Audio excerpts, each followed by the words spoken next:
CAA NRC ವಿರೋಧಿಸಾದು Ullal Muslim ಒಕ್ಕೂಟದ ಮುತಾಲ್ಕಿಡು ಮಾಮಲ್ಲ ಪ್ರತಿಭಟನಾ ಸಭೆಯನ್ನು ಹಜರತ್ ಮದನಿ ಮೈದಾನಡು ಐತಾರ ಬಯಲು ನಡೆಪಾಯಿರು. ಆಜಾದಿ ಘೋಷಣೆಯನ್ನು ಕೂಗ್ತಾ ಇದ್ದೇವೆ. ಅರೆ ಬೋಲೋ ಬೋಲೋ, ಅರೆ ಜೋರ್ ಸೆ ಬೋಲೋ, ಜರಾ ಜೋರ್ ಸೆ ಬೋಲೋ, ಹೇ ಹಕ್ ಹಮಾರಾ ಹಮ್ ಲೇಕೆ रहेंगे, ತಂಗಾಯಿಯೋं से सामंतवाद से तो संघवाद से तो बुकमारी से तो बुद्धिवाद से तो मनुवाद से तो ब्राह्मणवाद से है हक हमारा. आजादी आजादी बोलो बोलो, अरे मिलकर बोलो, जरा जोर से बोलो, जरा प्यार से बोलो, आवाज ना आई है. ಪ್ರತಿಭಟನೆ ಉದ್ದೇಶಿಸಾದ ಪಾತೆರ್ನ ಶ್ರೀ ಶಶಿಕಾಂತ್ ಸೆಂಥಿಲ್ ದೇಶದ ಜಾತ್ಯತೀತತೆಗೆ ಧಕ್ಕೆ ಕನಪ್ನ ಪೌರತ್ವ ಕಾಯ್ದೆದ ವಿರುದ್ಧ ಜನಸಾಮಾನ್ಯರು ಹೋರಾಟಕ್ಕೆ ಜೈದಿರು. ಈ ಆಂದೋಲನ ನರಲಾತು ಗಟ್ಟಿ ಮಾಡ್ಕೊಡು ಪಣದು ಅಭಿಪ್ರಾಯಿಸಾಯರು. ಎಲ್ಲಿ ನೋಡಿದ್ರು ತಿರಂಗ, ಎಲ್ಲಿ ನೋಡಿದ್ರು ನಮ್ಮ ಭಾರತದ ಧ್ವಜ. ನಿಜವಾಗ್ಲೂ ಈ ಒಂದು ದಿವಸ ನಮ್ಗೆ ತೋರಿಸಿದಿರಲ್ಲಪ್ಪ. ಮಾನ್ಯ ಪ್ರಧಾನಿ ಅವರೇ, ಅಮಿತ್ ಶಾ ಅವರೇ, ನಿಮಗೆ ಲಾಲ್ ಸಲಾಂ. ನಾವೆಲ್ಲ ಸೇರಿದ್ದೇವೆ. ಇದರಲ್ಲಿ ಮುಸಲ್ಮಾನರಿದ್ದಾರೆ, ಹಿಂದೂಗಳಿದ್ದಾರೆ, ಮಹಿಳೆಯರಿದ್ದಾರೆ, ಮಕ್ಕಳಿದ್ದಾರೆ, ಎಲ್ಲರಿದ್ದಾರೆ. ಇನ್ನೂ ಬಹಳ ಜನ ಮನೆಯಲ್ಲಿ ಕೂತಿದ್ದಾರೆ, ಆದರೆ ಅವ್ರ ಮನಸ್ಸೆಲ್ಲ ಇಲ್ಲಿದೆ. ಈ ತಿಂಗಳು ಪ್ರಾರಂಭದಲ್ಲಿ ಎಲ್ಲೋ ಒಂದು ಕಡೆ ಒಂದು 4 ಜನ, ಅಲ್ಲೋ ಒಂದು ಕಡೆ ಒಂದು 10 ಜನ ಒಂದು ಪ್ರತಿಭಟನೆ ಮಾಡ್ತಾಯಿದ್ರು. ಇವತ್ತು ಎಲ್ಲಿ ನೋಡಿದ್ರು ಜನಸಾಗರ ಜನಸಾಗರ ಆಜಾದಿ. ಅಂದರೆ ಪ್ರತಿ ಒಂದು ಸ್ಪೀಚಲ್ಲಿ ಮೇರಾ ದೇಶ್ ಅಂತ ಹೇಳೋರಿಗೆ ನಿಜವಾಗ್ಲೂ ದೇಶ ಅಂತ ಏನಂತ ಕಾಣ್ತಾ ಇದೆ ಈಗ ಫಸ್ಟ್ ಟೈಮ್. ಮೊದಲನೇ ಬಾರಿಗೆ ಅವರಿಗೆ ದೇಶ ಅಂತ, ಇದನ್ನ ದೇಶ ಅಂತ ಎಲ್ಲ ಜನರು ಈಗ ತೋರಿಸ್ಕೊಡ್ಲಿಕ್ಕೆ ಶುರುವಾಗಿದ್ದಾರೆ. ಅದಕ್ಕೆ ಮೊನ್ನೆ ತುಮಕೂರಿಗೆ ಬಂದಾಗ ದೇಶ ಬಿಟ್ಟು ಬರೀ ಪಾಕಿಸ್ತಾನ್ ಪಾಕಿಸ್ತಾನ್ ಪಾಕಿಸ್ತಾನ್ ಅಂತ ಮಾಡಿದ್ರು. ಯಾವ ಲೆಕ್ಕ ರೀ ಪಾಕಿಸ್ತಾನ್ ಭಾರತಕ್ಕೆ? ಪಾಕಿಸ್ತಾನ್ ಬಗ್ಗೆ ಮಾತಾಡ್ಲಿಕ್ಕೆ ಏನಿದೆ? ಯಾರು ಮಾತಾಡ್ತಾರೆ ಪಾಕಿಸ್ತಾನ ಬಗ್ಗೆ? ಅಂದರೆ ಅಷ್ಟು ಪ್ರೀತಿ ಏನು ಪಾಕಿಸ್ತಾನ ಮೇಲೆ ನನಗೆ ಅರ್ಥ ಆಗ್ತಾ ಇಲ್ಲ. ಅಂದರೆ ಮೊನ್ನೆ ಒಂದು ಟಿ ವಿ ಶೋ ಅಲ್ಲಿ ಒಬ್ಬರು ಚಾಲೆಂಜ್ ಮಾಡಿದರು, ಇವರಿಗೆ ಪಾಕಿಸ್ತಾನ್, ಮುಸಲ್ಮಾನ್, ಹಿಂದೂ, ಧರ್ಮ, ಆತಂಕವಾದ ಈ 5 ಪದ ಬಿಟ್ಟು ಇವರು 2 ನಿಮಿಷ ಮಾತಾಡ್ಲಿಕ್ಕೆ ಹೇಳಿ ನೋಡೋಣ ಅಂತ. ಆ ಆಪೋಸಿಟ್ ಇರೋಣ ಅದಕ್ಕೆ ಒಪ್ಕೊಂಡ. ಶುರು ಮಾಡಿದ 10ನೇ ಸೆಕೆಂಡ್ ಪಾಕಿಸ್ತಾನ ಅಂದ. ಅಂದರೆ ಬಂಧುಗಳೇ, ಇವರ ಫ್ರೇಮ್ ವರ್ಕನ್ನು ನೀವು ಅರ್ಥ ಮಾಡ್ಕೋಬೇಕು. ಎಲ್ಲರಿಗೂ ಗೊತ್ತಿದೆ ಈ NRC CAA ಯಾರು ಇವರಿಗೆ ಕೇಳೂ ಇಲ್ಲ, ನಾವು ಕೇಳಿಲ್ಲ, ಪಾಕಿಸ್ತಾನವನ್ನು ಕೇಳಿಲ್ಲ, ಅಫ್ಘಾನಿಸ್ತಾನ ಕೇಳಿಲ್ಲ, ಹಿಂದೂ ಕೇಳಿಲ್ಲ, ಮುಸಲ್ಮಾನ ಕೇಳಿಲ್ಲ, ಮತ್ತು ಯಾರಿಗೆ ಇವರು ಇದೆಲ್ಲ ಮಾಡ್ತಾ ಇದ್ದಾರೆ ಅಂತ ಪ್ರಶ್ನೆ ಎಲ್ಲರಿಗಿದೆ. ಅಂದರೆ ನಮಗೆ ಆಗುವ ಅರಿವು ಕೂಡ ಆ ಮಟ್ಟಕ್ಕೆ ಅವರಿಗೆ ವರ್ಕ್ ಆಗ್ತಾ ಇಲ್ಲ ಅಂತ ನನಗೆ ಡೌಟ್ ಬರ್ತಾ ಇದೆ. ಆದರೆ ದಡ್ಡತನದಕ್ಕೊಂದು ಲೆವೆಲ್ ಇದೆಯಲ್ಲ, ಒಂದು ಲೆವೆಲ್ ಇದೆಯಲ್ಲ, ಅದು ದಾಟಿ ದಾಟಿ ದಾಟಿ ಹೋಗುವಾಗ ನಿಜವಾಗ್ಲೂ ದೊಡ್ಡ ಒಂದು ಪ್ರಶ್ನೆ ಆಗ್ತಾ ಇದೆ. ಅವರು ಈ ಕೆಲಸಗಳು ಮಾಡುವ ಒಂದೇ ಒಂದು ಉದ್ದೇಶ, ಈ ಅಮಿತ್ ಶಾ ಮತ್ತು ಮೋದಿ ಅವರು ಭಾಳ ಆತ್ಮೀಯರು. ಗುಜರಾತ್ ಮಾಡೆಲ್ ಅವರು ಡೆವಲಪ್ ಮಾಡಿದ್ದಾರೆ. ಗುಜರಾತ್ ಮಾಡೆಲ್ ಅಂದರೆ ಎಲೆಕ್ಷನನ್ನು ಹೇಗೆ ಗೆಲ್ಲುವುದು ಅಂತ. ಆ ಎಲೆಕ್ಷನ್ ಗೆಲ್ಲಲಿಕ್ಕೆ ಅವರು ಒಂದು ಒಳ್ಳೆಯ ಒಂದು ಸಿಸ್ಟಮ್ ಇಟ್ಕೊಂಡಿದ್ದಾರೆ. ಆ ಮೆಜಾರಿಟಿ ಒಬ್ಬ ಮೈನಾರಿಟಿ ಹಿಡೀರಿ, ಅವರಿಗೆ ವಿಲನ್ ಆಗಿ ತೋರಿಸಿ, ತನ್ನನ್ನು ಹೀರೋ ತೋರಿಸಿ ಒಂದು ಸಿಸ್ಟಮ್ ಮಾಡಿ ಎಲ್ಲ ದೇಶ್ ಅಂತ ಹೇಳಿದರೆ ಮೆಜಾರಿಟಿ ಓಟ್ ನಮಗೆ ಬಂದುಬಿಡುತ್ತೆ ಅಂತ. ಇಷ್ಟೇ ಫಾರ್ಮುಲಾ ಅವ್ರದ್ದು. ಅಂದರೆ ಅವ್ರು ಹಿಂದೂಯಿಂದೆಲ್ಲ ಹೇಳಲ್ಲ, ದೇಶ್ ಕೆ ಲಿಯೇ ಅಂತಲೇ ಸ್ಟಾರ್ಟ್ ಮಾಡ್ತಾರೆ. ದೇಶ್ ಕೆ ಲಿಯೇ ಅಂತ ಸ್ಟಾರ್ಟ್ ಮಾಡಿದರೆ ನಮ್ಮಂಥ ಜನಸಾಮಾನ್ಯರು ಇಲ್ಲ ಅಂತ ಹೇಳೋಕ್ಕಾಗುತ್ತಾ? ಹೌದು ಅಂತ ಹೇಳ್ತೀವಿ. ಕಪ್ಪು ಹಣ ತರಬೇಕು, ಡಿಮಾನಿಟೈಸೇಷನ್ ಮಾಡಬೇಕು. ಯಾಕೆ? ದೇಶ್ ಕೆ ಲಿಯೇ.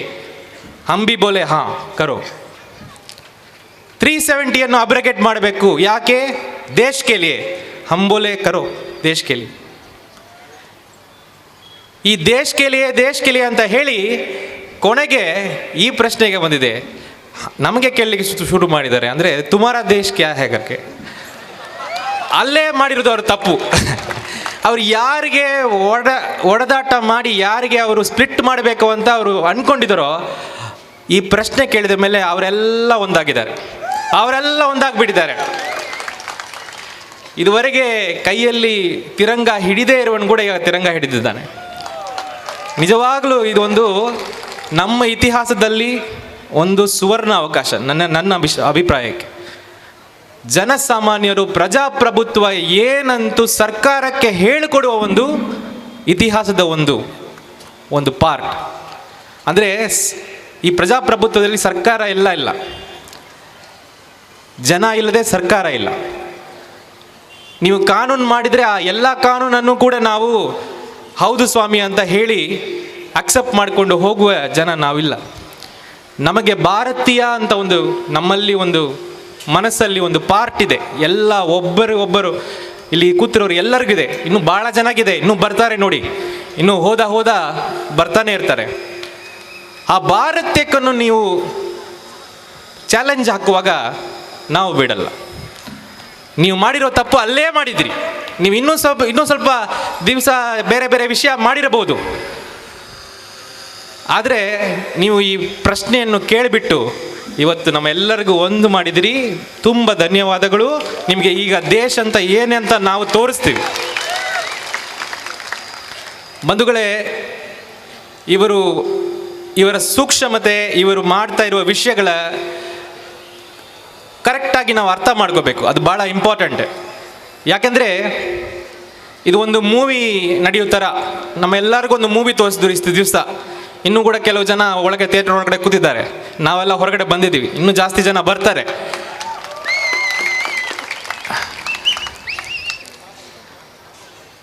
ಅವರು ಇದೆಲ್ಲ ಮಾಡಿ ಪವರ್ಗೆ ಬಂದ ಮೇಲೆ ಇಂಡಿಪೆಂಡೆಂಟ್ ಇನ್ಸ್ಟಿಟ್ಯೂಷನ್ಸ್ ಅಂತ ನಾವೇನು ಹೇಳ್ತೀವಿ ನಮ್ಮ ಸಿಸ್ಟಮಲ್ಲಿ, ಆ ಇನ್ಸ್ಟಿಟ್ಯೂಷನ್ ಎಲ್ಲ ಒಂದೊಂದಾಗಿ ಹಿಡ್ತಾರೆ. ಫಸ್ಟ್ ಮೀಡಿಯಾವನ್ನು ಹಿಡ್ಕೊಳ್ತಾರೆ, ಆಮೇಲೆ ಯೂನಿವರ್ಸಿಟೀಸ್ಗೆಲ್ಲ ಅಟ್ಯಾಕ್ ಮಾಡ್ತಾರೆ.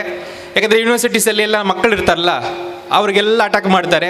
ಮತ್ತು ಅವ್ರು ಏನು ಅಂದ್ಕೊಳ್ತಾರೆ, ಟೋಟಲಿ ಸಿಸ್ಟಮ್ ನಮ್ಮ ಕಂಟ್ರೋಲ್ ಇದೆ, ಈಗ ಏನು ಮಾಡೋಕ್ಕಾಗಲ್ಲ, ನಾವು ಹೇಳೋದೇ ನ್ಯಾಯ, ನಾವು ಹೇಳುವುದೇ ಕಾನೂನು ಅಂತ ಒಂದು ಭ್ರಮೆಗೆ ಬಂದಿದ್ದಾರೆ. ಹಾಗಾಗಿ ಈ ಡಿಮಾನಿಟೈಸೇಷನ್ ಮಾಡುವಾಗ ಕೂಡ ಬಹಳ ಜನ ಹೇಳಿದ್ದಾರೆ, ಮಾಡಬೇಡ್ರಿ, ಇದು ಸರಿ ಇಲ್ಲ, ನಮ್ಮ ದೇಶಕ್ಕೆ ಇದು ಬೇಕಿಲ್ಲ ಈಗ ಸದ್ಯಕ್ಕೆ ಅಂತ. ಅವ್ರು ಕೇಳುವ ಪರಿಸ್ಥಿತಿಯಲ್ಲೇ ಇಲ್ಲ. ಮಾಡಿದರು. ಸಾವಿರಾರು ಮಂದಿ ಅವರ ಜೀವನವನ್ನೇ ಕಳ್ಕೊಂಡಿದ್ರು ಈ ಡಿಮಾನಿಟೈಸೇಷನಲ್ಲಿ. ನಮಗೆ ಭಾಳ ಜನಕ್ಕೆ ಇಲ್ಲಿರೋರಿಗೆ ಗೊತ್ತಿರುತ್ತೆ. ಇವತ್ತು ಕೂಡ ಡಿಫೆಂಡ್ ಮಾಡ್ತಾ ಇದ್ದಾರೆ. ಇರಲಿ, 370 ಯಾರಿಗೂ ಹೇಳಿಲ್ಲ. ಇಡೀ ಒಂದು ರಾಜ್ಯವನ್ನೇ ಒಂದು ಜೈಲ. ಇವತ್ತುವರೆಗೆ ಅಲ್ಲಿರುವ ಜನಪ್ರತಿನಿಧಿಗಳು ಅವರಿರುವ ಜನಸಾಮಾನ್ಯರನ್ನು ಜೈಲಲ್ಲಿ ಇಟ್ಟಿದ್ದಾರೆ. ಅದು ಒಂದು ದೊಡ್ಡ ಸಮಸ್ಯೆ ಆದಾಗ ನನಗೆ ಸ್ವಲ್ಪ ಲೈಟಾಗಿ ಸ್ಟ್ರೈಕ್ ಆಯಿತು. ಇವರು ಮುಂದೆ ಎಲ್ಲಿ ಹೋಗ್ತಾರೆ ಅಂತ ಬಹಳ ಕ್ಲಿಯರ್ ಇದೆ. ಇವರು ಹೋಗುವ ದಾರಿ ತುಂಬ ಕ್ಲಿಯರ್ ಇದೆ. ಇದಕ್ಕೆ ನಾನು ಸರ್ಕಾರದಲ್ಲಿ ಕೂತ್ಕೊಂಡು ಅವರು ಹೇಳುವ ಕೆಲಸ ಮಾಡ್ತಾ ಇದ್ದರೆ ಮುಂದೆ ನಾವು ಖಂಡಿತ ನಮ್ಮ ಭಾರತವನ್ನು ನಾವು ಕಳ್ಕೊಳ್ತೀವಿ ಅಂತ ನನಗೊಂದು ಭಯ ಬಂತು. ಅದಾದ ಮೇಲೆ ಕರೆಕ್ಟಾಗಿ 3 ತಿಂಗಳಲ್ಲಿ ನೋಡಿ ಬಂಧುಗಳೇ ಇದು ಮಾಡಿದ್ದಾರೆ. ನಾವು ಭಾರತದಲ್ಲಿರುವ ಎಲ್ಲರನ್ನು ನಾವು ರಿಜಿಸ್ಟರ್ ಮಾಡ್ತೀವಿ ಅಂತ. ಅಂದರೆ ಇದಕ್ಕೆ ಏನು ಅರ್ಥ, ಇತಿಹಾಸ ಓದಿದರೆ ನಿಮಗೆ ಭಾಳ ಕ್ಲಿಯರಾಗಿ ಗೊತ್ತಾಗುತ್ತೆ. ಎಲ್ಲ ಫಾಸಿಸ್ಟಿಕ್ ಫೋರ್ಸಸ್, ಜರ್ಮನಿ ಆಗಲಿ ಇಟಲಿ ಆಗಲಿ, ಅವರ ಫಾರ್ಮುಲಾ ಹೇಗಿರುತ್ತೆ ಅಂದರೆ register, exclude, eliminate. This is the formula. Register ಮಾಡಲಿಕ್ಕೆ ಏನು ಅವಶ್ಯಕತೆ ಬಂತು? ಈಗ ಪ್ರತಿ 10 ವರ್ಷಕ್ಕೆ ನೀವು ಸೆನ್ಸಸ್ ಮಾಡ್ತಾ ಇದ್ದೀರಿ. ಎಲ್ಲ ಡೆವಲಪ್ಮೆಂಟಲ್ ಫ್ಯಾಕ್ಟರ್ಸು ನೀವು ಅದರಲ್ಲಿ ತಗೊಳ್ತಾ ಇದ್ದೀರಿ. ಮತ್ತು ಇದು ರಿಜಿಸ್ಟರ್ ಮಾಡಲಿಕ್ಕೆ ಏನು ಸಮಸ್ಯೆ ಆಯಿತು? ಅದಕ್ಕೇನು ಉತ್ತರ ಇಲ್ಲ. ಪಾರ್ಲಿಮೆಂಟಲ್ಲಿ ಎಲ್ಲ ಪಾರ್ಟಿಯವರು ಪ್ರಶ್ನೆ ಕೇಳ್ತಾ ಇದ್ದಾರೆ. ಸ್ವಲ್ಪ ಆಲೋಚನೆ ಮಾಡಿ, ಚರ್ಚೆ ಮಾಡೋಣ, ಡಿಸ್ಕಸ್ ಮಾಡಿದ ಮೇಲೆ ನಾವು ಡಿಸಿಷನ್ಗೆ ಬರೋಣ. ಕೇಳುವ ಪರಿಸ್ಥಿತಿಯಲ್ಲಿ ಇಲ್ಲ. ಅಂದರೆ ದಡ್ಡತನದಕ್ಕೊಂದು ಲಿಮಿಟ್. ಅಂದರೆ ಸುಳ್ಳು ಹೇಳಲಿಕ್ಕೆ ಇನ್ನೂ ತುಂಬ ನೆಕ್ಸ್ಟ್ ಲೆವೆಲ್. ಈಗಾಗಲೇ ಪ್ರಧಾನಿ ಅವರು ಟಿ ವಿಯಲ್ಲಿ ಬಂದರೆ, ನ್ಯಾಷನಲ್ ಮೀಡಿಯಾದಲ್ಲಿ ಬಂದರೆ ಬರೀ ಸುಳ್ಳು, ಅದಕ್ಕೊಂದು ಲಿಮಿಟೇ ಇಲ್ಲ. ಮೊನ್ನೆ ಹೇಳಿದರು, ಈ ಹಿಂದೂ ಶರಣಾರ್ಥಿಗಳಿಗೆ ನಾವು ಮೈನಾರಿಟೀಸ್, ರಿಲಿಜಿಯಸ್ಲಿ ಪರ್ಸಿಕ್ಯೂಟೆಡ್ ಮೈನಾರಿಟೀಸ್ಗೋಸ್ಕರ ಈ CAA ತಂದಿದ್ದೀವಿ ಅಂತ. ನಿಜವಾಗ್ಲೂ ನಾನು ಹೇಳಕ್ಕೆ ಹೋದರೆ ಆ ಅಮೆಂಡ್ಮೆಂಟಲ್ಲಿ ಆ ಪದನೇ ಇಲ್ಲ. ರಿಲಿಜಿಯಸ್ಲಿ ಪರ್ಸಿಕ್ಯೂಟೆಡ್ ಅಂತ ಪದನೇ ಇಲ್ಲ. ಓದಬೇಕು ಯಾರಾವುದು ಅಮೆಂಡ್ಮೆಂಟ್. ಮುಸ್ಲಿಮನರು ಬಿಟ್ಟು ಉಳಿದವರೆಲ್ಲ ಬಂದರೆ ಈ 3 ದೇಶದಿಂದ ನಾವು ಪೌರತ್ವ ಕೊಡ್ತೀವಿ ಅಂತ ಅರ್ಥ. ಅದಕ್ಕೆ ನಿನ್ನೆ ಕೇಜ್ರಿವಾಲ್ ಒಬ್ಬರು ಪ್ರಶ್ನೆ ಕೇಳಿದ್ರು, ಪಾಕಿಸ್ತಾನ್ ಇಮ್ರಾನ್ ಖಾನ್ ಒಬ್ಬ ಹಿಂದೂ ಸ್ಪೈಯನ್ನು ಒಳಗಡೆ ಬಿಟ್ಟರೆ ಅವ್ರಿಗೆ ನೀವು ಸಿಟಿಸನ್ಶಿಪ್ ಕೊಡ್ತೀರಾ ಅಂತ. ವ್ಯಾಲಿಡ್ ಪ್ರಶ್ನೆ ತಾನೇ. ಮತ್ತು ರಿಲಿಜಿಯಸ್ಲಿ ಪರ್ಸಿಕ್ಯೂಟೆಡ್ಗೆ ನಾವು ಕೊಡ್ತೀವಿ ಅಂತ ಯಾಕೆ ಸುಳ್ಳು ಹೇಳ್ತಾ ಇದ್ದೀರಿ? ಆ ಪದನೇ ಆ ಪರ್ಟಿಕ್ಯುಲರ್ ಅಮೆಂಡ್ಮೆಂಟಲ್ಲಿಲ್ಲ. ಮತ್ತು NRC ಬಗ್ಗೆ ನಾವು ಚರ್ಚೆನೇ ಮಾಡಿಲ್ಲ ಅಂತ ಪ್ರೈಮ್ ಮಿನಿಸ್ಟರ್ ಹೇಳ್ತಾರೆ. ಮನೆಯಲ್ಲಿರುವ ಸಣ್ಣ ಮಗು ಕೂಡ ನೋಡಿರುತ್ತೆ, ಅಮಿತ್ ಶಾ 100 ಸಾರಿ NRC ಅಂತ ಹೇಳ್ತಾ ಇರೋದು. ಅಂದರೆ ಈಗ ಹೋಮ್ ಮಿನಿಸ್ಟ್ರಿಗೂ ಪ್ರೈಮ್ ಮಿನಿಸ್ಟ್ರಿಗೂ ಏನೋ ಡಿಸ್ಕಷನ್ ನಡೆಯಲ್ವಾ, ಅಥವಾ ಏನು ನಡೀತಾ ಇದೆ ಆ ಸರ್ಕಾರದಲ್ಲಿ ನನಗೆ ಅರ್ಥ ಆಗ್ತಾ ಇಲ್ಲ. ಎಲ್ಲ ಪೂರ್ತಿ ನಾಟಕ, ಬೇರೆ ಏನಿಲ್ಲ. ಅಂದರೆ ನಾವು ಏನು ಬೇಕಾದರೂ ಸುಳ್ಳು ಹೇಳ್ಬೋದು. ಅದಕ್ಕೆ ಏನು ಕಾರಣ ಯಾರು ಕೇಳಲ್ಲ. ಮೀಡಿಯಾದಲ್ಲಿ ಒಬ್ಬರಿಗೆ ತ್ರಾಸಿದ್ರೆ ಪ್ರಶ್ನೆ ಕೇಳಬಹುದು, ಒಬ್ಬರಿಗೆ.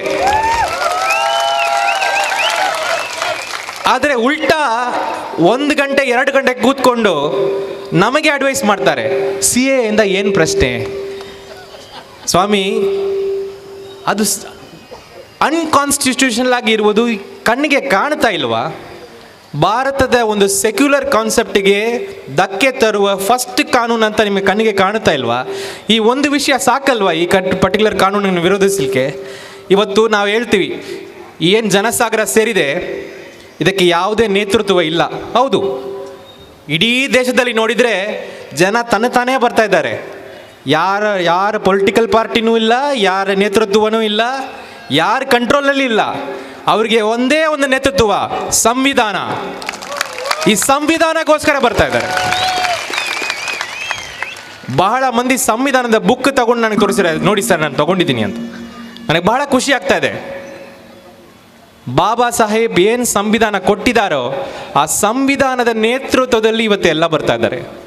ಇವತ್ತೆಲ್ಲ ಬಂದು ನಿಂತಿರುವುದು, ಈ ತಿರಂಗ ಹಿಡಿದು ಹೋರಾಟಕ್ಕೆ ಇಳಿದಿರುವುದು ಆ ಸಂವಿಧಾನವನ್ನು ಬಚಾವ್ ಮಾಡಲಿಕ್ಕೆ. ನಮಗೆ ಕಾಣ್ತಾ ಇರೋದು ನಿಮಗೆ ಕಾಣ್ತಾ ಇಲ್ಲವಪ್ಪ? ಹಾಗಾಗಿ ಸುಳ್ಳು ಹೇಳ ಮಿತಿನೂ ದಾಟಿ ಹೋಗಿದೆ. ಸಿಂಪಲ್ ಆಗಿ NRC ಬಗ್ಗೆ ಮತ್ತು NPR ಬಗ್ಗೆ ನಾನು ಹೇಳಿಬಿಡ್ತೀನಿ. ಈ NPRಗೂ NRCಗೂ ಸಂಬಂಧನೇ ಇಲ್ಲ ಅಂತ ಹೇಳ್ತಾ ಇದ್ದಾರೆ. ಆದರೆ ಕೋಳಿ ಮುಟ್ಟೆಗೂ ಕೋಳಿಗೂ ಸಂಬಂಧ ಇಲ್ಲ ಅಂತ ಹೇಳೋ ಥರ. ಕೋಳಿ ಮುಟ್ಟೆಯಿಂದ ಕೋಳಿನೇ ಬರುತ್ತೆ, ಬೇರೆ ಯಾವುದು ಬರಲ್ಲ. NPR ಇಂದ NRC ಬರುವುದು ರೂಲ್ಸಲ್ಲೇ ಇದೆ, ಬೇರೆ ಯಾರು ಹೇಳೋಕ್ಕೂ ಅವಶ್ಯಕತೆನೇ ಇಲ್ಲ. ಒಂದು ಸಾರಿ ಆ NRC ರೂಲ್ಸ್ ತಗೊಂಡು ಓದಿದರೆ ಅದರ ಪ್ರೊಸೀಜರ್ ಹೇಗಿದ್ರೆ, ಫಸ್ಟ್ ನಾವು NPR ಮಾಡಬೇಕು. NPR ಅಂದರೆ ಈ ದೇಶದಲ್ಲಿ ಇರುವ ಎಲ್ಲರೂ ಆರ್ಡಿನರಿಲಿ ರೆಸಿಡೆನ್ಸ್ ಅಂತೀವಿ, 6 ತಿಂಗಳವರೆಗೆ ವಾಸ ಇರೋರು ಎಲ್ಲರ ಲೆಕ್ಕನೂ ತಗೊಳ್ಬೇಕು. ಲೆಕ್ಕ ತಗೊಂಡ ಮೇಲೆ ಅದರಲ್ಲಿ ಡೌಟ್ಫುಲ್ ಯಾರಿದ್ದಾರೆ ಅವರ ಮಾರ್ಕ್ ಮಾಡಬೇಕು. ಅವ್ರು ಯಾರು ಡೌಟ್ಫುಲ್ ಅಂತ ಮಾರ್ಕ್ ಮಾಡ್ತೀವಿ ಅವರನ್ನು ಡಬಲ್ ಚೆಕ್ ಮಾಡಬೇಕು. ಇದೆಲ್ಲ ಪ್ರೊಸೀಜರ್ ಕ್ಲಿಯರ್ ಆಗಿ ರೂಲ್ಸಲ್ಲಿ ಇದೆ. ಇವರು ಯಾರಿಗೆ ಡೌಟ್ಫುಲ್ ಮಾಡ್ತಾರೆ ಅಂತ ಮತ್ತೆ ನಾವು ಹೇಳಬೇಕಾ? ಇದೆಲ್ಲ ನಡೆಯುವ ಕೆಲಸನ? ಅವ್ರಿಗೂ ಗೊತ್ತಿದೆ ಇದೆಲ್ಲ ನಡೆಯಲ್ಲ ಅಂತ. ಆದರೆ ಮಾಡುವ ಉದ್ದೇಶ ಇಷ್ಟೇ, ಜನರಿಂದ ಸ್ಪ್ಲಿಟ್ ಮಾಡಬೇಕು. ಒಂದು ದ್ವೇಷವನ್ನು ನಾವು ಡೆವಲಪ್ ಮಾಡಬೇಕು. ಆ ದ್ವೇಷವಿಂದ ನಾವು ಹೇಗೋ ಒಂದು ಮೆಜಾರಿಟಿಯನ್ನು ಕೈಯಲ್ಲಿ ಇಟ್ಟುಕೊಂಡು ವೋಟ್ ತಗೊಳ್ಬೇಕು. ಅವ್ರದ್ದು ಮೇಜರ್ ಆದ ಕ್ರೈಟೀರಿಯಾ ಇಶ್ಯೂ ಇದು. ಮತ್ತು ಹಿಂದೂ ರಾಷ್ಟ್ರ ಮಾಡ್ತೀವಿ. ನಾನು ಇವತ್ತು ಹೇಳ್ತೀನಿ, ನೀವು ಇನ್ನು 1000 ವರ್ಷ ಆದರೂ ಮಾಡೋಕ್ಕಾಗಲ್ಲ. 1000 ವರ್ಷ ಆದರೂ ಮಾಡೋಕ್ಕಾಗಲ್ಲ.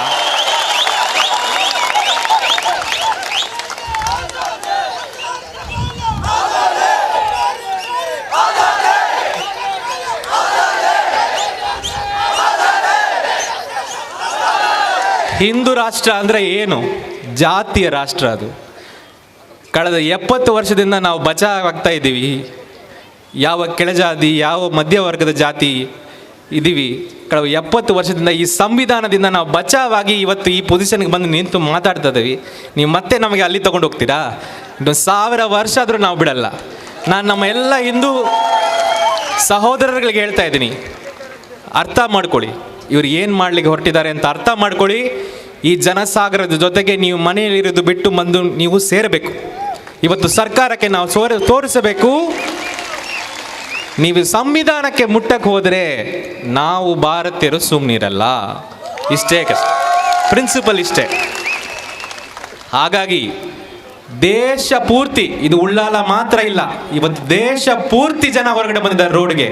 30ರಿಂದ ಹೆಚ್ಚು ಯೂನಿವರ್ಸಿಟೀಸ್ ಮಕ್ಕಳು ಈಗ ಬೀದಿಗೆ ಬಂದಿದ್ದಾರೆ. ಅವ್ರಿಗೇನು ಬೇರೆ ಕೆಲಸ ಇಲ್ವಾ? ಓದುವುದು ಬಿಟ್ಟು ಲಾಠಿ ಬಿಟ್ಟು ತಗೊಳ್ಬೇಕು ಅವರಿಗೆ. ಆ ಒಂದು ಪರಿಸ್ಥಿತಿಯಲ್ಲಿಯೂ ಈ ಸರ್ಕಾರ ಕೇಳಲಿಕ್ಕೆ ರೆಡಿ ಇಲ್ಲ.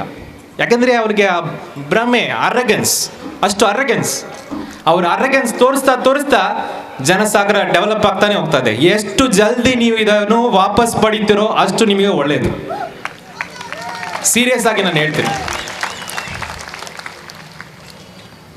ಮತ್ತೆ ಆರ್ಥಿಕ ಪರಿಸ್ಥಿತಿ ಬಗ್ಗೆ ನಾನು ಹೇಳುವ ಅವಶ್ಯಕತೆ ಇಲ್ಲ. ಇವತ್ತು ನಿಜವಾಗಲೂ ಕೆಟ್ಟ ಪರಿಸ್ಥಿತಿ ಇದೆ. ಬರುವ ಕಾಲಗಳಲ್ಲಿ ಬಹಳ ಒಂದು difficult situation we have to face. ನಾವೆಲ್ಲ ರೆಡಿ ಆಗಬೇಕು ಅದಕ್ಕೆಲ್ಲ.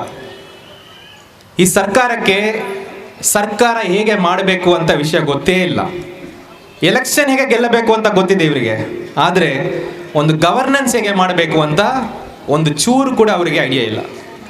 ಅವ್ರು ಮಾಡುವ ಎಲ್ಲ ಕೃತಿಗಳಿಂದ ಅದೇ ಗೊತ್ತಾಗುತ್ತೆ. ಈ ಗವರ್ಮೆಂಟ್ ಬಂದಾಗ ಮ್ಯಾಕ್ಸಿಮಮ್ ಗವರ್ನೆನ್ಸ್, ಲೆಸ್ ಗವರ್ಮೆಂಟ್ ಅಂತ ಹೇಳಿದ್ರು. ಈ ನ್ಯಾಷನಲ್ ರಿಜಿಸ್ಟರ್ ಮಾಡುವುದೇ ಲೆಸ್ ಗವರ್ಮೆಂಟ್. 130 ಮಿಲಿಯನ್ ಜನ ಮನೆಗೆ ಹೋಗಿ ಹೋಗಿ ಹೋಗಿ ಹೋಗಿ ಅವ್ರು ರಿಜಿಸ್ಟರ್ ಮಾಡೋದು ಬಿಟ್ಟು ಬೇರೆ ಕೆಲಸ ಇಲ್ಲ ಈ ಪರ್ಟಿಕ್ಯುಲರ್ ಕಂಟ್ರಿಗೆ. ಇದೇನಾ ನೀವು ಲೆಸ್ ಗವರ್ಮೆಂಟ್? ಹಾಗಾಗಿ ಅದರ ಬಗ್ಗೆ ನಾವು ಚರ್ಚೆ ಮಾಡುವ ಅವಶ್ಯಕತೆನೇ ಇಲ್ಲ. ಬಹಳ ನಾವು ಕ್ಲಿಯರ್ ಆಗಿ ಇದನ್ನು ಹೇಗೆ ಎದುರಿಸಬೇಕು ಅಂತ ಕೂಡ ನೀವು ಅರ್ಥ ಮಾಡ್ಕೋಬೇಕು. ಅವ್ರ ರಿಕ್ವೈರ್ಮೆಂಟ್, ಒಡೆದಾಟ ಮಾಡಿಸ್ಬೇಕು. ಇವತ್ತು ನೀವು you believe it or not, ಕಾಯ್ತಾ ಕೂತಿದ್ದಾರೆ. ಎಲ್ಲೋ ಒಂದು ಕಡೆ ಒಂದು ರೈಟ್ ಥರ ಆಗುತ್ತೆ, ಹಿಂದೂ ಮುಸಲ್ಮಾನ್ಗಳು ಒಡೆದಾಟ ಮಾಡ್ತಾರೆ ಅಂತ ಕಾಯ್ತಾ ಕೂತಿದ್ದಾರೆ. ಇವತ್ತಾಗುತ್ತಾ, ನಾಳೆ ಆಗುತ್ತಾ, ನಾಡಿದ್ದು ಆಗುತ್ತಾ ಅಂತ. ಆದರೆ ಇವತ್ತಿನ 25ನೇ ದಿವಸ ಒಂದು ಚೂರು ಇನ್ಸಿಡೆಂಟ್ ಆಗಲಿಲ್ಲ. ಎಲ್ಲಿದು ಒಂದು ಚೂರು ಇನ್ಸಿಡೆಂಟ್ ಆಗಲಿಲ್ಲ. ಹಾಗಾಗಿ ನೀವು ಅರ್ಥ ಮಾಡ್ಕೊಳ್ಳಿ, ಇದು ನೀವು ಎಕ್ಸ್ಪೆಕ್ಟ್ ಮಾಡುವ ಜನ ಇಲ್ಲ. ಇಲ್ಲಿ ಎಲ್ಲ ನಿಂತಿರುವರು ನಿಜವಾದ ದೇಶ ಪ್ರೇಮಿಗಳು, ನಿಜವಾದ ಸಂವಿಧಾನದ ಪ್ರೇಮಿಗಳು. ಹಾಗಾಗಿ ನೀವು ಇನ್ನು ಎಷ್ಟು ಟೈಮ್ ನೀವು ಎಕ್ಸ್ಪೆಕ್ಟ್ ಮಾಡಿದ್ರು ಆ ಹೊಡೆದಾಟ ಆಗುವುದಿಲ್ಲ, ಆಗ್ಲಿಕ್ಕೆ ನಾವು ಬಿಡಬಾರ್ದು. ಅದು ನೀವೆಲ್ಲ ಅರ್ಥ ಮಾಡ್ಕೋಬೇಕು. ಆಗ ನಾವು ಮಾಡಿಬಿಟ್ರೆ ಅವರಿಗೆ ಸಕ್ಸಸ್ ಆಗದಂಗೆ ಅರ್ಥ. ಹಾಗಾಗಿ ನಾವು ಬಹಳ ಒಂದು ಧೈರ್ಯ ತೋರಿಸುವ ಒಂದು ಟೈಮ್ ಇದೆ. ಈ ಟೈಮ್ ಧೈರ್ಯ ತೋರಿಸುವ ಟೈಮ್. ಎಷ್ಟು ಜನ ಇಲ್ಲಿ ಧೈರ್ಯ ಇದೆಯಲ್ಲ? ಇವತ್ತು ನಮಗೆ ಕೋಪ ಬೇಕಿಲ್ಲ. ಕೋಪ ಈಸಿಯಾಗಿ ನಮಗೆ ಬರುತ್ತೆ, ಏನೋ ಯಾರೋ ಒಂದು ಮಾಡಿದರೆ ವಾಪಸ್ ಮಾಡಲಿಕ್ಕೆ ನಮಗೆ ಗೊತ್ತಿದೆ. ಆದರೆ ಇದು ಕೋಪ ತೋರಿಸುವ ಟೈಮ್ ಇಲ್ಲ, ಇದು ಧೈರ್ಯ ತೋರಿಸುವ ಟೈಮ್. ಯಾವ ರೀತಿ ಧೈರ್ಯ ಅಂದರೆ, ಗಾಂಧೀಜಿ ನಮಗೆ ತೋರಿಸ್ಕೊಟ್ಟ ಧೈರ್ಯ. ಬ್ರಿಟಿಷರನ್ನು ನಾವು ಹೇಗೆ ಓಡಿಸಿದೀವಿ ಅದೇ ಒಂದು ಧೈರ್ಯ ನಾವು ಈಗ ತೋರಿಸಬೇಕಾದ ಅವಶ್ಯಕತೆ ಇದೆ. ಅದು ನೀವು ಮಾಡಬೇಕು. ನಾನು ಮೊನ್ನೆ ಹೋಮ್ ಮಿನಿಸ್ಟರ್ಗೆ ಒಂದು ಪತ್ರ ಬರೆದೆ. ಅಮಿತ್ ಶಾ ಅವರೇ, ನೀವು NRC ಮಾಡ್ತೀವಿ ಅಂತ ಪಾರ್ಲಿಮೆಂಟಲ್ಲಿ ಹೇಳಿದಿರಲ್ಲ, ನೀವು NRC ಮಾಡಿದರೆ ದೇವರಾಣಿಗೂ ನಾನು ದಾಖಲೆ ಕೊಡಲ್ಲ. ನಾನು ದಾಖಲೆ ಕೊಡದೇ ಇದ್ದರೆ ನೀವು ನನಗೆ ಏನು ಶಿಕ್ಷೆ ಮಾಡ್ತೀರೋ ನೀವು ಮಾಡಿ, ಅಂದರೆ ನಾನು ಅದನ್ನು ತಪ್ಪಿಸಿಕೊಳ್ಳಲ್ಲ. ನೀವು ನನಗೆ ಜೈಲಿಗೆ ಹಾಕ್ತೀರಾ, ಯಾವುದು ಜೈಲು ಅಂತ ನನಗೊಂದು ಸ್ವಲ್ಪ ಪ್ರೆಫರೆನ್ಸ್ ಕೊಡಿ. ಯಾಕಂದರೆ ನಾನು ಸರ್ಕಾರದಲ್ಲಿ ಕೆಲಸ ಮಾಡಿದ್ದೀನಿ ಅಲ್ಲ, ನನಗೊಂದು ಪ್ರೆಫರೆನ್ಸ್ ಕೊಟ್ಟು ಫಸ್ಟ್ ನನ್ನನ್ನು ಹಾಕಿ. ಈ ಹೋರಾಟದಲ್ಲಿ ಬಹಳ ಸ್ಯಾಕ್ರಿಫೈಸಸ್ ಇದೆ, ನಾವು ಅದಕ್ಕೆ ರೆಡಿ ಆಗಬೇಕು. ಸುಮ್ಮನೆ ಬಂದಿರಲ್ಲ, ನಮಗೆ ಸ್ವತಂತ್ರ ಸುಮ್ಮನೆ ಬಂದಿರಲ್ಲ. ಸಾವಿರಾರು ಮಂದಿ ಈ ಸತ್ಯಾಗ್ರಹವನ್ನು ತಗೊಂಡ್ರು. ಎಷ್ಟೇ ವೈಲೆನ್ಸ್ ಅವ್ರ ಮೇಲೆ ಮಾಡಿದರೂ ಕೂಡ ಅಹಿಂಸಾ ಪಾತಲ್ಲೇ ಬ್ರಿಟಿಷರಿಗೆ ಓಡಿಸಿದ್ರು. ಆ ಸ್ಯಾಕ್ರಿಫೈಸನ್ನು ಈಗ ನಾವು ತೋರಿಸ್ಬೇಕಾದ ನಮಗೆ ಅವಶ್ಯಕತೆ ಇದೆ. ಹಾಗಾಗಿ ಇಲ್ಲಿ ಯಾರಿಗೆ ಬರೀ ಕೋಪ ಇದೆಯೋ ಅವರೆಲ್ಲ ದಯವಿಟ್ಟು ಹೋಗ್ಬಿಡಿ. ಯಾರಿಗೆ ಧೈರ್ಯ ಇದೆಯೋ ಅವ್ರು ಮಾತ್ರ ಇರಿ. ನನ್ನ ಜೊತೆಗೆ ಯಾರು ಜೈಲಿಗೆ ಬರಲಿಕ್ಕೆ ರೆಡಿ ಇದ್ದೀರೋ ನೀವು ಇರಿ. ಹಾಗಾಗಿ ಇವತ್ತು ಇಡೀ ಭಾರತ ದೇಶದಲ್ಲಿ 25 ಜನ ಪ್ರಾಣ ಕಳ್ಕೊಂಡ್ರು ಇದುವರೆಗೆ.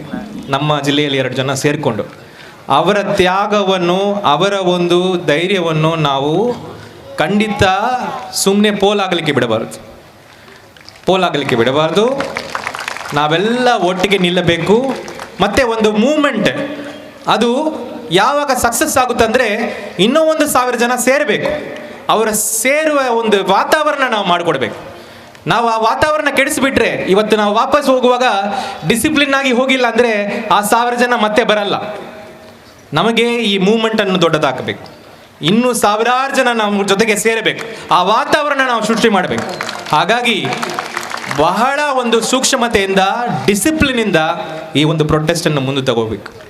ಇದರಲ್ಲಿ ಯಾರು ಲೀಡರ್ ಇಲ್ಲ, ಯಾರ ನೇತೃತ್ವದ ಇಲ್ಲ, ಸಂವಿಧಾನದ ನೇತೃತ್ವಕ್ಕೆ ಕೆಳಗಡೆ ನಾವು ಕೆಲಸ ಮಾಡ್ತೀವಿ. ಇಡೀ ದೇಶದಲ್ಲಿ ನಡೀತಾ ಇದೆ. ಹಾಗಾಗಿ ಈ NRC NPR ಅಲ್ಲಿ ಅವರಿಗೆ ಸಕ್ಸಸ್ ಆಗಲಿಕ್ಕೆ ಸಾಧ್ಯನೇ ಬಿಡಬಾರದು. ಯಾಕೆಂದರೆ ಬೇರೆ ಬೇರೆ ವಿಷಯದಲ್ಲಿ ಅವರು ಮಾಡಿರಬಹುದು, ಬಟ್ ಈ ವಿಷಯದಲ್ಲಿ ಅದು ಮಾಡೋಕ್ಕಾಗಲ್ಲ. ಪ್ರತಿಯೊಬ್ಬರು ನಾವು ಈ ಇಂಡಿವಿಜುವಲ್ ಸತ್ಯಾಗ್ರಹ, ಸಿವಿಲ್ ಡಿಸೊಬಿಡಿಯನ್ಸ್ ಅಂತ ಏನು ಹೇಳ್ತೀವಿ. ಗಾಂಧೀಜಿಯವರು ಸೌತ್ ಆಫ್ರಿಕಾದಲ್ಲಿ ಇದೇ ಕತೆ ಆಯಿತು. ಸೌತ್ ಆಫ್ರಿಕಾದಲ್ಲಿರುವ ಎಲ್ಲ ಭಾರತೀಯರು ನೀವು ರಿಜಿಸ್ಟರ್ ಮಾಡಬೇಕು ಅಂತ ಅಲ್ಲಿ ಜನರಲ್ ಸ್ಮಟ್ಸ್ ಅಂತ ಒಬ್ಬನು ಹೇಳಿದ. 8,000 ಜನ ಇದ್ದರು, ಅದರಲ್ಲಿ 6,000 ಜನಕ್ಕೆ ಮಾಡಬಹುದಾಯಿತು. ಯಾಕೆಂದರೆ ಅವರೆಲ್ಲ ಇಂಡಸ್ಟ್ರಿಯಲಿಸ್ಟ್ ದೊಡ್ಡವರು. 2,000 ಲೇಬರರ್ ಇದ್ದರು. ಆ 2,000 ಲೇಬರರ್ಗೆ ಮಾಡೋಕ್ಕಾಗಲಿಲ್ಲ. ಆ 8,000 ಜನನು ತಮ್ಮ ಡಾಕ್ಯುಮೆಂಟ್ಸ್ ಅನ್ನು ಬೆಂಕಿಗೆ ಸುಟ್ಟರು. ಅದರಲ್ಲಿ 6,000 ಜನ ಜೈಲಿಗೆ ಹೋದರು. ಮತ್ತೆ ಅವನು ವಾಪಸ್ ಪಡೆದ ಕಾನೂನನ್ನು. ಹಾಗಾಗಿ ನಮ್ಮ ಕೈಯಿಂದ ನಮ್ಮ ದಾಖಲೆ, ನಮ್ಮ ಇನ್ಫಾರ್ಮೇಷನ್ ಕೇಳಲಿಕ್ಕೆ ಅವರಿಗೆ ಫೋರ್ಸ್ ಮಾಡಲಿಕ್ಕೆ ಬರಲ್ಲ. ಅದನ್ನು ನಾವಾಗಿ ಕೊಟ್ಟರೆ ಮಾತ್ರ ಇದು. ಬೇರೆ ಯಾರು ಬೇಕಾದರೆ ಹೋಗಲಿ, ನಾನು ಕೊಡಲ್ಲ ಅಂತ ನೀವು ಒಂದು ವಚನ ತಗೊಳ್ಬೇಕು. ಅದರ ಜೊತೆಗೆ ನಿಲ್ಲಬೇಕು. ನಾನು ನಿಂತಿದ್ದೀನಿ, ಈ ವೇದಿಕೆಯಲ್ಲಿರುವ ಬಹುಶಃ ಎಲ್ಲರೂ ನಿಂತಿದ್ದಾರೆ, ನಾವೆಲ್ಲರೂ ನಿಲ್ಲಬೇಕು. ಆವಾಗ ಈ ಕಾನೂನು ಮತ್ತು ಈ ಸರ್ಕಾರ ಏನು ಮಾಡ್ತಾರೆ ಅಂತ ನೋಡೋಣ. ಅವರ ಕಾನೂನನ್ನು ಅವ್ರ ಮುಖದಲ್ಲೇ ಬಿಸಾಕೋಣ.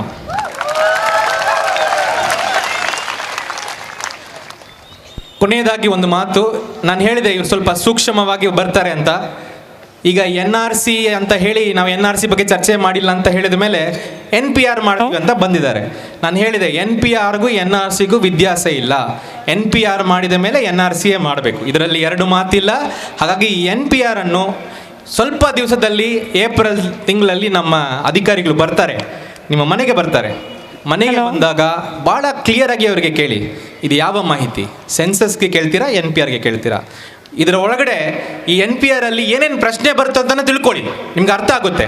ಪೌರತ್ವವನ್ನು ಚೆಕ್ ಮಾಡುವ ಎಲ್ಲ ಪ್ರಶ್ನೆಗಳು ಅದರಲ್ಲಿ ಬರುತ್ತೆ. ನಿಮ್ಮ ತಂದೆ ಏನು, ತಂದೆ ಹೆಸರು ಏನು, ಅವ್ರು ಎಲ್ಲಿ ಹುಟ್ಟಿದ್ದಾರೆ, ಇದೆಲ್ಲ ಬರುತ್ತೆ. ಅದನ್ನ ನಾವು ಸರ್ಕ್ಯುಲೇಟ್ ಮಾಡ್ತೀವಿ, ನೀವು ತಿಳ್ಕೊಳ್ಳೋದು ಭಾಳ ಇಂಪಾರ್ಟೆಂಟ್. ಕ್ಲಿಯರ್ ಆಗಿ ಅವ್ರಿಗೆ ಹೇಳಿ, NPRಗೆ ನಾವು ಮಾಹಿತಿ ಕೊಡಲ್ಲ, ಸೆನ್ಸಸ್ಗೆ ಕೊಡ್ತೀವಿ. ಇಲ್ಲ NPRಗೆ ನೀವು ಮಾಹಿತಿ ಪಡೆಯಬೇಕಂತ ಬಂದಿದ್ದೀರಾ, ನಿಮಗೆ ಚಾಯ್ ಬೇಕಾ, ಕಾಫಿ ಬೇಕಾ, ಚಾಯ್ ಕೊಟ್ಟು ಕಳಿಸಿ. ಮರ್ಯಾದೆಯಿಂದ ಮಾತಾಡಿ ಅವರಿಗೆ ಚಾಯ್ ಒಂದು ಕೊಟ್ಟು ಕಳಿಸಿ. ಅವರು ಸರ್ಕಾರ ಕೆಲಸದಲ್ಲಿ ಬಂದಿದ್ದಾರೆ, ಅವರ ಕೆಲಸವನ್ನು ಮಾಡಲಿಕ್ಕೆ ಅವರು ಬಂದಿದ್ದಾರೆ. ಆದರೆ ನಾವು ಮಾತ್ರ ಈ NPRಗೆ ಯಾವ ಕಾರಣಕ್ಕೂ ನಮ್ಮ ಇನ್ಫಾರ್ಮೇಷನ್ ಕೊಡಲ್ಲ ಅಂತ ನೀವು ಒಂದು ಪ್ರಾಮಿಸ್ ತಗೊಳ್ಬೇಕು. ನಮಗೋಸ್ಕರ ಅಲ್ಲ, ನಮ್ಮ ಅಕ್ಕಪಕ್ಕ ಇರುವ ಎಲ್ಲರಿಗೋಸ್ಕರ ನಾವು ಈ ಕೆಲಸವನ್ನು ಮಾಡಲೇಬೇಕು ಅಂತ ವಿನಂತಿ ಮಾಡ್ತಾ, ಮತ್ತೆ ಈ ಹೋರಾಟವನ್ನು ಭಾಳ ಬುದ್ಧಿವಂತಿಕೆಯಿಂದ ನೀವು ಎದುರಿಸಬೇಕಾಗುತ್ತೆ. ಬರೀ ಫೋರ್ಸಿಂದ ಆಗೋದಿಲ್ಲ.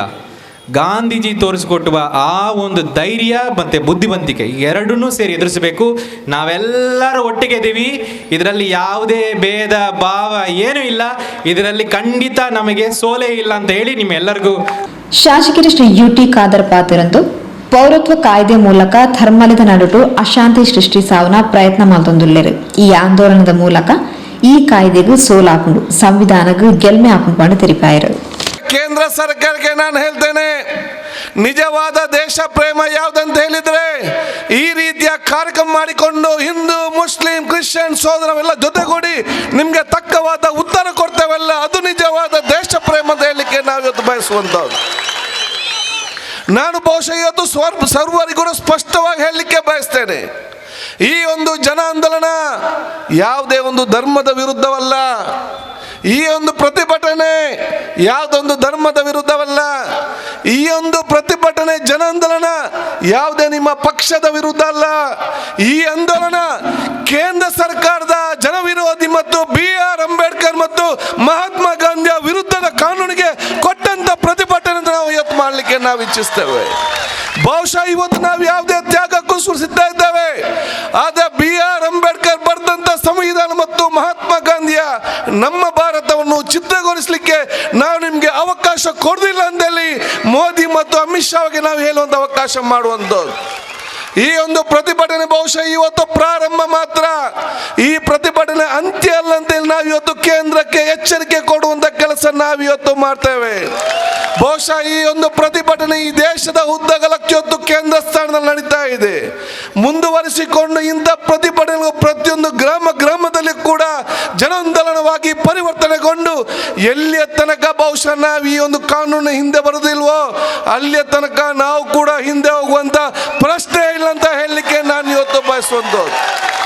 ಬಹುಶಃ ನನಗೆ ವಿಶ್ವಾಸ ಇದೆ, ಈ ರೀತಿಯ ಜನಾಂದೋಲನದಲ್ಲಿ ಅದು ಬಿಜೆಪಿಯ ಈ ಕಾನೂನು, ಕೇಂದ್ರ ಸರ್ಕಾರದ ಈ ಕಾನೂನಿಗೆ ಸೋಲಾಗ್ತದೆ, ಭಾರತದ ಸಂವಿಧಾನಕ್ಕೆ ಜಯವಾಗ್ತದೆ. ಅದು ನಮ್ಮ ಗುರಿ ಅಂತ ಹೇಳಲಿಕ್ಕೆ ನಾನು ಇವತ್ತು ಬಯಸುವುದು. ಯಾವ ರೀತಿಯ ಕಾನೂನು ತರ್ತೀರ ಒಂದು ದೇಶದಲ್ಲಿ? ಬಹುಶಃ ದೇಶಕ್ಕೆ ಬೇಕಾದದ್ದು ಪ್ರೀತಿ, ವಿಶ್ವಾಸ, ಸೋದರತೆ, ಏಕತೆ ಮುಖಾಂತರ ಹೋಗುವಂಥ ಸಂದೇಶ ಕೊಡುವಂಥ ಕಾನೂನು ಮತ್ತು ಯೋಜನೆಗಳು ಬೇಕು. ಅದು ನಿಮ್ಮ ನೀವು ಕೊಡುವಂಥ ಯೋಜನೆಗಳೇನು, ಕಾನೂನು ಏನು, ಯಾವ ರೀತಿ ತಾವು ಇವತ್ತು ಮಾಡಿದ್ವಿ? ಒಂದು ಜವಾಬ್ದಾರಿ ಸ್ಥಾನದಿಂದ ಕೇಂದ್ರ ಸರ್ಕಾರ ಯಾವುದೇ ಒಂದು ಚರ್ಚೆ ಇಲ್ಲದೆ, ಯಾವುದೇ ಒಂದು ಇದರ ಬಗ್ಗೆ ಸಾಧಕ ಬಾಧಕ ಚರ್ಚೆ ಮಾಡದೆ ಈ ದೇಶಕ್ಕೆ ನೀವು ಕೊಟ್ಟಾದ ಇವತ್ತು ಏನನ್ನು ಇವತ್ತು ಮಾಡ್ತಾ ಇದ್ದೀರಿ? ಬಹುಶಃ ಅದಕ್ಕಾಗಿ ಇವತ್ತು ನಾವು ಹೇಳುವಂಥ ವಿಚಾರ ಇವತ್ತಿದೆ. ಬಹಳ ಸ್ಪಷ್ಟವಾಗಿ ನಾವು ಇವತ್ತು ಹೇಳಿದ್ದೇವೆ. ಬಹುಶಃ ಇವತ್ತು ನೋಟ್ ಬ್ಯಾನ್ ಮಾಡಿದ್ರು, ಈ ದೇಶವು ಸಹಿಸಿದ್ರು ಕಪ್ಪು ಹಣ ಬರಲಿ ಅಂತೇಳಿ. ಕಪ್ಪು ಹಣ ಯಾವುದು ಕೂಡ ಬರಲಿಲ್ಲ. 150 ಜನ ಕ್ಯೂ ಅಲ್ಲಿ ಸತ್ತೋದ್ರು, ಕೊಂದ್ರ ಅಲ್ಲದೆ ಇವರು ಒಂದು ನ್ಯಾಯಪಾಸ ಕಪ್ಪು ಹಣ ಬರಲಿಲ್ಲ. GST ತಂದ್ರು, ಎಲ್ಲರೂ ಸುಮ್ಮನೆ ಇದ್ರು. ಏನೋ ದೇಶದ ಆರ್ಥಿಕ ಪರಿಸ್ಥಿತಿ ದೊಡ್ಡ ಆಗ್ತದೆ ಅಂತ ಹೇಳಿಕೊಂಡು GST ಕಾರಣದಿಂದ ಆದದ್ದು ಅಂತ ಹೇಳಿದ್ರೆ 7-8 GDP ನೇರವಾಗಿ 4ಕ್ಕೆ ನಿಲ್ಲುವಂಥ ಪರಿಸ್ಥಿತಿ ಆಯಿತು. 370 ಆರ್ಟಿಕಲ್ ಕಾಶ್ಮೀರದ ಬಗ್ಗೆ ಮಾತಾಡಿದ್ರು, ಯಾರು ಕೂಡ ಮಾತಾಡಲಿಲ್ಲ. ಕಾಶ್ಮೀರಕ್ಕೆ ಸಂಬಂಧಪಟ್ಟ ವಿಚಾರ ಪಾಕಿಸ್ತಾನಕ್ಕೆ ಒಂದು ಬುದ್ಧಿ ಕಲಿಸಬೇಕಾಗ್ತದೆ, ಅಲ್ಲಿ ಅವ್ರು ನೋಡ್ತಾರೆ ಅಂತ ಹೋಗುವಂತ ಮಾತಾಡಲಿಲ್ಲ. ಬಾಬ್ರಿ ಮಸೀದಿ ಮತ್ತು ರಾಮ ಜನ್ಮಭೂಮಿ ಸಂಬಂಧ ವಿವಾದದಲ್ಲಿ ಬಹಳಷ್ಟು ಬೇಸರಲಾಗಿದ್ರು ಕೂಡ ಸುಪ್ರೀಂ ಕೋರ್ಟ್ ಈ ಕಾನೂನು ಕೊಟ್ಟಾಗ ಯಾರು ಕೂಡ ಮಾತಾಡಲಿಲ್ಲ. ಅದಕ್ಕೆ ಸುಪ್ರೀಂ ಕೋರ್ಟ್ ಗೌರವ ಕೊಟ್ಟು ದೇಶಕ್ಕೆ ಕೊಟ್ಟಂಥ ಕಾನೂನು, ಎಲ್ಲರೂ ಕೂಡ ಸಹೋದರದಿಂದ ಇರುವಂಥ ಅವಕಾಶ ಆಗಲಿ, ದೇಶಕ್ಕೆ ಕೊಟ್ಟಂಥ ತೀರ್ಮಾನ ಮಾಡಿದ್ರು. ಇದೆಲ್ಲ ಕೂಡ ದೇಶಕ್ಕಾಗಿ ಬೇಕಂತ ಕೊಟ್ಟಂತ ತೀರ್ಮಾನಕ್ಕೆ ಎಲ್ಲರೂ ಕೂಡ ಮೌನ ಮತ್ತು ಎಲ್ಲರೂ ಕೂಡ ಸಪೋರ್ಟ್ ಇವತ್ತು ಕೊಟ್ಟಿದ್ದಾರೆ. ಆದರೆ ಈ ದೇಶವನ್ನು ಬಿಕ್ಕಟ್ಟು ಮಾಡಲಿಕ್ಕೆ ಹಿಂದೂ ಮುಸ್ಲಿಂ ಕ್ರಿಶ್ಚಿಯನ್ ಸೋದರ ಇವತ್ತು ಬಿಕ್ಕಟ್ಟು ಮಾಡಲಿಕ್ಕೆ, ಈ ದೇಶವನ್ನು ವಿಭಾಗ ಮಾಡಲಿಕ್ಕೆ ಪ್ರಯತ್ನದ ಯಾವುದೇ ಕಾನೂನು ಕೂಡ ನಾವು ಯಾರು ಕೂಡ ಬೆಂಬಲ ಕೊಡುವುದಿಲ್ಲ ಎಂಬ ಸ್ಪಷ್ಟವಾದ ತೀರ್ಮಾನ ನಾವು ಹೇಳಲಿಕ್ಕೆ ಬಯಸ್ತಂತ ವಿಚಾರ ಮಾಡುವಂತ. ಇವತ್ತು ಬಹುಶಃ NRC ಬಗ್ಗೆ ತಾವು ಇವತ್ತು ತಂದಿದ್ದೀರಿ. ಯಾವ ರೀತಿಯ ಆಲೋಚನೆ ಮಾಡೋ ಮುಖಾಂತರ ಈ ಮಾತನ್ನು ತಾವು ಪಾರ್ಲಿಮೆಂಟ್ ಅಲ್ಲಿ ಹೇಳಿದ್ದೀರಂತೇಳಿ ಈ ದೇಶದ ಗೃಹ ಸಚಿವರು ಈ ದೇಶಕ್ಕೆ ಉತ್ತರ ಕೊಡುವ ಕೆಲಸ ಇವತ್ತಾಗಬೇಕು. ದೇಶದ ಗೃಹ ಸಚಿವರು ಹೇಳ್ತಾರೆ ನಾವೀಗ CA ತಂದಿದ್ದೇವೆ, ನಾಡಿದ್ದು ನಾವು NRC ತರ್ತೇವೆ ಅಂತೇಳಿ. ಪ್ರಧಾನಮಂತ್ರಿ ಹೇಳ್ತಾರೆ NRC ನಾವು ಇನ್ನೂ ಕೂಡ ಚರ್ಚೆ ಆಗಲಿಲ್ಲ ಅಂತೇಳಿ. ಬಹುಶಃ ನಾನು ಈ ದೇಶದ ಉದ್ದಗಲಕ್ಕೂ ಯಾರೆಲ್ಲ ಇವತ್ತು ಆಂದೋಲನ ಮಾಡ್ತಾರ ನಿಮ್ಮನ್ನು ಕೂಡ ಸೇರಿಸಿ ನಾನು ಅಭಿನಂದನೆ ಸಲ್ಲಿಸ್ತೇನೆ. 15 ದಿವಸದ ಹೋರಾಟದಲ್ಲಿ ಪ್ರಧಾನಮಂತ್ರಿ ಹೇಳ್ತಾರೆ NRC ಚರ್ಚೆ ಇಲ್ಲ, ನಾವು ತರುವುದಿಲ್ಲಿಂದ ಭಾವನೆ ಬಂದಿದ್ರೆ ಅದು ನಮ್ಮ ಒಂದು ಆಂದೋಲನೆಗೆ ಕೊಟ್ಟಂತ ವಿಚಾರ ಹೇಳುವಂಥದ್ದು. ಆದ ಕಾರಣ ಬಹುಶಃ ಇದು CAಗೆ ಸಂಬಂಧಪಟ್ಟಾಗ ಇವತ್ತು ಬಹುಶಃ ಯಾವ ರೀತಿಯ ಸರ್ಟಿಫಿಕೇಟ್ ತೋರಿಸಿಕೊಳ್ಳುವಂತ ಅವಕಾಶ ಇವತ್ತು ಮಾಡಬೇಕು. ನೀವು ನನ್ನ ಹತ್ರ ಬಂದು ನನ್ನ ಸರ್ಟಿಫಿಕೇಟ್ ಕೇಳಿದ್ರೆ ನಾನು ಸ್ವಲ್ಪ ಕಲ್ತಿದ್ದೇನೆ, ನಾನು ಕೊಡ್ಬೋದು.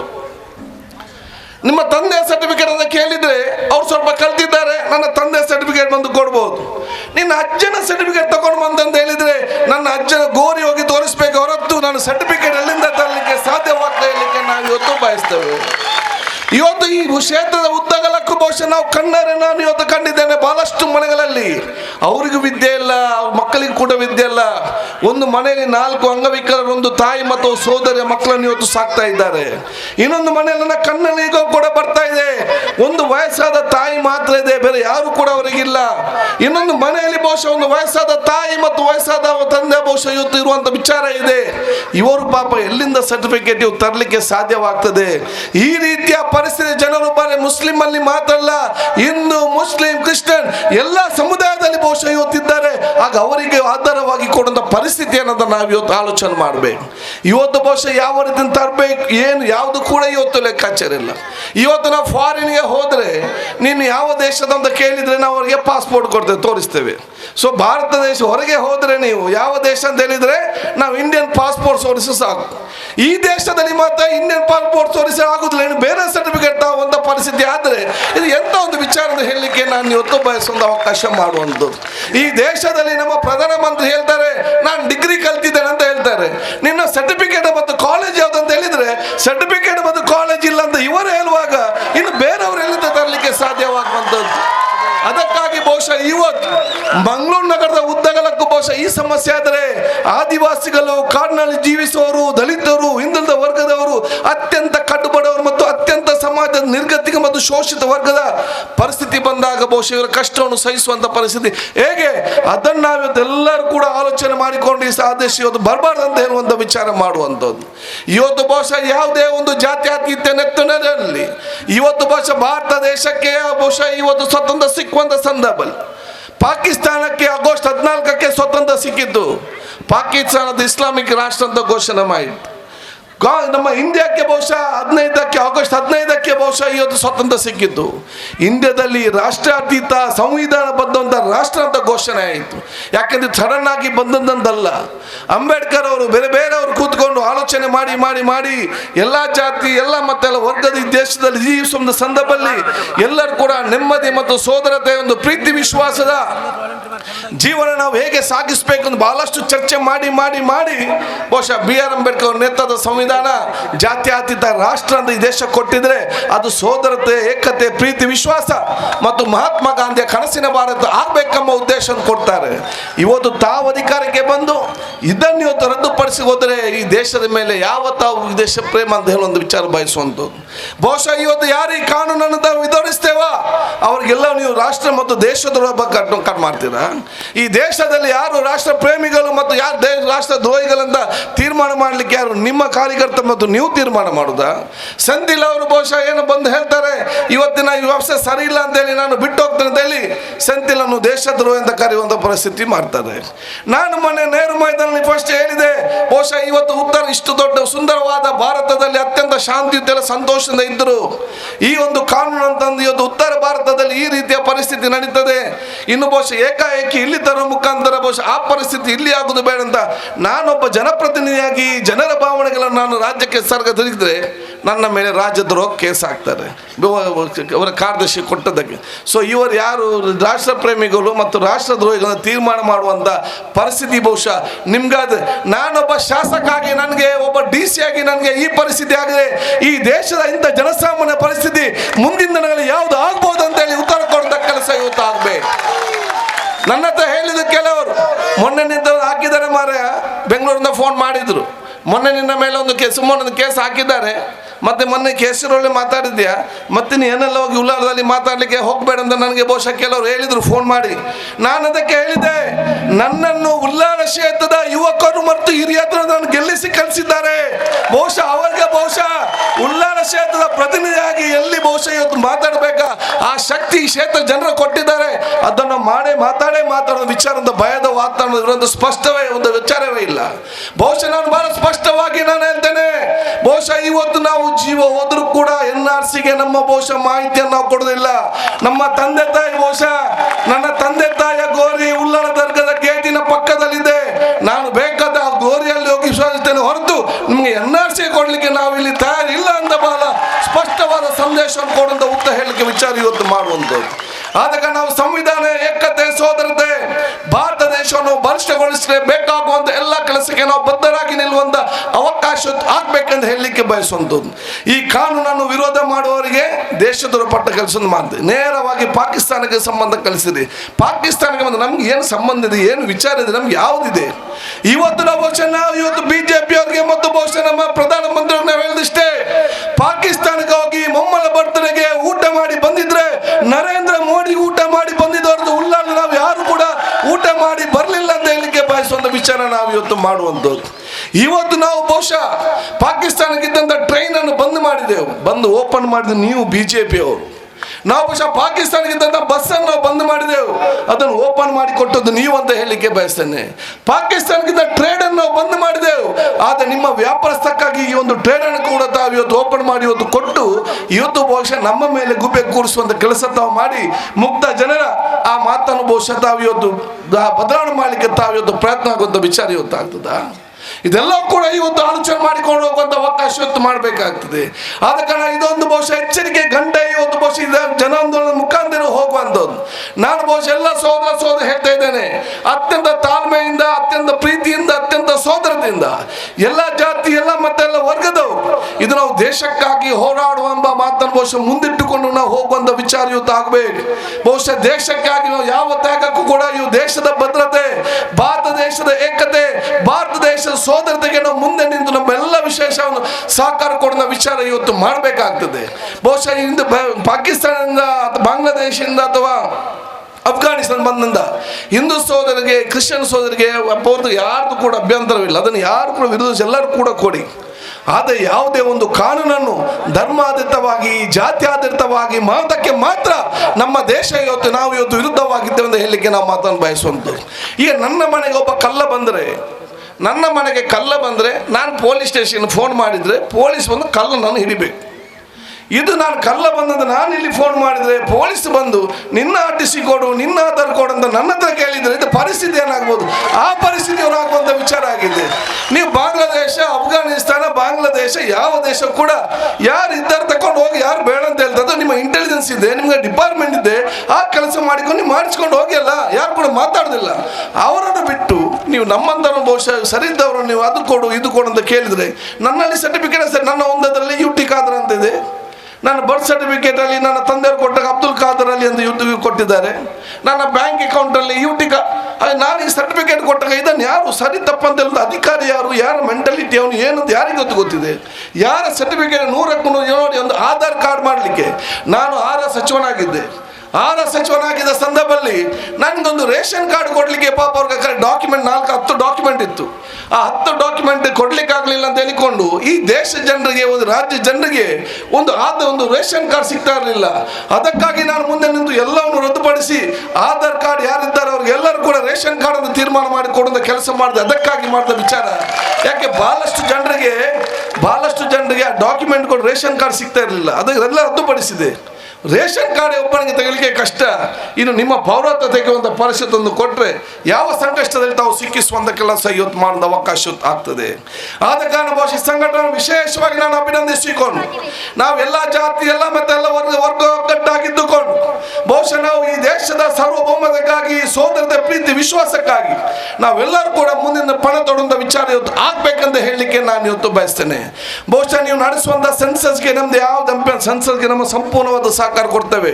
ಅದು ನಮ್ಮ NPR ಕೊಡಲಿಕ್ಕೆ ನಾವು ಅಷ್ಟು ಸುಲಭದಲ್ಲಿ ಬಿಡುದು, ನಮ್ಗೆಲ್ಲ ಡೌಟ್ ಕ್ಲಿಯರ್ ಆಗೋ ತನಕ ಕೂಡ NPR ಅನ್ನು ಅನುಷ್ಠಾನ ಮಾಡಲಿಕ್ಕೆ ನಾವು ಅವಕಾಶ ಕೊಡಬಾರ್ದು ಅಂತ ಹೇಳಲಿಕ್ಕೆ ನಾನು ಇವತ್ತು ಬಯಸ್ತೇನೆ. ಯಾವುದೆಲ್ಲ ಸಂಶಯ ಅವ್ರು ಹೇಳ್ತಾರೆ ಸೆನ್ಸಸ್ ಮತ್ತೆ NPR ಒಂದೇ ಅಂತೇಳಿ, ಅದು ಯಾರಿಗೂ ಸಂಶಯ ಕ್ಲಿಯರ್ ಆಗಿ ಬಹಳಷ್ಟು ಇವತ್ತು ಡೌಟ್ಗಳಿದೆ. ಸೆನ್ಸಸ್ಗೆ ನಾವೆಲ್ಲ ಕೂಡ ಬದ್ಧರಾಗಿದೆ. 10 ವರ್ಷಕ್ಕೊಮ್ಮೆ ಎಲ್ಲ ಸೆನ್ಸಸ್ ಕೂಡ ಮಾಡ್ತಾರೆ, ಅದಕ್ಕೆ ಯಾರು ಕೂಡ ಬೇಡ ಅಂತ ಹೇಳುದಿಲ್ಲ. ಸೆನ್ಸಸ್ ಜೊತೆ ಇನ್ನೆಲ್ಲ ಸೇರಿಸಿಕೊಂಡು ಕೇಳುದಿದ್ರೆ ಆ ಡೌಟ್ ಎಲ್ಲವೂ ಕೂಡ 100ಕ್ಕೆ 100 ಕ್ಲಿಯರ್ ಆಗೋ ತನಕ ಬಹಳ ಜಾಗ್ರತೆಯಿಂದ ಬಹುಶಃ ತಾವೆಲ್ಲರೂ ಕೂಡ ಜನಜಾಗೃತಿ ಮೂಡಿಸುವಂಥ ಕೆಲಸ ಇವತ್ತು ಆಗ್ಬೇಕಂತ ಹೇಳ್ತೇನೆ. ಆ ಕೆಲಸ ಬಹುಶಃ ಸರ್ಕಾರದ ಕೆಲಸ. ನಾನು ಬಹುಶಃ ಇವತ್ತು ನಮ್ಮ ಆಡಳಿತ ಪಕ್ಷದ ಗೆಲ್ಲೋದಿಷ್ಟೇ, ನಮಗೆ ನೋವಾಗಿದೆ. ನಾನು ಹೇಳಿದೆ ಬಹುಶಃ ನಾನು ಯಾರ ಪರ ಯಾರು ನೊಂದಿತರಿದ್ದಾರೆ ಅವರ ಪರವಾಗಿ ಮಾತಾಡುವಂಥ ಕೆಲಸ ನಾವು ಮಾಡಿದ್ದೇವೆ. ಯಾರು ಭಯದ ವಾತಾವರಣ ಇದ್ದೇವೆ ಅವರ ಪರವಾಗಿ ನಾವು ಇವತ್ತು ಮಾತಾಡ್ತಿದ್ದೇವೆ. ಯಾರು ಅಭದ್ರರಿದ್ದೇವೆ ಅವರ ಪರವಾಗಿ ಹೋರಾಡುವಂಥ ನೇತೃತ್ವ ನಾವು ಇವತ್ತು ವಹಿಸ್ಕೊಂಡಿದ್ದೇವೆ. ಅದು ನಿಮ್ಗೇನಾಗಿದೆ? ನೀವು ಸರ್ಕಾರ ಇದ್ದುಕೊಂಡು ನೀವು ಬಂದು ಇದರ ಪರವಾಗಿ ಪ್ರತಿಭಟನೆ ಮಾಡುವಂಥ ಉದ್ದೇಶ ಆದರೆ ಏನಂತ ಜನರಿಗೆ ತಿಳಿಸ್ಬೇಕಲ್ಲ.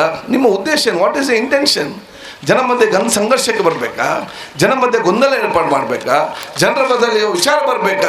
ಯಾವ ಉದ್ದೇಶ ಅಂತ ತಾವು ಹೇಳುವಂಥ ವಿಚಾರ ಇವತ್ತು ಮಾಡಬೇಕು. ಅದಕ್ಕಾಗಿ ನಮ್ಮ ಡಿಸ್ ಮೀಟಿಂಗ್ ನಾನು ಹೇಳಿದೆ ಅಧ್ಯಕ್ಷರಿಗೆ, ಮುಂದಾಗಿ ಯಾಕಾಗಿ ನೀವು ಪ್ರತಿಭಟನೆ ಮಾಡ್ತೀರಿ? ನಿಮಗೆ ಬೇಕಾದಷ್ಟು ಬಹುಶಃ ಇವತ್ತು ಅವಕಾಶಗಳಿದೆ, ನೀವು ಬಹುಶಃ ಪ್ರತಿಭಟನೆ ಮಾಡುವ ಅಗತ್ಯ ಇಲ್ಲ ಅಂತೇಳಿ. ಅಲ್ಲ, ನಾವು ಜನಜಾಗೃತಿಗೆ ಅಂತ ಹೇಳಿದ್ರು. ಅದಕ್ಕೆ ನಾನು ಹೇಳಿದೆ, ಇಡೀ ಮೀಡಿಯಾ ನಿಮ್ಮ ಕೈಯಲ್ಲಿದೆ ಮಾಡಿ, ಇನ್ನು ಜನಜಾಗೃತಿ ಏನು, ಅದರ ಮುಖಾಂತರ ಎಲ್ಲ ಜನಜಾಗೃತಿ ಆಗುವಂಥ ವಿಚಾರ ನಿಮ್ಗೆ ಅವಕಾಶ ಆಗ್ತದೆ ಅಂತ ಹೇಳಿ. ಆದಾಗ ನೊಂದಿದ್ದವರ ಇವತ್ತು ಪ್ರತಿಭಟನೆ ಮಾಡ್ತಾರೆ. ಇವರು ಆಡಳಿತ ಪಕ್ಷದಕ್ಕೊಂದು ಗೊಂದಲ ಸೃಷ್ಟಿಸಿದ್ದು ಏಕೆ ಅಂತ. ಆದ ಕಾರಣ ನಾವು ಯಾವುದೇ ಪಕ್ಷದ ವಿರುದ್ಧ ಆಗಿ ಅಲ್ಲ. ಆದ ಕಾರಣ ಯಾವ ಹಮ್ಮಿಕೊಂಡಿದ್ದಾರ ಅದನ್ನು ಬಹುಶಃ ಇಲ್ಲಿ ಗೊಂದಲ ಸೃಷ್ಟಿಸಿದ ಬಹುಶಃ ಅದನ್ನು ಹಿಂದೆ ತೆಗೆಯುವಂಥ ಕೆಲಸ ಇವತ್ತು ಆಗ್ಬೇಕಂತ ಕೂಡ ನಾನು ಹೇಳಲಿಕ್ಕೆ ನಾನು ಇವತ್ತು ಬಯಸ್ತೇನೆ. ಆದ ಕಾರಣ ಬಹುಶಃ ನಾವು ಈಗಾಗಲೇ ಸಮಯ ಬಹುಶಃ ಇವತ್ತು ಬೇರೆ ಬೇರೆ ಕಾರ್ಯದಲ್ಲಿ ಇನ್ನೂ ಕೂಡ ನಮ್ಮ ಮುಖ್ಯ ದಿಕ್ಸೂಚಿ ಸಂದೇಶ ನೀಡಲಿಕ್ಕಿದ್ದ ಕಾರಣ ನಾನು ನಿಮಗೆ ಎಲ್ಲ ಹೇಳೋದಿಷ್ಟೇ, ಎಲ್ಲರೂ ಕೂಡ ಧೈರ್ಯದಿಂದ ಆತ್ಮವಿಶ್ವಾಸದಿಂದ ಒಗ್ಗಟ್ಟಿನಿಂದಿರಿ ಮತ್ತು ಎಲ್ಲ ಶಾಂತಿಯುತವಾಗಿರುವಂಥ ಅವಕಾಶ ಆಗಲಿ. NRC ಅನ್ನು ಇಲ್ಲಿ ದೇಶದಲ್ಲಿ ಅನುಷ್ಠಾನ ಮಾಡಲಿಕ್ಕೆ ನಾವಂತ ಅದನ್ನು ಕೊಡದೇ ಇಲ್ಲ. ಕಾಂಗ್ರೆಸ್ ಅದನ್ನು ಮುಂಚೂಣಿಯಲ್ಲಿ ನಿಂತು ಅದನ್ನು ಬಹುಶಃ ವಿರೋಧಿಸುವಂಥ ಕೆಲಸ ಖಂಡಿತವಾಗಿ ಇವತ್ತು ಮಾಡ್ತಾ ಇದೆ. ಮುಂದಿನ ದಿನಗಳಲ್ಲಿ ಇವತ್ತು ಮಾಡುವಂಥ ಅವಕಾಶ ಇವತ್ತು ಖಂಡಿತವಾಗಿ ನಾವು ಇವತ್ತು ಕಲ್ಪಿಸ್ತೇವೆ. ಈ ಒಂದು ಜನಾಂದೋಲನ ಮುಂದಿನ ದಿನದಲ್ಲಿ ಎಲ್ಲ ಗ್ರಾಮ ಮಟ್ಟದಲ್ಲಿ ಕೂಡ ಯೋಜನೆ ಮಾಡೋದು ಅವಕಾಶ ಒಂದು ಕಲಿಸುವಂಥ ಖಂಡಿತವಾಗಿ ಇವತ್ತು ಮಾಡ್ತಾ ಅಂತ ಹೇಳಿಕೊಂಡು ನಿಮ್ಗೆಲ್ಲರಿಗೂ ನನ್ನ ವಿಶೇಷವಾದ ಶುಭಾಶಯ ಅಭಿನಂದನೆ ಸಲ್ಲಿಸಿಕೊಂಡು ಈ ಕಾರ್ಯಕ್ರಮಕ್ಕೆ ಹಿಂದೂ ಸೋದರ ಕೃಷ್ಣ ಎಲ್ಲರೂ ಕೂಡ ಬಂದಿದ್ದಾರೆ. ನಮ್ಮ ಜೊತೆಯಲ್ಲಿ ಬಹುಶಃ ವಿಕ್ಕಿ ಇವತ್ತು ಬೆಳ್ಳಾರಿಯಿಂದ ಅವ್ರು ಬೇರೆ ಕೆಲಸಕ್ಕೆ ಬಂದಿದ್ದಾರೆ. ವಿಕ್ಕಿ ಸೋಮಶೇಖರ್ ರೆಡ್ಡಿ ಅವರು ಬಹುಶಃ ಒಂದು ಸ್ಟೇಟ್ಮೆಂಟ್ ಕೊಟ್ಟಾಗ ನೇರವಾಗಿ ಮುಂದೆ ನಿಂತು ಹೋಗಿ ಕಂಪ್ಲೇಂಟ್ ಕೊಟ್ಟದ್ದು ಯಾರಂತ, ಈಗ ಕಂಪ್ಲೇಂಟ್ ರಿಜಿಸ್ಟರ್ ಯಾರ ಹೆಸರಿನಲ್ಲಿ ಆಗಿದೆ ಅಂತ ಹೇಳಿದರೆ ಬಹುಶಃ ನಮ್ಮ ವಿವೇಕ್ ರೆಡ್ಡಿ ಅವರ ಹೆಸರಿನಲ್ಲಿ ಬಹುಶಃ ಕಂಪ್ಲೇಂಟ್ ರೆಡ್ಡಿ ಹಾಕುವಂಥ ವಿಚಾರ ಆಗಿರುವಂಥದ್ದು. ಅವ್ರಿಗೆ ಬಹುಶಃ ಪಾಪ ಗೊತ್ತಿರಲಿಲ್ಲ, ಮೇಲೆ ಬನ್ನಿ, ಅವರಿಗೆ ಇಲ್ಲಿ ಸಭೆ ಇದೆ ಅಂತ ಗೊತ್ತಿರಲಿಲ್ಲ. ಅವ್ರು ಬೇರೆ ನನ್ನ ಕಾರ್ಯಕ್ರಮಕ್ಕೆ ಬಂದು ನಾನು ಪೇಪರ್ ನೋಡುವಾಗ ಬಹುಶಃ ಇವರ ಹೆಸರು ಬರ್ತಾ ಇದೆ. ವಿವೇಕ್ ಬಹುಶಃ ನಮ್ಮ ಅಲ್ಲಿ ಯುವ ಮಿತ್ರನಾಗಿದ್ದುಕೊಂಡು ನಮ್ಮ ಬ್ಲಾಕಿನ ಇವತ್ತು ಅಧ್ಯಕ್ಷ ಇವತ್ತು ಆಗಿದ್ದಾನಂತ ಹೇಳಿಗೆ ಈ ರೀತಿಯ ಎಲ್ಲ ಜಾತಿ ಎಲ್ಲ ಮತ್ತೆಲ್ಲ ವರ್ಗದವರು ಇಂಥ ಲಕ್ಷಾಂತರ ಕೋಟ್ಯಾಂತರ ಜನ ಇವತ್ತು ನಮ್ಮ ದೇಶದಲ್ಲಿ ಈ ಆಂದೋಲನಕ್ಕೆ ಇವತ್ತು ಬೆಂಬಲವಾಗಿ ನಿಲ್ಲುವಂಥ ಅವಕಾಶ ಆಗಿದೆ. ಬಹಳಷ್ಟು ಜನ ಇಲ್ಲಿ ಬಂದಿದ್ದೀರಾ. ನಿಮ್ಗೆಲ್ಲರಿಗೂ ನನ್ನ ಶುಭಾಶಯ ಸಲ್ಲಿಸಿಕೊಂಡು ಎಲ್ಲ ನಮ್ಮ ಯುವಕ ಮತ್ತು ಹಿರಿಯ ಮಿತ್ರರಿಗೆ ನನ್ನ ಶುಭಾಶಯ ಸಲ್ಲಿಸಿ ಸೋದರಿ ಕೂಡ ನನ್ನ ಅಭಿನಂದನೆ ಸಲ್ಲಿಸಿಕೊಂಡು ಈ ಒಂದು ಗಂಟೆ ಬಹುಶಃ ಡೆಲ್ಲಿಗೆ ತನಕ ಹೊಡೆಯುವ ತನಕ ಒಂದು ಬೊಬ್ಬೆ ಜೈಘೋಷ ಇವತ್ತು ಆಗಲಿ ಅಂತ ಹೇಳಿಕೊಳ್ಳುತ್ತಾ ಭಾರತ್ ಮಾತಾ ಕೀ. ನ್ಯಾಯವಾದಿ ದಿನೇಶ್ ಉಳೆಪಾಡಿ, ಅದ್ಕರ್ ಜುಮಾ ಮಸೀದಿ ಖತೀಬೀರ್ ಹಫೀಜ್ ಸ್ವಲಾಹಿ, SKSF ರಾಜ್ಯಾಧ್ಯಕ್ಷರು ಅನೀಸ್ ಕೌಸ್ರೆ, SF ರಾಜ್ಯ ಮುಖಂಡರು ಯಾಕೂಬ್ ಸಾದಿ, ತೊಕೋಟು ಅಲ್ ಹುದಾ ಜುಮಾ ಮಸೀದಿ ಖತೀಬೀರ್ ಮೊಹಮ್ಮದ್ ಕುನ್ನಿ, SDPI ರಾಜ್ಯ ಮುಖಂಡರು ಅಶ್ರಫ್ ಮಾಚಾರು, ರಾಜ್ಯ ದಲಿತ ಮುಖಂಡರು ಅಶೋಕ್ ಕೊಂಚಾಡಿ, SDPI ಜಿಲ್ಲಾಧ್ಯಕ್ಷರು ಅತಾವುಲ್ಲಾ ಚೋಕಟ್ಟೆ, JDS ಮುಖಂಡರು ನಜೀರ್ ಉಳ್ಳಾಲ್, ಕ್ರೈಸ್ತ ಕಾನೂನು ಸೇವೆದ ನ್ಯಾಯವಾದಿ ವಂದನೀಯ ಫ್ರಾನ್ಸಿಸ್ ಆಸಿಸಿ ಅಲ್ಮೇಡಾ, ಕಣಚೂರು ಶಿಕ್ಷಣ ಸಂಸ್ಥೆ ಅಧ್ಯಕ್ಷರು ಯು ಕಣಚೂರು ಮೋನು ಇಂಚತಿ ಪ್ರಮುಖರು ಪ್ರತಿಭಟನಾ ಸಭೆದ ಮುತಾಲಿಕೆಳಿದ್ದಾರೆ. ನಾವು ಹೇಳುತ್ತಿದ್ದೇವೆ, ಇವತ್ತು ಕೂಡ ಈ ದೇಶದ ಸಂವಿಧಾನವನ್ನು ದುರ್ಬಲಗೊಳಿಸುವ, ಈ ದೇಶದ ಜಾತ್ಯತೀತ ವ್ಯವಸ್ಥೆಯನ್ನೇ ದುರ್ಬಲಗೊಳಿಸುವ ಕರಾಳ ಕಾನೂನುಗಳ ವಿರುದ್ಧ ಈ ದೇಶದ ಜನತೆ ಎಲ್ಲ ಜಾತಿ ಧರ್ಮಗಳ ಮೇರೆಗಳನ್ನು ಮೀರಿ ಈ ದೇಶದ ಎಲ್ಲ ಜನರು ಇದನ್ನು ಪ್ರತಿಭಟಿಸುವಾಗ ಈ ದೇಶದ ಪ್ರಧಾನಮಂತ್ರಿಯವರು ಇವರನ್ನು ಪಾಕಿಸ್ತಾನ್ ಪರ ಅಂತ ಹೇಳುವ ಅತ್ಯಂತ ಅಸಹ್ಯವಾದ, ಅತ್ಯಂತ ಅನಾಗರಿಕವಾದ ರಾಜಕೀಯವನ್ನು ತೋರಿಸ್ತಾ ಇದ್ದಾರೆ. ಪಾಕಿಸ್ತಾನದಿಂದ ಬಂದ ಹಿಂದೂಗಳಿಗೆ ಭಾರತದಲ್ಲಿ ಪೌರತ್ವ ಕೊಡುವುದಕ್ಕೆ ನೀವು ಯಾಕೆ ವಿರೋಧಿಸಬೇಕು ಎಂಬ ಅತ್ಯಂತ ಕೆಳಮಟ್ಟದ ಪ್ರಶ್ನೆಯನ್ನು ಈ ದೇಶದ ಪ್ರಧಾನಮಂತ್ರಿ ಕೇಳ್ತಾ ಇದ್ದಾರೆ. ನಾವು ಹೇಳುತ್ತಿದ್ದೇವೆ, ನಾವು ಈ ಕಾನೂನನ್ನು ವಿರೋಧಿಸುತ್ತಿರುವುದು ಅಥವಾ ಇದರ ವಿರುದ್ಧ ಜನಾಂದೋಲನ ಈ ದೇಶದಲ್ಲಿ ನಡೀತಾ ಇರುವುದು ಪಾಕಿಸ್ತಾನದಿಂದ, ಬಾಂಗ್ಲಾದೇಶದಿಂದ, ಅಫ್ಘಾನಿಸ್ತಾನದಿಂದ ಯಾರಾದರೂ ಹಿಂಸೆಗೊಳಗಾಗಿ, ತೊಂದರೆಗೊಳಗಾಗಿ ಭಾರತಕ್ಕೆ ಬಂದ ಹಿಂದೂಗಳಿಗೆ ನೀವು ಆಶ್ರಯ ಕೊಡಬಾರದು ಎಂದು ಖಂಡಿತ ಅಲ್ಲ. ಬದಲಾಗಿ ಅವರಿಗೆಲ್ಲರಿಗೂ ಈ ದೇಶದಲ್ಲಿ ಆಶ್ರಯ ಕೊಡಲೇಬೇಕು. ಅದು ಈ ದೇಶದ ಪರಂಪರೆ. ನಾವು ಕೇಳುತ್ತಿರುವುದು, ಈ ದೇಶದ ಪ್ರಜೆಗಳಿಗೆ ಪೌರತ್ವವನ್ನು ಕೊಡುವಾಗ ಅವರ ಧರ್ಮವನ್ನು ಪರಿಗಣಿಸಬಾರದು ಎಂಬ ಕಾರಣಕ್ಕೆ ಮಾತ್ರ ಇವತ್ತು ಈ ದೇಶ ಪ್ರತಿಭಟಿಸ್ತಾ ಇದೆ. ಸಂವಿಧಾನದ ಆಶಯಕ್ಕೆ ವಿರುದ್ಧವಾದದ್ದು. ಬೇರೆ ಬೇರೆ ದೇಶಗಳಿಂದ ಬಂದ ಪೌರರಿಗೆ ನಾವು ಅವರಿಗೆ ಪೌರತ್ವ ಕೊಡುತ್ತೇವೆ ಎಂದು ಹೇಳುವಾಗ ಅಲ್ಲಿ ಎಲ್ಲ ಧರ್ಮದವರನ್ನು ಒಂದು ಕಡೆ ಮತ್ತು ಒಂದು ಧರ್ಮದವರನ್ನು ಇನ್ನೊಂದು ಕಡೆ ಇರಿಸಿ ಧರ್ಮದ ಆಧಾರದಲ್ಲಿ ಪೌರತ್ವವನ್ನು ಕೊಡುವುದು ಅಥವಾ ಪೌರತ್ವವನ್ನು ನಿರಾಕರಿಸುವುದು ಅದು ಈ ದೇಶದ ಅಖಂಡತೆಗೆ, ಈ ದೇಶದ ಭದ್ರತೆಗೆ, ಈ ದೇಶದ ಅಭಿವೃದ್ಧಿಗೆ ಮಾರಕವಾದದ್ದು ಎಂಬ ಕಾರಣಕ್ಕೆ ಮಾತ್ರ ನಾವು ಈ ಸಿದ್ಧಾಂತಗಳನ್ನು ವಿರೋಧಿಸ್ತಾ ಇದ್ದೇವೆ. ಸಹೋದರರು ಎಷ್ಟು ಸುಲಭವಾಗಿ ಸುಳ್ಳು ಹೇಳ್ತಾ ಇದ್ದಾರೆ. ಅಸ್ಸಾಮಿನಲ್ಲಿ 80 ಲಕ್ಷ ಮುಸ್ಲಿಮರು ಬಾಂಗ್ಲಾದೇಶದವರಿದ್ದಾರೆ ಎಂದು ವರ್ಷಗಳವರೆಗೆ ಭಾಷಣ ಮಾಡಿ ತಪ್ಪು ಕಲ್ಪನೆಗಳನ್ನು ಹರಡಿ NRC ಜಾರಿಗೊಳಿಸಲಾಯಿತು. ಕೊನೆಗೂ NRCಯಲ್ಲಿ 19 ಲಕ್ಷ ಜನರು ವಿದೇಶಿಯರು ಅಂತ ಗುರುತಿಸಲ್ಪಟ್ಟರು. ಆ 19 ಲಕ್ಷದಲ್ಲಿ 14 ಲಕ್ಷ ಹಿಂದೂಗಳು, 5 ಲಕ್ಷ ಮುಸ್ಲಿಮರು. ಈ 19 ಲಕ್ಷ ಕೂಡ ಹೊರಗಿನ ದೇಶದಿಂದ ಬಂದವರು ಅಂತ ಹೇಳಲಿಕ್ಕೆ ಖಂಡಿತ ಸಾಧ್ಯ ಇಲ್ಲ. ಯಾಕೆಂದರೆ ಅಸ್ಸಾಮಿನಲ್ಲಿ ಪ್ರವಾಹ ಬರುತ್ತದೆ. ಈ ದೇಶದಲ್ಲಿ ಅಸ್ಸಾಮಿನಲ್ಲಿ ಮಾತ್ರ ಪ್ರವಾಹ ಪರಿಹರಿಸಲಿಕ್ಕೆ ಒಬ್ಬ ಸಚಿವ ಇದ್ದಾರೆ, ಫ್ಲಡ್ ಕಂಟ್ರೋಲ್ ಮಿನಿಸ್ಟರ್. ಪ್ರವಾಹ ಬಂದಾಗ ನಿಮ್ಮ ರೆಕಾರ್ಡ್ಸ್ಗಳು ಎಲ್ಲವೂ ನೀರಿಗೆ ಕೊಚ್ಚಿ ಹೋಗುತ್ತದೆ. ಆದ್ದರಿಂದ ನೋಡಿ, ಈ ಅಸ್ಸಾಮಿನ ಪರಿಸ್ಥಿತಿ ನೋಡಿ ನೀವು, ಎಷ್ಟು ಸುಳ್ಳುಗಳನ್ನು ಹೇಳಲಾಗ್ತಾ ಇದೆ ದೇಶದಲ್ಲಿ. ಈ ದೇಶದ ಪ್ರಥಮ ಪ್ರಜೆ, ಈ ದೇಶದ ರಾಷ್ಟ್ರಪತಿಯಾಗಿದ್ದ ಫಖರುದ್ದೀನ್ ಅಲಿ ಅಹ್ಮದ್ ರವರ ಕುಟುಂಬಕ್ಕೆ ಅಸ್ಸಾಮಿನಲ್ಲಿ ನೀವು ಈ ದೇಶದ ಪೌರರಲ್ಲ ಅಂತ ಹೇಳಲಾಯಿತು. ಅದೇ ರೀತಿ ಕಾರ್ಗಿಲ್ನಲ್ಲಿ ಗಡಿ ರಕ್ಷಣೆ ಮಾಡಿ ಭಾರತದ ರಾಷ್ಟ್ರಪತಿಯಿಂದ ಪ್ರಶಸ್ತಿಯನ್ನು ಪಡೆದಿದ್ದಂತಹ ಮೊಹಮ್ಮದ್ ಸನಾವುಲ್ಲಾ ಖಾನ್ ಎಂಬ ಅಸ್ಸಾಮಿನ ಮನುಷ್ಯನಿಗೆ ನೀನು ಈ ದೇಶದ ಪೌರ ಅಲ್ಲ ಅಂತ ಹೇಳಲಾಯಿತು. ಭಾರತದ ಸೇನೆಯಲ್ಲಿ ವಿಶಿಷ್ಟ ಸೇವೆಯನ್ನು ಸಲ್ಲಿಸಿದ್ದ ಮೊಹಮ್ಮದ್ ಅಜ್ಮಲ್ ಹಕ್, ಆತನನ್ನು ಅಸ್ಸಾಮಿನಲ್ಲಿ NRCಯಿಂದ ಹೊರಗಿರಿಸಲಾಯಿತು. ಹೀಗೆ ಬಹಳ ಕ್ರೂರವಾದ, ಅತ್ಯಂತ ಅಮಾನವೀಯವಾದ ಈ ಕಾನೂನುಗಳ ಮೂಲಕ ಈ ದೇಶದ ಪ್ರಜೆಗಳನ್ನು ವಿಭಜಿಸುವ ಬಹಳ ದೊಡ್ಡ ತಂತ್ರ ನಡೆಯುತ್ತಾ ಇದೆ.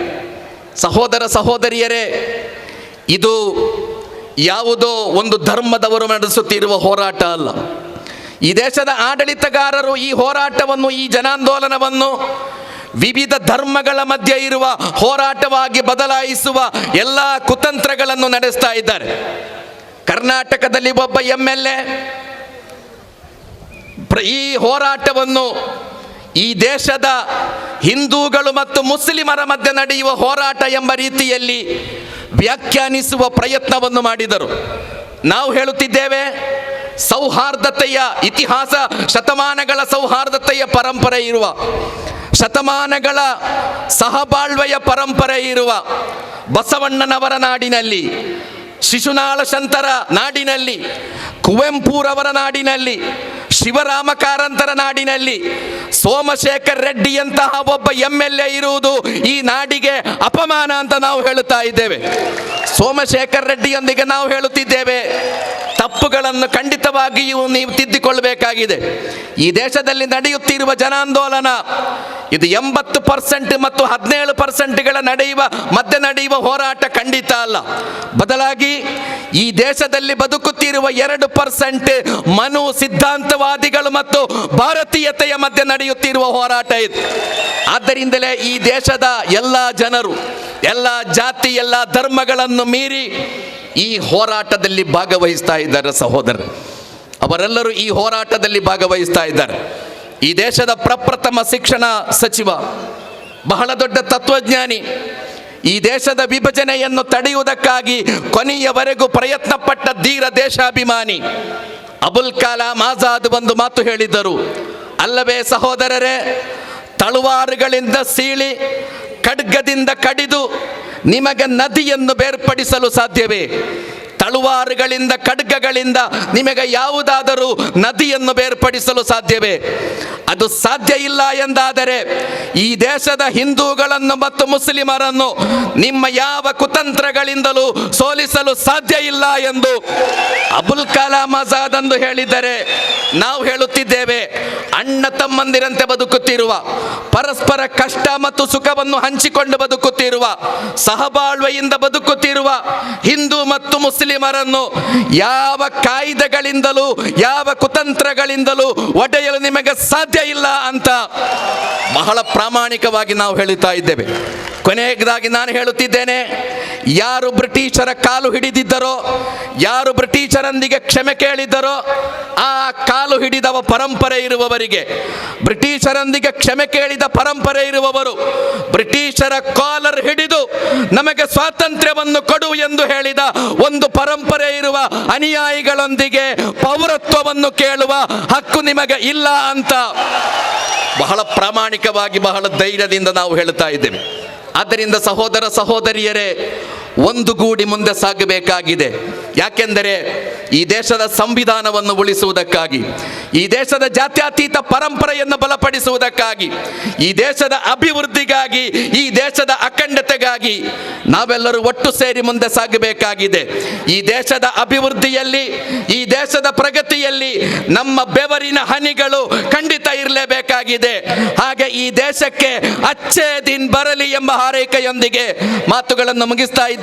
ಈರು ಎಂಚ ಸ್ವಾಮಿ ಅవి ನಿರ್ಧಾರ ಮಾಡ್ತಾರೀನಿ ಅಕ್ಲು ದಾಳಿಗೋರಿಯರ್ ನಕಲು ಮಾಡೋದು ಎಂಚ ನಿರ್ಧಾರ ಮಾಡ್ತಾರೀನಿ ಅಪ್ಪಗ ಇನಿ ಈರು ಒಂಜಿ ಧರ್ಮದ ಮುಖ್ಯಮಂತ್ರಿ ಎತ್ತು ಸ್ವಾಮಿ, ಕರ್ನಾಟಕ ಸರ್ವ ಧರ್ಮದ ಸರ್ವ ಜಾತಿಯ ಮುಖ್ಯಮಂತ್ರಿ ಈರು ಏರಿನ ಪಾತ್ರೆಗೆ ಒಂದು ಪರಿಹಾರ ಪಿರದೆಪ್ಪರು ಬಂದಾಂಡ ಒಂದು ಈರ್ನ ರಾಜಕೀಯದ ವರ್ತನೆ ಒಂದು ದುರ್ವರ್ತನೆ ಬಂದು ಈರು ಎನ್ನೋಡು ಯಡಿಯೂರಪ್ಪರ ಐದು ಪಕ್ಕ ಕುಡಂಜಿ ವಿಚಾರ ಪಂಡ್ರಪ್ಪುನಿ ಈತ್ ಮಾತ ವಿಚಾರ ಅನಾಗ ಬೆಂಗಳೂರು ಒಂಜಿ MP ಪನ್ಪೇರು ಎಂಜಿನ ಕೇರ್ನಾಗ ಎದೆ ಬಗೆದ್ರೆ 2 ಅಕ್ಷರ ಇಲ್ಲ ಇವರ ಎದೆಯಲ್ಲಿಂದ ಎಂಗ್ಲು ಕೇನ್ವಾ ತೇಜಸ್ವಿ ಈರುಣ್ಣತೆ ಈಡಂಗ್ಲು ಪಣೊಂದಿಲ್ಲ ಈರು ತಿನ್ಪಿನ ಉಪ್ಪು ಪುಲ್ಲ ಕಾಣೆದು ಕತ್ತಲ ಮುಟ್ಟ ಈರು ಬದುಕು ಉಸಿರಾಡ ನಂಚಿನ ಪತಿ ಒಂಜಿ ಸೊತ್ತುಲ 4 ಅಕ್ಷರ ಬರೋದಾದ ರೈತ ಮಾಲ್ತ ಕೊಡ್ತೆ ನಿನಗೆ ಗೊತ್ತು ಪಡೆ ಇನಿ ಎಂಕಲ ತಿಗಲಡೆ ಬರೋ ಒಪ್ಪಂದ ಕುಲ್ಲರು ಯಾರು ಆಂಡ ಸ್ವಾಭಿಮಾನ ಉಂಡು, ಮಾನವೀಯ ಗುಣ ಉಂಡು.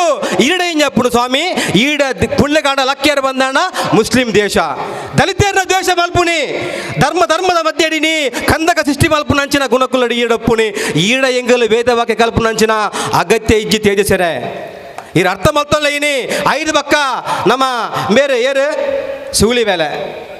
ಸೂಲಿ ಬೇಲೆ ಬಂದ್ಪೇರು ಎಂಜಗೇರ್ನಾಗ ಸೂಲಿ ಬೇಲೆ ಬಾರಿ ರೀತಿಯ ವ್ಯಾಖ್ಯಾನ ಮಲ್ಪೇರು. ನಾವು ನೋಡಿ ಹಿಂದೂಗಳು ನಾವು ಪ್ರತಿಭಟನೆ ಮಾಡುವಾಗ ಯಾವುದೇ ಗಲಭೆ ಆಗಲಿಲ್ಲ. ಕೇರಳದಲ್ಲಿ ನಾವು ಶಬರಿಮಲೆಯಲ್ಲಿ ಪ್ರತಿಭಟನೆ ಮಾಡಿದೆವು, ಅಲ್ಲಿ ಗಲಾಟೆ ಆಗಲಿಲ್ಲ. ಈಜಂತ ಕಣ್ಣು ಬುಡೋದನ ಈಜಂತ ಅವಳು ಏತು ಕಲ್ಲು ದೂರಾಟ ಆತನು, ಏಜನಾಗ ದಾಳಿ ಆತನು, ಏತು ಸುಳ್ಳು ಬಂದ್ಪೇರಿನಿ ನಮ್ಮ ಎದುರುಡು ಅವತ್ತ ನೆಂಜಾನ್ಪೇರಿಗೆ ಏನಾಗ ಬಾಬಾ ಸಾಹೇಬ್ ಅಂಬೇಡ್ಕರ್ ಮುಸ್ಲಿಮರೇನು ಪಾಕಿಸ್ತಾನಕ್ಕೆ ಪೋಲೆ ಬಂದು ಪಂತೇರಿಂದು ಎಂಗ್ಲು ಪನ್ಪೈನಿ ಈರು ಬೇಷರತ್ತು ಕ್ಷಮೆ ಯಾಚಿಸೋಡು, ಈ ಪಾತ್ರ ನೀರು ಪಿರದೆಪ್ಪಡು. ಅಂಬೇಡ್ಕರ್ ವಾ ಸಂದರ್ಭ ಅಂಚಿನ ಪಾತ್ರ ಪಂತಿದ್ದಾರೆ ಈರಿನಿ ಸುಳ್ಳು ಬಡಂದಲ್ಲರಿನಿ ನೆಕ್ ತಕ್ಕ ಬಯನ ಉತ್ತರ ಇನಿ ಇಡೀ ರಾಜ್ಯೋಡಿನಿ ಜನಕ್ಕಲು ಕೊರೊಂದುಲ್ಲೇರಿನಿ ಇನಿ ಅರ್ನಲ ಬಗ್ಗೆ 12 ಎಂಜಿನಗೆ ಎನ್ನಾಗ ಮೇರ್ನ ಬೇಲೆ ಎಂಜಿನಗೆ ಎನ್ನಾಗ ಕೇಂದ್ರ ಸರ್ಕಾರ ಅತಂದ ರಾಷ್ಟ್ರೀಯ ಸ್ವಯಂ ಸೇವಕ ಸಂಘ ಪರಿವಾರ ಗ್ರೂಪ್ ಮೇರೆ ಗಂಜಿ ಕಾಂಟ್ರಾಕ್ಟ್ ಕೊರ್ಪಿನಿ ಎಂಜಗೆ ಎನ್ನಾಗ ದ್ವೇಷ ಪುಟ್ಟನಂಚಿನ ಬೇತೆ ಭಾಷಣ ಮಲ್ಪುಲ ಅಂದು ಲಾಸ್ಟ್ ಟೈಮ್ ಎಂಜಾನಿಗೆ ಎನ್ನಾಗ ಮೋದಿ ಸಾಹೇಬರು ಮೇರೆ ಪೇಮೆಂಟ್ ಕೊಡ್ಜೇರು. ಮೋದಿ ಸಾಹೇಬರು ಪೇಮೆಂಟ್ ಕೊರನ್ನಪ್ಪಾಗ ಮೇರೆ ಎಂಜ ಮಲ್ತರಿಗೆ ಎನ್ನಾಗ ಸರ್ಕಾರನೇ ದೂರಿಯರು. ಸರ್ಕಾರ ದೂರ್ನಾಗ ಎಂಜಾನಿಗೆ ಎನ್ನಾಗ ರಪ್ಪ ಗೌಡ್ರು ಬತ್ತೇರು, ಸದಾನಂದ ಗೌಡ್ರು ಬತ್ತದು ದೇಶದ್ರೋಹಿಗಳ ಹೇಳಿಕೆ ಇದೆಲ್ಲ ಬಂದು ಬಂಡೇರು ಆಡತ್ತೆ ಐದು ಪಕ್ಕ ಎಂಜಾನಿಗೆ ಅನ್ನಾಗ ಒಂತ ಹೊರ್ತಾನಾಗ ಪೀರ ಎಂಜಾನ್ ಮೋದಿ ಸಾಹೇಬರು ಲೆತ್ತಿರು ದಾದಾಯಿ ಸುಲಿ ಬೇಲೆ ಪಾತ್ರೊಂದು ಇಂಜ್ ಬಂದಾಗ last ಗಾರಿಗೆ payment courier.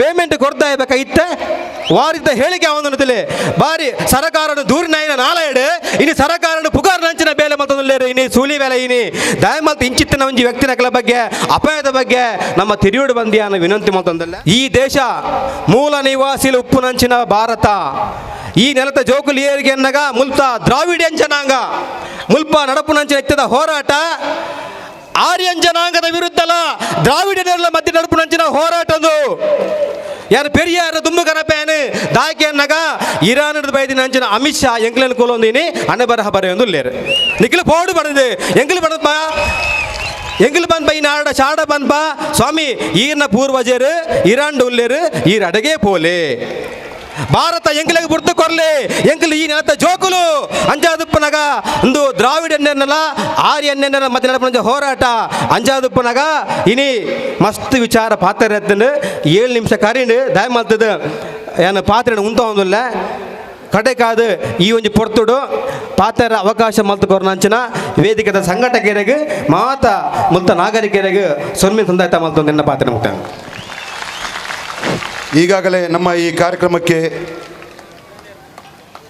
SKSSF ರಾಜ್ಯಾಧ್ಯಕ್ಷರಾದಂಥ ಜನಾಬ್ Anees Kausar ಬಂದಿದ್ದಾರೆ. ಅವರನ್ನು ನಾನು ನಿಮ್ಮೆಲ್ಲರ ಪರವಾಗಿಯೂ ನಾನು ಅವರನ್ನು ಹಾರ್ದಿಕವಾಗಿ ಸ್ವಾಗತಿಸ್ತಾ ಇದ್ದೇನೆ.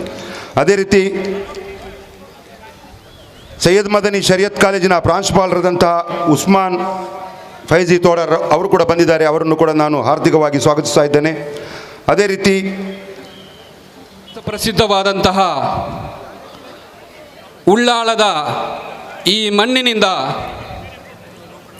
ಕೇಂದ್ರದ BJP ಸರ್ಕಾರ, ಅದೇ ರೀತಿ ಅಮಿತ್ ಶಾ ಮತ್ತು ಮೋದಿಯವರಿಗೆ ಈ ಜನಸ್ತೋಮವನ್ನು ಸಾಕ್ಷಿ ಇರಿಸಿಕೊಂಡು ಇವತ್ತೊಂದು ಸಂದೇಶವನ್ನು ಕೊಡಲಿಕ್ಕೆ ಇಚ್ಛೆಪಡ್ತಾ ಇದ್ದೇನೆ.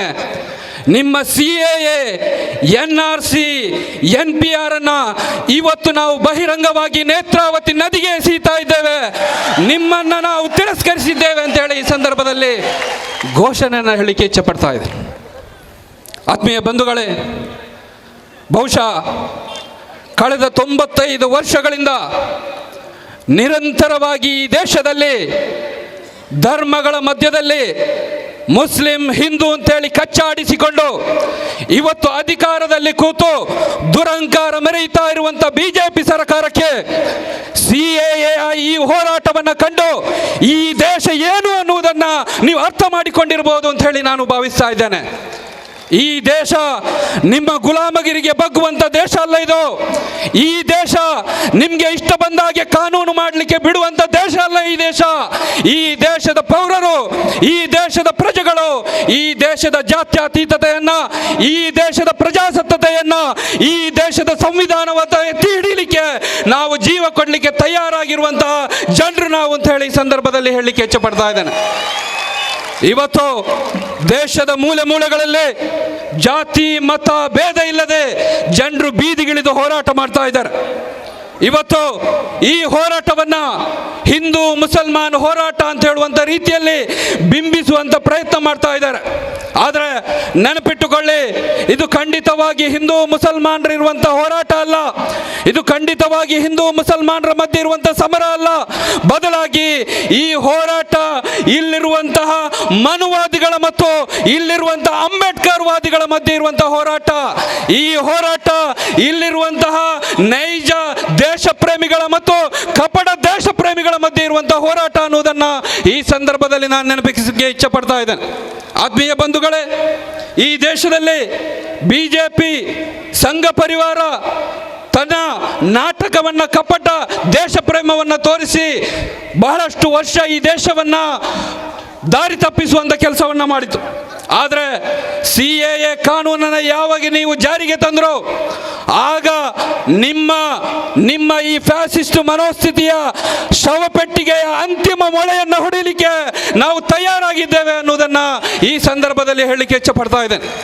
ಆತ್ಮೀಯ ಬಂಧುಗಳೇ, ತ್ರಿವಳಿ ತಲಾಖಿನ ಕಾನೂನನ್ನು ತಂದರು, ಬಾಬರಿ ಮಸೀದಿಯ ಕಾನೂನನ್ನು ಜಾರಿಗೆ ತಂದರು. ಇಲ್ಲಿರುವಂಥ ಮುಸಲ್ಮಾನರು ಅದು ನಮ್ಮ ಸಮಸ್ಯೆ ಅಂತೇಳಿ ಸಂಯಮವನ್ನು ಪಾಲಿಸಿದೆವು. ಆದರೆ ಯಾವಾಗ ನೀವು ಸಂವಿಧಾನಕ್ಕೆ ಕೈ ಹಾಕಿದಿರೋ, ಯಾವಾಗ ಸಂವಿಧಾನದ ಬುಡಕ್ಕೆ ನೀವು, ಅದರ ಆಶಯಕ್ಕೆ ನೀವು ಕೈ ಹಾಕಿದಿರೋ, ಮುಸಲ್ಮಾನರು, ಹಿಂದೂಗಳು, ದಲಿತರು, ಅಲ್ಪಸಂಖ್ಯಾತರು ಒಕ್ಕೊರಳಿನಿಂದ ಬೀದಿಗಿಳಿದುಕೊಂಡು ನಿಮ್ಮನ್ನು ನಾವು ಬಿಡುವುದಿಲ್ಲ ಅನ್ನುವ ಸಂದೇಶವನ್ನು ನಾವು ಕೊಡಲಿಕ್ಕೆ ಇವತ್ತು ತಯಾರಾಗಿದ್ದೇವೆ. ಆತ್ಮೀಯ ಬಂಧುಗಳೇ, ಬಹುಶಃ CAA ಅನ್ನುವಂಥದ್ದು ಮೇಲ್ನೋಟಕ್ಕೆ ಮುಸ್ಲಿಂ ವಿರೋಧಿ ಅಂತ ಹೇಳಿ ಕಂಡರೂ ಕೂಡ ಈ CAA ಅನ್ನುವಂಥದ್ದು NRC ಇರ್ಬೋದು, NPR ಇರ್ಬೋದು, ಈ ದೇಶದ ಪ್ರತಿಯೊಬ್ಬ ಪ್ರಜೆಯೂ ಕೂಡ ಸಮಸ್ಯೆ ಅಂತ ಹೇಳುವುದನ್ನು ನಾವು ಅರ್ಥ ಮಾಡಿಕೊಳ್ಬೋದು. ಈಗ ಮುಸಲ್ಮಾನರು 17% ಇರುವಂಥ ಮುಸಲ್ಮಾನರು ಮತ್ತು 80% ಇರುವಂಥ ಹಿಂದೂಗಳ ಮಧ್ಯೆ ಅಂಥೇಳಿ ಸೋಮಶೇಖರ್ ರೆಡ್ಡಿಯ ಒಬ್ಬ ಬಾಯಿಗೆ ಬಂದಾಗೆ ಬೊಗಳ್ತಾನೆ. ಅವನನ್ನು MLA ಅಂತೇಳಿ ಕರೀಲಿಕ್ಕೂ ಕೂಡ ನಾಚಿಕೆ ಆಗ್ತಾ ಇದೆ. ಒಂದು ಸಂದೇಶವನ್ನು ಹೇಳಲಿಕ್ಕೆ ಇಚ್ಛೆಪಡ್ತಾ ಇದ್ದೇನೆ. ಇಲ್ಲಿ ನೀವು ನೋಟು ಬ್ಯಾನ್ ಅನ್ನು ಜಾರಿಗೆ ತಂದಂತಹ ಸಂದರ್ಭದಲ್ಲಿ, GSTಯನ್ನು ಜಾರಿಗೆ ತಂದಂತಹ ಸಂದರ್ಭದಲ್ಲಿ, ಇಲ್ಲಿ ಆರ್ಥಿಕ ಪರಿಸ್ಥಿತಿ ಸಂಪೂರ್ಣವಾಗಿ ಕುಸಿತ ಆದಂತಹ ಸಂದರ್ಭದಲ್ಲಿ ನಿಮ್ಮ ಈ ಹಿಂದುತ್ವ ಎಲ್ಲಿ ಹೋಗಿತ್ತು? ಆಗ ಇಲ್ಲಿ ಬರೇ ಮುಸಲ್ಮಾನರಿಗೆ ಮಾತ್ರ ಸಮಸ್ಯೆ ಆಗಿದ್ದಲ್ಲ, ಇಲ್ಲಿ ನೀವು ಹೇಳುವಂತ 80% ಹಿಂದೂಗಳು ಕೂಡ ಈ ಸಮಸ್ಯೆಯನ್ನು ಅನುಭವಿಸಿದ್ದಾರೆ. ಅವರ ಪರವಾಗಿ ನೀವು ಯಾಕೆ ಮಾತಾಡಲಿಕ್ಕೆ ನಿಮಗೆ ಸಾಧ್ಯ ಆಗಲಿಲ್ಲ? ನಿಮ್ಮ ಕಪಟ ದೇಶ ಪ್ರೇಮ ನಮಗೆ ಅವಶ್ಯಕತೆ ಇಲ್ಲ. ನಿಮ್ಮನ್ನು ನಾವು ಬಹಳ ಚೆನ್ನಾಗಿ ಅರ್ಥ ಮಾಡಿಕೊಂಡಿದ್ದೇವೆ. ನಿಮ್ಮ ಹಿಂದುತ್ವ ಅಜೆಂಡಾ ಏನು, ನಿಮ್ಮ ಹಿಂದೆ ಇರುವಂಥ ಸಿದ್ಧಾಂತ ಏನು, ನಿಮ್ಮ ಮನೋಸ್ಥಿತಿ ಏನು ಎನ್ನುವುದನ್ನು ನಾವು ಬಹಳಷ್ಟು ಸ್ಪಷ್ಟವಾಗಿ ಅರ್ಥ ಮಾಡಿಕೊಂಡೆ ಈ CAA ವಿರುದ್ಧವಾಗಿ, NRCಯ ವಿರುದ್ಧವಾಗಿ, NPRನ ವಿರುದ್ಧವಾಗಿ ನಾವು ಇವತ್ತು ಬೀದಿಗಿಳಿದಿರುವಂಥದ್ದು. ಅದಲ್ಲದೆ ತೇಜಸ್ವಿ ಸೂರ್ಯ ಹೇಳಿದ ಹಾಗೆ ನಿಮ್ಮ ಎದೆ ಸೀಳಿದ್ರೆ 4 ಅಕ್ಷರ ಸಿಗದಂಥವ್ರು ಇವತ್ತು ಪ್ರತಿಭಟನೆ ಮಾಡ್ತಾ ಇದ್ದಾರೆ ಅಂತ ಏನು ನೀವು ಹೇಳ್ತಾ ಇದ್ದೀರಾ? ಒಂದು ವೇಳೆ ಎದೆ ಸೀಳಿದ್ರೆ 4 ಅಕ್ಷರ ಸಿಗ್ಲಿಕ್ಕಿಲ್ಲ, ಆದ್ರೆ ಈ ಎದೆಯನ್ನು ಸೀಳಿದ್ರೆ ಈ ಮಣ್ಣಿಗೆ ಬೇಕಾಗಿರುವಂತ ದೇಶ ಪ್ರೇಮ, ಈ ದೇಶವನ್ನ ಕಾಯುವಂತ ತಂದೆಯ ಗಂಡದ ಈ ಎದೆ ಒಳಗಡೆ ಇದೆ ಅನ್ನುವುದನ್ನ ನೀವು ಅರ್ಥ ಮಾಡಿಕೊಳ್ಬೇಕಾಗಿದೆ. ನಿಮ್ಮ ಎದೆಯನ್ನು ಸೀಳಿದ್ರೆ ಏನು ಸಿಗ್ತದೆ? ನಿಮ್ಮ ಎದೆಯನ್ನು ಸೀಳಿದ್ರೆ ಬರೇ ಕೋಮುವಾದ, ನಿಮ್ಮ ಎದೆಯನ್ನು ಸೀಳಿದ್ರೆ ಬರೇ ಡೋಂಗಿ, ನಿಮ್ಮ ಎದೆಯನ್ನು ಸೀಳಿದ್ರೆ ಬರೇ ಮೋಸ, ನಿಮ್ಮ ಎದೆಯನ್ನು ಸೀಳಿದ್ರೆ ಬರೀ ಸುಳ್ಳು ಮಾತ್ರ ಸಿಗುವಂಥದ್ದು. ಇದು ಎಲ್ಲ ದೇಶದ ಜನರು ಇವತ್ತು ಅರ್ಥ ಮಾಡಿಕೊಂಡಿದ್ದಾರೆ. ಆದ್ರಿಂದ ನಮಗೆ ದೇಶ ಪ್ರೇಮದ ಪಾಠವನ್ನು ಕಲಿಸುವಂತ ಅವಶ್ಯಕತೆ ಇಲ್ಲ. ಇವತ್ತು ಹೋರಾಟವನ್ನ ಈ NRCಯ ಬಗ್ಗೆ, CAA ಬಗ್ಗೆ, NPR ಬಗ್ಗೆ ನಡೀತಾ ಇರುವಂಥದ್ದು, ದೇಶದಲ್ಲಿ ನಡೀತಾ ಇರುವಂಥ ಆಂದೋಲನವನ್ನು ಹತ್ತಿಕ್ಕುವಂಥ ಪ್ರಯತ್ನವನ್ನು ಗೋಲಿಬಾರ್ನ ಮೂಲಕ, ಲಾಠಿ ಚಾರ್ಜಿನ ಮೂಲಕ ಇವತ್ತು ಮಾಡಲಿಕ್ಕೆ ನೀವು ಪ್ರಯತ್ನ ಪಡುವುದಾದರೆ ಒಂದು ಮಾತ್ರ ನೆನಪಿಡಿ, ಖಂಡಿತವಾಗಿಯೂ ಕೂಡ ಗೋಲಿಯಿಂದಲೋ ಲಾಠಿಯಿಂದಲೋ ಈ ಒಂದು ಹೋರಾಟವನ್ನು ನಿಮಗೆ ನಿಲ್ಲಿಸಲಿಕ್ಕೆ ಸಾಧ್ಯ ಇಲ್ಲ. ಸ್ಪಷ್ಟವಾದ ಒಂದು ಸಂದೇಶವನ್ನು ಕೊಡ್ತಾ ಇದ್ದೇನೆ. ಈ ಹೋರಾಟಕ್ಕಾಗಿ, ಈ ದೇಶದ ಸಂವಿಧಾನದ ರಕ್ಷಣೆಗಾಗಿ ಈ ಎದೆಯನ್ನ ಮುಂದಿಟ್ಟುಕೊಂಡು ನಾವು ಹೋರಾಡ್ತೇವೆ. ನಿಮಗೆ ತಾಕತ್ತಿದ್ರೆ ನಮ್ಮ ಎದೆಗೆ ಗುಂಡು ಹೊಡೆಯಿರಿ, ನಾವು ತಯಾರಾಗಿದ್ದೇವೆ. ಆದರೆ ಈ ದೇಶವನ್ನು ಬಿಡುವಂತ ಪ್ರಶ್ನೆಯೇ ಇಲ್ಲ ಅನ್ನುವುದನ್ನು ಈ ಸಂದರ್ಭದಲ್ಲಿ ಎಚ್ಚರಿಕೆಯನ್ನು ಕೊಡಲಿಕ್ಕೆ ಇಚ್ಛೆ ಪಡ್ತಾ ಇದ್ದೇನೆ. ಆತ್ಮೀಯ ಬಂಧುಗಳೇ, ಮಂಗಳೂರಿನಲ್ಲಿ ನಡೆದಂತಹ ಗೋಲಿಬಾರ್ ಈಗಾಗಲೇ ಹೇಳಿದ್ರು, ನೆನಪಿಸದೆ ನಮ್ಮ ಕಾರ್ಯಕ್ರಮ ಮುಕ್ತಾಯ ಆಗಲಿಕ್ಕೆ ಸಾಧ್ಯ ಇಲ್ಲ. ಗೋಲಿಬಾರ್ ನಡೆದಾಗ ಇಲ್ಲಿದ್ದಂತಹ ಕಮಿಷನರು, ಬಹುಶಃ ನನಗೆ ಅನಿಸ್ತಾ ಇದೆ ನಮ್ಮ ಪ್ರಧಾನಿ ಮೋದಿಯವರು ಇವರಿಗೇನೋ ಆಶೀರ್ವಾದ ಮಾಡಿದಾರೋ ಅಂತ ಹೇಳುವಂಥ ಒಂದು ಸಂಶಯ ಮೂಡ್ತಾ ಇದೆ. ಯಾಕೆ ಅಂತ ಹೇಳಿದ್ರೆ ಸುಳ್ಳಿನ ಮೇಲೆ ಸುಳ್ಳನ್ನು ಇವರು ಇವತ್ತು ಹೇಳ್ತಾ ಇದ್ದಾರೆ. ಮೊದಲು ಹೇಳಿದರು 7,000ದಷ್ಟು ಜನರು ಪ್ರತಿಭಟನೆ ಮಾಡಿದರು ಅಂಥೇಳಿ. ಸ್ವಾಮಿ, ಸ್ಟೇಟ್ ಬ್ಯಾಂಕ್ನ ಸರ್ಕಲಲ್ಲಿ 7,000 ಜನ ಕೂತ್ರೆ ನಿಂತ್ರೆ ಎಷ್ಟು ಜನ ದಟ್ಟಣೆ ಆಗ್ತದೆ ಅಂತ ಹೇಳುವಂಥ ಕನಿಷ್ಠ ಜ್ಞಾನ ಆದರೂ ನಿಮಗೆ ಇದೆಯಾ? ಎಷ್ಟು ಜನ, ಎಷ್ಟು ಟ್ರಾಫಿಕ್ ಬ್ಲಾಕ್ ಆಗ್ತದೆ ಅಂತ ಹೇಳುವಂಥ ಒಂದು ಸಾಮಾನ್ಯ ಜ್ಞಾನ ಇಲ್ಲದೆ ನೀವು ಹೇಗೆ IPS ಮಾಡಿದ್ದೀರಿ ಅಂತ ಹೇಳಿ ನಿಮ್ಮನ್ನು ಪ್ರಶ್ನೆ ಮಾಡಲಿಕ್ಕೆ ನಾನು ಇಷ್ಟಪಡ್ತಾ ಇದ್ದೇನೆ. ನಮ್ಮನ್ನು ಮೂರ್ಖರನ್ನಾಗಿ ಮಾಡಬೇಡಿ, ಮೂರ್ಖರನ್ನಾಗಿ ಮಾಡುವ ಪ್ರಯತ್ನ ಬೇಡ. ಬೇರೆ ಬೇರೆ ಸುಳ್ಳುಗಳನ್ನು ನಿರಂತರವಾಗಿ ಹೇಳ್ತಾ ಇದ್ದೀರಾ. ಕೇರಳದಿಂದ ಬಂದ ಜನರು ಮಾಡಿದರು. ಇನ್ನು ಬಂದರ್ ಠಾಣೆಯನ್ನು ಬೆಂಕಿ ಕೊಡಲಿಕ್ಕೆ ಬಂದರು, ಬಂದರ್ ಠಾಣೆಗೆ ಮುತ್ತಿಗೆ ಹಾಕಿದ್ರು ಅಂತ ಹೇಳುವಂತ ನೀವು ಯಾಕೆ ಸ್ವಾಮಿ ಇಷ್ಟೊಂದು ನಿಕೃಷ್ಟವಾದಂಥ ಸುಳ್ಳುಗಳನ್ನು ಹೇಳಿಕೊಂಡು ನಿಮ್ಮ ಒಂದು ಘನತೆಯನ್ನು ಕಳೆದುಕೊಳ್ತಾ ಇದ್ದೀರಾ? ಸತ್ಯವನ್ನು ಬಿಚ್ಚಿಡಿ. ಧೈರ್ಯ ಇದ್ರೆ ನೀವು ಸತ್ಯವನ್ನು ಬಿಚ್ಚಿಡಿ. ಸತ್ಯವನ್ನು ಬಿಚ್ಚಿಡಲಿಕ್ಕೆ ನಮಗೆ ಧೈರ್ಯ ಇದೆ. ಆದರೆ ಸತ್ಯವನ್ನು ಮುಂದಿಟ್ಟು ನೀವು ಪ್ರಾಮಾಣಿಕತೆಯನ್ನು ಪ್ರದರ್ಶಿಸಿ. ಅದು ಬಿಟ್ಟು ಹೇಡಿಗಳ ಥರ ಈ ರೀತಿ ಸುಳ್ಳನ್ನು ಹೇಳಬೇಡಿ ಅಂತ ಹೇಳುವಂಥ ಸಂದೇಶವನ್ನು ನಿಮಗೆ ಕೊಡಲಿಕ್ಕೆ ಇಚ್ಛೆಪಡ್ತಾ ಇದೆ. ಆತ್ಯ ಬಂಧುಗಳೇ, ಸತ್ಯಮೇವ ಜಯತೆ ವಕುಲ್ ಜಾಹ ಹಕ್ಕ ವ ಜಹಕಲ್ ಬಾತಿಲ್ ಇನ್ನ ಬಾತಿಲ ಕಾನ ಜಹುಕ ಅಂತ ಹೇಳಿದಾಗೆ ಇವರ ಮುಚ್ಚಿಡುವಂಥ ಈ ಸುಳ್ಳುಗಳು, ಅದು ಮುಚ್ಚಿಡುವಂಥ ಸತ್ಯಗಳು, ಅದು ಖಂಡಿತವಾಗಿ ಕೂಡ ಮುಚ್ಚಿಡಲ್ಪಡುವುದಿಲ್ಲ. ಒಂದಲ್ಲ ಒಂದು ದಿವಸ ಅದು ಹೊರಗೆ ಬಂದುಕೊಂಡು ಸತ್ಯ ಇಲ್ಲಿ ಜಯಗಳಿಸ್ತದೆ. ಆ ಸತ್ಯಕ್ಕೆ ಆಗಿರ್ತದೆ ಜಯ ಅನ್ನುವುದನ್ನು ನೀವುಗಳು ಮರಿಬಾರದು ಅಂತ ಹೇಳಿ ಈ ಸಂದರ್ಭದಲ್ಲಿ ಹೇಳಿಕೆ ಇಚ್ಛೆಪಡ್ತಾ ಇದ್ದೇನೆ. ಆತ್ಮೀಯ ಬಂಧುಗಳೇ, ಸೋಮಶೇಖರ್ ರೆಡ್ಡಿ ಹೇಳ್ತಾರೆ, ನೀವು ಈ ದೇಶದಲ್ಲಿ ಇರಬೇಕಿದ್ರೆ ಮುಸಲ್ಮಾನರು ನಾವು ಹೇಳಿದಾಗೆ ಕೇಳಿಕೊಂಡಿಡಿ, ಇಲ್ಲ ಅಂಥೇಳಿ ಆದರೆ ನಿಮ್ಮನ್ನು ಏನು ಮಾಡಬೇಕು ಅಂತೇಳಿ ಗೊತ್ತಿದೆ ಅಂಥೇಳಿ. ಸ್ವಾಮಿ ಸೋಮಶೇಖರ್ ರೆಡ್ಡಿ, ನಿಮಗೆ ಹೇಳಲಿಕ್ಕೆ ಒಂದೇ ಇಷ್ಟಪಡೋದು, ಈ ಸಮೂಹ ಹಜರತ್ ಟಿಪ್ಪು ಸುಲ್ತಾನ್ ರಹಮತುಲ್ಲಾಹಿ ಅಲೈಹಿ ಅವರ ಸಮೂಹ, ಅವರ ಮಕ್ಕಳಾಗಿರ್ತೇವೆ.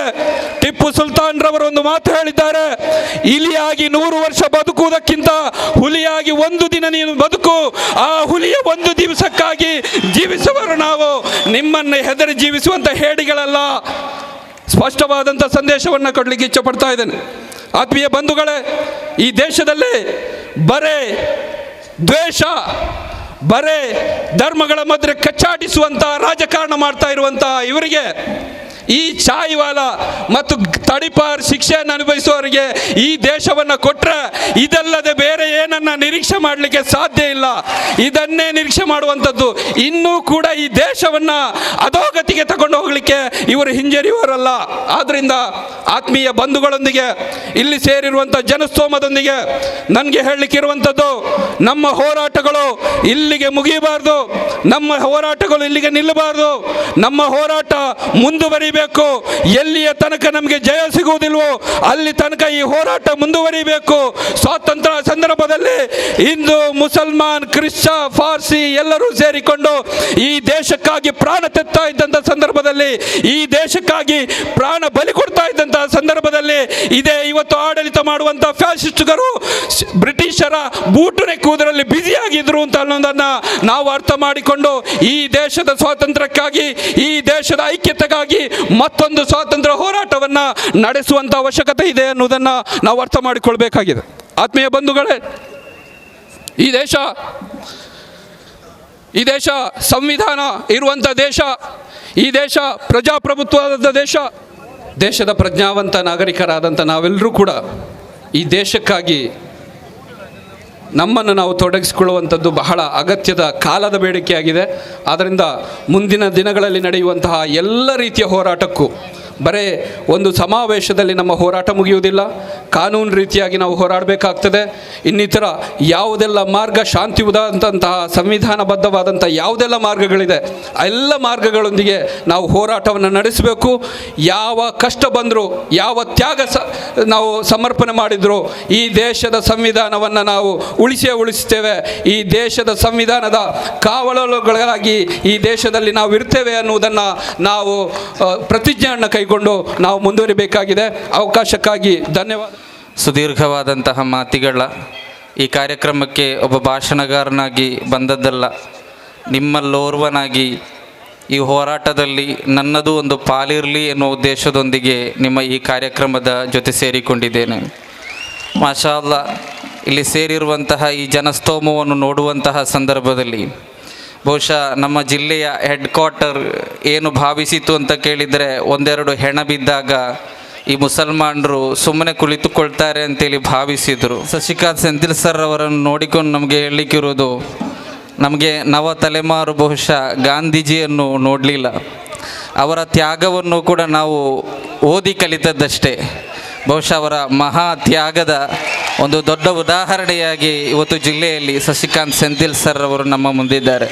ಮೊನ್ನೆ ವಿಟ್ಲದಲ್ಲಿ ಸರ್ ಅವರೊಂದು ಮಾತು ಹೇಳಿದರು, ಉದ್ದೇಶಪೂರ್ವಕವಾಗಿ ಅವರು ಹೇಳಿದ್ದು ಅಂತೇಳಿ ನಾನು ಭಾವಿಸಿಕೊಳ್ತೇನೆ. ಒಂದು ಹೆಜ್ಜೆ ಮುಂದೆ ಇಡಬೇಡಿ, ಒಂದು ಹೆಜ್ಜೆ ಹಿಂದೆ ಇಡಬೇಡಿ, ಒಟ್ಟಿಗೆ ಸಾಗೋಣ ಅಂತೇಳಿ.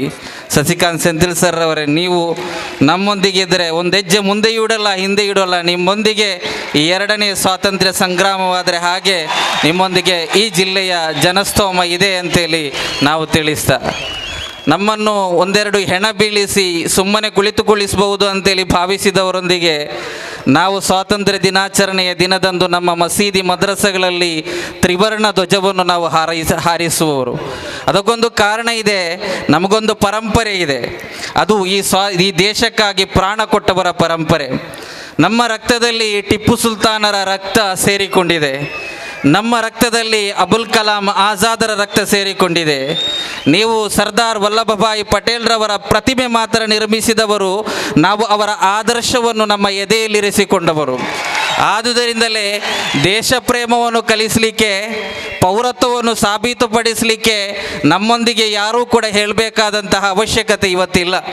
ನೀವೇನು ಸ್ವಾತಂತ್ರ್ಯ ದಿನಾಚರಣೆಯ ದಿನದಂದು ಭಾಗವಧ್ವಜವನ್ನು ಹಾರಿಸುವವರು ಅಂತೇಳಿ ನಮಗೆ ಮೊದಲೇ ಗೊತ್ತಿದೆ. ಏನೇ ಇರಲಿ, ನಾವು ಒಂದು ಕೋಮಿಗೆ ಸೀಮಿತವಾದಂತಹ ಹಿತಾಸಕ್ತಿಗಾಗಿ ಇಲ್ಲಿ ಸೇರಲಿಲ್ಲ. ಕೆಲವರು ನನ್ನ ಹಿಂದೂ ಸಹೋದರ ಬಾಂಧವರಾಗಿರ್ಬೋದು, ಸಹೋದರ ಧರ್ಮೀಯರಾಗಿರ್ಬೋದು ಭಾವಿಸಿರ್ಬೋದು ಏನೋ ಒಂದು ಕೋಮಿಗೆ ಸೀಮಿತವಾದಂತಹ ವಿಚಾರ ಇದು ಅಂತೇಳಿ. ನೀವೊಂದು 10 ವರ್ಷ ಕಳೆಯಲಿ, ನನ್ನ ಲೆಕ್ಕಾಚಾರ ಸರಿಯಾದರೆ, ನಾನು ತಿಳಿದುಕೊಂಡದ್ದು ಸರಿಯಾದರೆ ಒಂದು 5 ವರ್ಷ ಕಳೆಯಲಿ, ನಂತರ ನೀವು ಹೇಳ್ತೀರಿ ಈ ಕರಾಳ ಕಾಯ್ದೆಯ ವಿರುದ್ಧ ಒಂದು ಕಾಲದಲ್ಲಿ ಒಂದು ಸಮಾಜ ಬೀದಿಗಿಳಿದಿತು, ಅದರ ಹೆಸರಿನಲ್ಲಿ ಈ ಮೈದಾನದಲ್ಲಿ ಒಂದು ದೊಡ್ಡ ಜನಸಂಖ್ಯೆ ಸೇರಿತು, ಅವತ್ತು ನಾವು ಮೌನ ಮುರಿದು ಅವರೊಂದಿಗೆ ಸೇರುತ್ತಿದ್ದರೆ ಈ ಗತಿ ನಮಗೆ ಬರುತ್ತಿರಲಿಲ್ಲ ಅಂತೇಳಿ ನೀವು ಅವತ್ತು ಹೇಳುವಂತಹ ಒಂದು ಕಾಲವಿದೆ. ಇಲ್ಲಿ ಸೇರಿರುವ ಪ್ರತಿಯೋರ್ವನು ಕೂಡ ಇತಿಹಾಸದ ಪುಟಕ್ಕೆ ಸಾಕ್ಷಿಯಾಗಲಿರುವಂತಹ ವ್ಯಕ್ತಿಗಳು ಅಂತೇಳಿ ಹೇಳಲಿಕ್ಕೆ ನಾವು ಬಯಸ್ತಾ ಇದ್ದೇವೆ. ನನ್ನ ಪ್ರೀತಿಯ ಸಹೋದರರೇ, ಕೋಮು ಹಿತಾಸಕ್ತಿಗೆ ಮಾತ್ರ, ಮುಸ್ಲಿಂ ಹಿತಾಸಕ್ತಿಗೆ ಮಾತ್ರ ಸಂಬಂಧಪಟ್ಟದಾಗಿರ್ತಿದ್ರೆ ನೀವಿತ್ತೀಚೆಗೆ ನಮ್ಮ ಮಸೀದಿಯ, ಬಾಬರಿ ಮಸೀದಿಯ ಎದೆಯನ್ನು ಸೀಳಲಿಕ್ಕೆ ಮುಂದೆ ಬಂದ್ರಿ, ಆದರೆ ನಾವೊಂದು ಕಲ್ಲೆಸೆಯಲಿಲ್ಲ. ನನ್ನ ಪ್ರೀತಿಯ ಪೊಲೀಸರೊಂದಿಗೆ ಕೇಳಲಿಕ್ಕಿರೋದು, ಇಡೀ ಜಿಲ್ಲೆಯಲ್ಲಿ, ಇಡೀ ದೇಶದಲ್ಲಿ ಒಂದು ಕಲ್ಲು ಎಸೆಯಲ್ಪಡಲಿಲ್ಲ. ಈ ದೇಶದ ಕಾನೂನನ್ನು ನಾವು ಗೌರವಿಸಿದ್ದೇವೆ. ಅನಂತರ ಇಲ್ಲಿ ತ್ರಿವಳಿ ತಲಾಖನ್ನು ತರಲಾಯಿತು. ಅನವಶ್ಯಕವಾದಂತಹ ಒಂದು ಚರ್ಚೆ, ಅನವಶ್ಯಕವಾದಂತಹ ಒಂದು ವಿಚಾರ. ಅವಾಗಲೂ ಕೂಡ ನಾವು ಕಲ್ಲೆಸೆಯಲಿಲ್ಲ, ನಾವು ರೋಷಗೊಳ್ಳಲಿಲ್ಲ, ನಾವೇನನ್ನೂ ಮಾಡಲಿಲ್ಲ. ಇದೀಗ ನೀವೇನು ಪ್ರಶ್ನಿಸ್ತಾ ಇದ್ದೀರಿ ಅಂತ ಹೇಳಿದರೆ ನೀವು ಭಾರತೀಯರ ಅಂತೇಳಿ ನೀವು ಪ್ರಶ್ನಿಸ್ತಾ ಇದ್ದೀರಿ. ಈ ದೇಶಕ್ಕೆ ಪ್ರಾಣ ಕೊಟ್ಟ, ಈ ದೇಶದ ಬ್ರಿಟಿಷರ ವಿರುದ್ಧ ಹೋರಾಡಿದ ಕುഞ്ഞാಲಿ ಮರೆಕ್ಕಾರರ, ಕಾಜಿ ಮುಹಮ್ಮದ್ ರವರ, ಟಿಪ್ಪು ಸುಲ್ತಾನರ ಈ ಪರಂಪರೆ ಇರುವ ನಮ್ಮೊಂದಿಗೆ ನೀವು ಕೇಳ್ತಾ ಇದ್ದೀರಿ ನೀವು ಭಾರತೀಯರ ಅಂತೇಳಿ. ಇದನ್ನು ಸಹಿಸಿಕೊಳ್ಳಿಕ್ಕೆ ನಮಗೆ ಸಾಧ್ಯ ಇಲ್ಲ. ಇದರ ವಿರುದ್ಧ ನಾವು ಎಷ್ಟರ ಮಟ್ಟಿಗೆ ಹೋರಾಡಬೇಕೋ ಅಷ್ಟರ ಮಟ್ಟಿಗೆ ಇವತ್ತು ಕಾನೂನುಬದ್ಧವಾಗಿಯೇ, ಸಂವಿಧಾನಬದ್ಧವಾಗಿಯೇ ಈ ದೇಶದ ಕಾನೂನನ್ನು ಗೌರವಿಸಿಕೊಂಡು ನಾವು ಹೋರಾಟಕ್ಕೆ ರಂಗಕ್ಕಿಳಿದಿದ್ದೇವೆ. ನಾವಿವತ್ತು ಕಾಣ್ತಾ ಇದ್ದೇವೆ ಏನು, ಈ ಫೇಕು ಪಟ್ಟಾಳಂನ ಟ್ವಿಟ್ಟರ್ ಅಕೌಂಟ್ಗಳು ಸೋಲ್ತಾ ಇದೆ, ಫೇಕು ಪಟ್ಟಾಳಂನ ಟ್ವಿಟ್ಟರ್ ಪೋಲ್ಗಳು ಸೋಲ್ತಾ ಇದೆ. ಟ್ವಿಟ್ಟರ್ನಲ್ಲಿ ಒಂದು ಚುನಾವಣೆ ಕ್ರಿಯೇಟ್ ಮಾಡಿದರು, ಪೋಲ್ ಕ್ರಿಯೇಟ್ ಮಾಡಿದರು, ಪ್ರೋ CAA ಆ್ಯಂಟಿ CAA ಅಂತೇಳಿ. ಏನೋ ಇವರು ಭಾವಿಸಿದ್ರು ಭಕ್ತರು ಏನೋ EVMನಲ್ಲಿ ಓಟು ಬೀಳುವ ಹಾಗೆ ಟ್ವಿಟ್ಟರ್ನಲ್ಲೂ ಬೀಳ್ಬೋದು ಅಂತೇಳಿ. ಕೊನೆಗೆ ಏನಾಯಿತು ಅಂತೇಳಿದರೆ 76% ಆ್ಯಂಟಿ CAA ಬಂತು, ಏನೋ 17% ಪ್ರೋ CAA ಬಂತು. ನಂತರ ಟ್ವಿಟ್ಟರ್ನಲ್ಲಿ ತೋರಿಸಲ್ಪಟ್ಟಿದ್ದು ಪೋಲ್ ಡಿಲೀಟೆಡ್ ಅಂತೇಳಿ. ಡಿಲೀಟ್ ಮಾಡುವಂಥ ಗತಿಗೇಡು ಬಂತು. ಇವತ್ತೊಂದು ನಂಬರ್ ಕೊಟ್ಟಿದ್ದಾರೆ ಮಿಸ್ ಕಾಲ್ ಕೊಡಲಿಕ್ಕೆ. ಆ ಮಿಸ್ ಕಾಲ್ ಕೊಡಲಿಕ್ಕೆ ಎಷ್ಟರ ಮಟ್ಟಕ್ಕೆ ಕೀಳು ಮಟ್ಟಕ್ಕೆ ಇಳಿದಿದ್ದಾರೆ ಅಂತೇಳಿದರೆ ಹೆಣ್ಮಕ್ಳ ಹೆಸರಲ್ಲಿಯೂ ಕೂಡ ನನಗೆ ಕಾಲ್ ಮಾಡಿ ಎನ್ನುವ ಗತಿಗೇಡು ಇವತ್ತು ಈ ಫ್ಯಾಸಿಸಂ ಶಕ್ತಿಗೆ ಬರಬೇಕಾದ್ರೆ ನಮ್ಮ ಭಾರತೀಯತೆ ಎಷ್ಟು ಭದ್ರವಾಗಿದೆ ಅಂತೇಳಿ ನಾವು ತಿಳಿದುಕೊಳ್ಳಬೇಕು. ಇವರ ಸೋಷಿಯಲ್ ಮೀಡಿಯಾ ಸೋಲ್ತಾ ಇದೆ, ಇವರ ಗೋಧಿ ಮೀಡಿಯಾ ಸೋಲ್ತಾ ಇದೆ, ಇವರ ಫೇಕು ಪಟ್ಟಾಳ ಮಂಡಿಯೂರ್ತಾ ಇದೆ. ಕೊನೆಗೆ ನನ್ನ ಭಾರತ, ಅಜಿತ್ ರವರು ಗೆಲ್ಲಬೇಕು, ಕೊನೆಗೆ ನನ್ನ ಭಾರತ ಗೆಲ್ತಾ ಇದೆ. ಇವತ್ತು ನನ್ನ ಭಾರತ ಗೆಲ್ತಾ ಇದೆ. ಈ ಭಾರತವನ್ನು ಗೆಲ್ಲಿಸುವ ತನಕ, ಈ ಕೋಮು ಸೌಹಾರ್ದತೆಯ ಪರಂಪರೆಯನ್ನು ಗೆಲ್ಲಿಸುವ ತನಕ ಎಷ್ಟರ ಮಟ್ಟಕ್ಕೆ ನೀವು ಕೆಳಗಿಳಿದಿದ್ರಿ.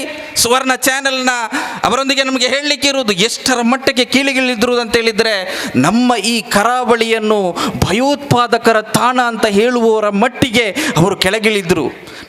ನನಗೆ ಗೊತ್ತುಂಟು ನಮ್ಮ ಕರಾವಳಿಯ ಮುಸ್ಲಿಂ ಯುವಕರ ಮೇಲೆ ನಿಮಗೆ ಸ್ವಲ್ಪ ಏನೋ ಇದೆ ಅಂತೇಳಿ. ನನ್ನ ಪ್ರವಾದಿಯನ್ನು ಆಕ್ಷೇಪಿಸಿದಾಗ, ನಿಂದಿಸಿದಾಗ ನಾವೊಂದಿಷ್ಟು ಕಾನೂನುಬದ್ಧವಾಗಿ ಕೇಸು ಕೊಟ್ಟೆವು. ಅದಕ್ಕೆ ನಿಮಗೇನೋ ಸ್ವಲ್ಪ ಇರಬಹುದು, ಆದರೆ ಅದರ ಹೆಸರಿನಲ್ಲಿ ನಮ್ಮನ್ನು ದ್ವೇಷಿಸುವುದಾದರೆ ದ್ವೇಷಿಸಿ, ನಾವು ಮರಳಿ ನಿಮಗೆ ಪ್ರೀತಿಯನ್ನೇ ಕೊಡ್ತೇವೆ. ಅದು ನನ್ನ ಪ್ರವಾದಿ ಕಲಿಸಿದಂತಹ ಆದರ್ಶ. ಆದರೆ ಅದರ ಹೆಸರಿನಲ್ಲಿ ಈ ಕರಾವಳಿ ಸಹಬಾಳ್ವೆಯೊಂದಿಗೆ ನಮ್ಮ ಪ್ರತಿಯೊಂದು ಕಾರ್ಯಕ್ರಮದಲ್ಲಿಯೂ ಸಂತೋಷದಿಂದ ಬದುಕುವಂತಹ ಈ ಕರಾವಳಿಯನ್ನು ಯಾಕೆ ನೀವು ಭಯೋತ್ಪಾದಕರ ತಾಣ ಅಂತ ಹೇಳ್ತೀರಾ?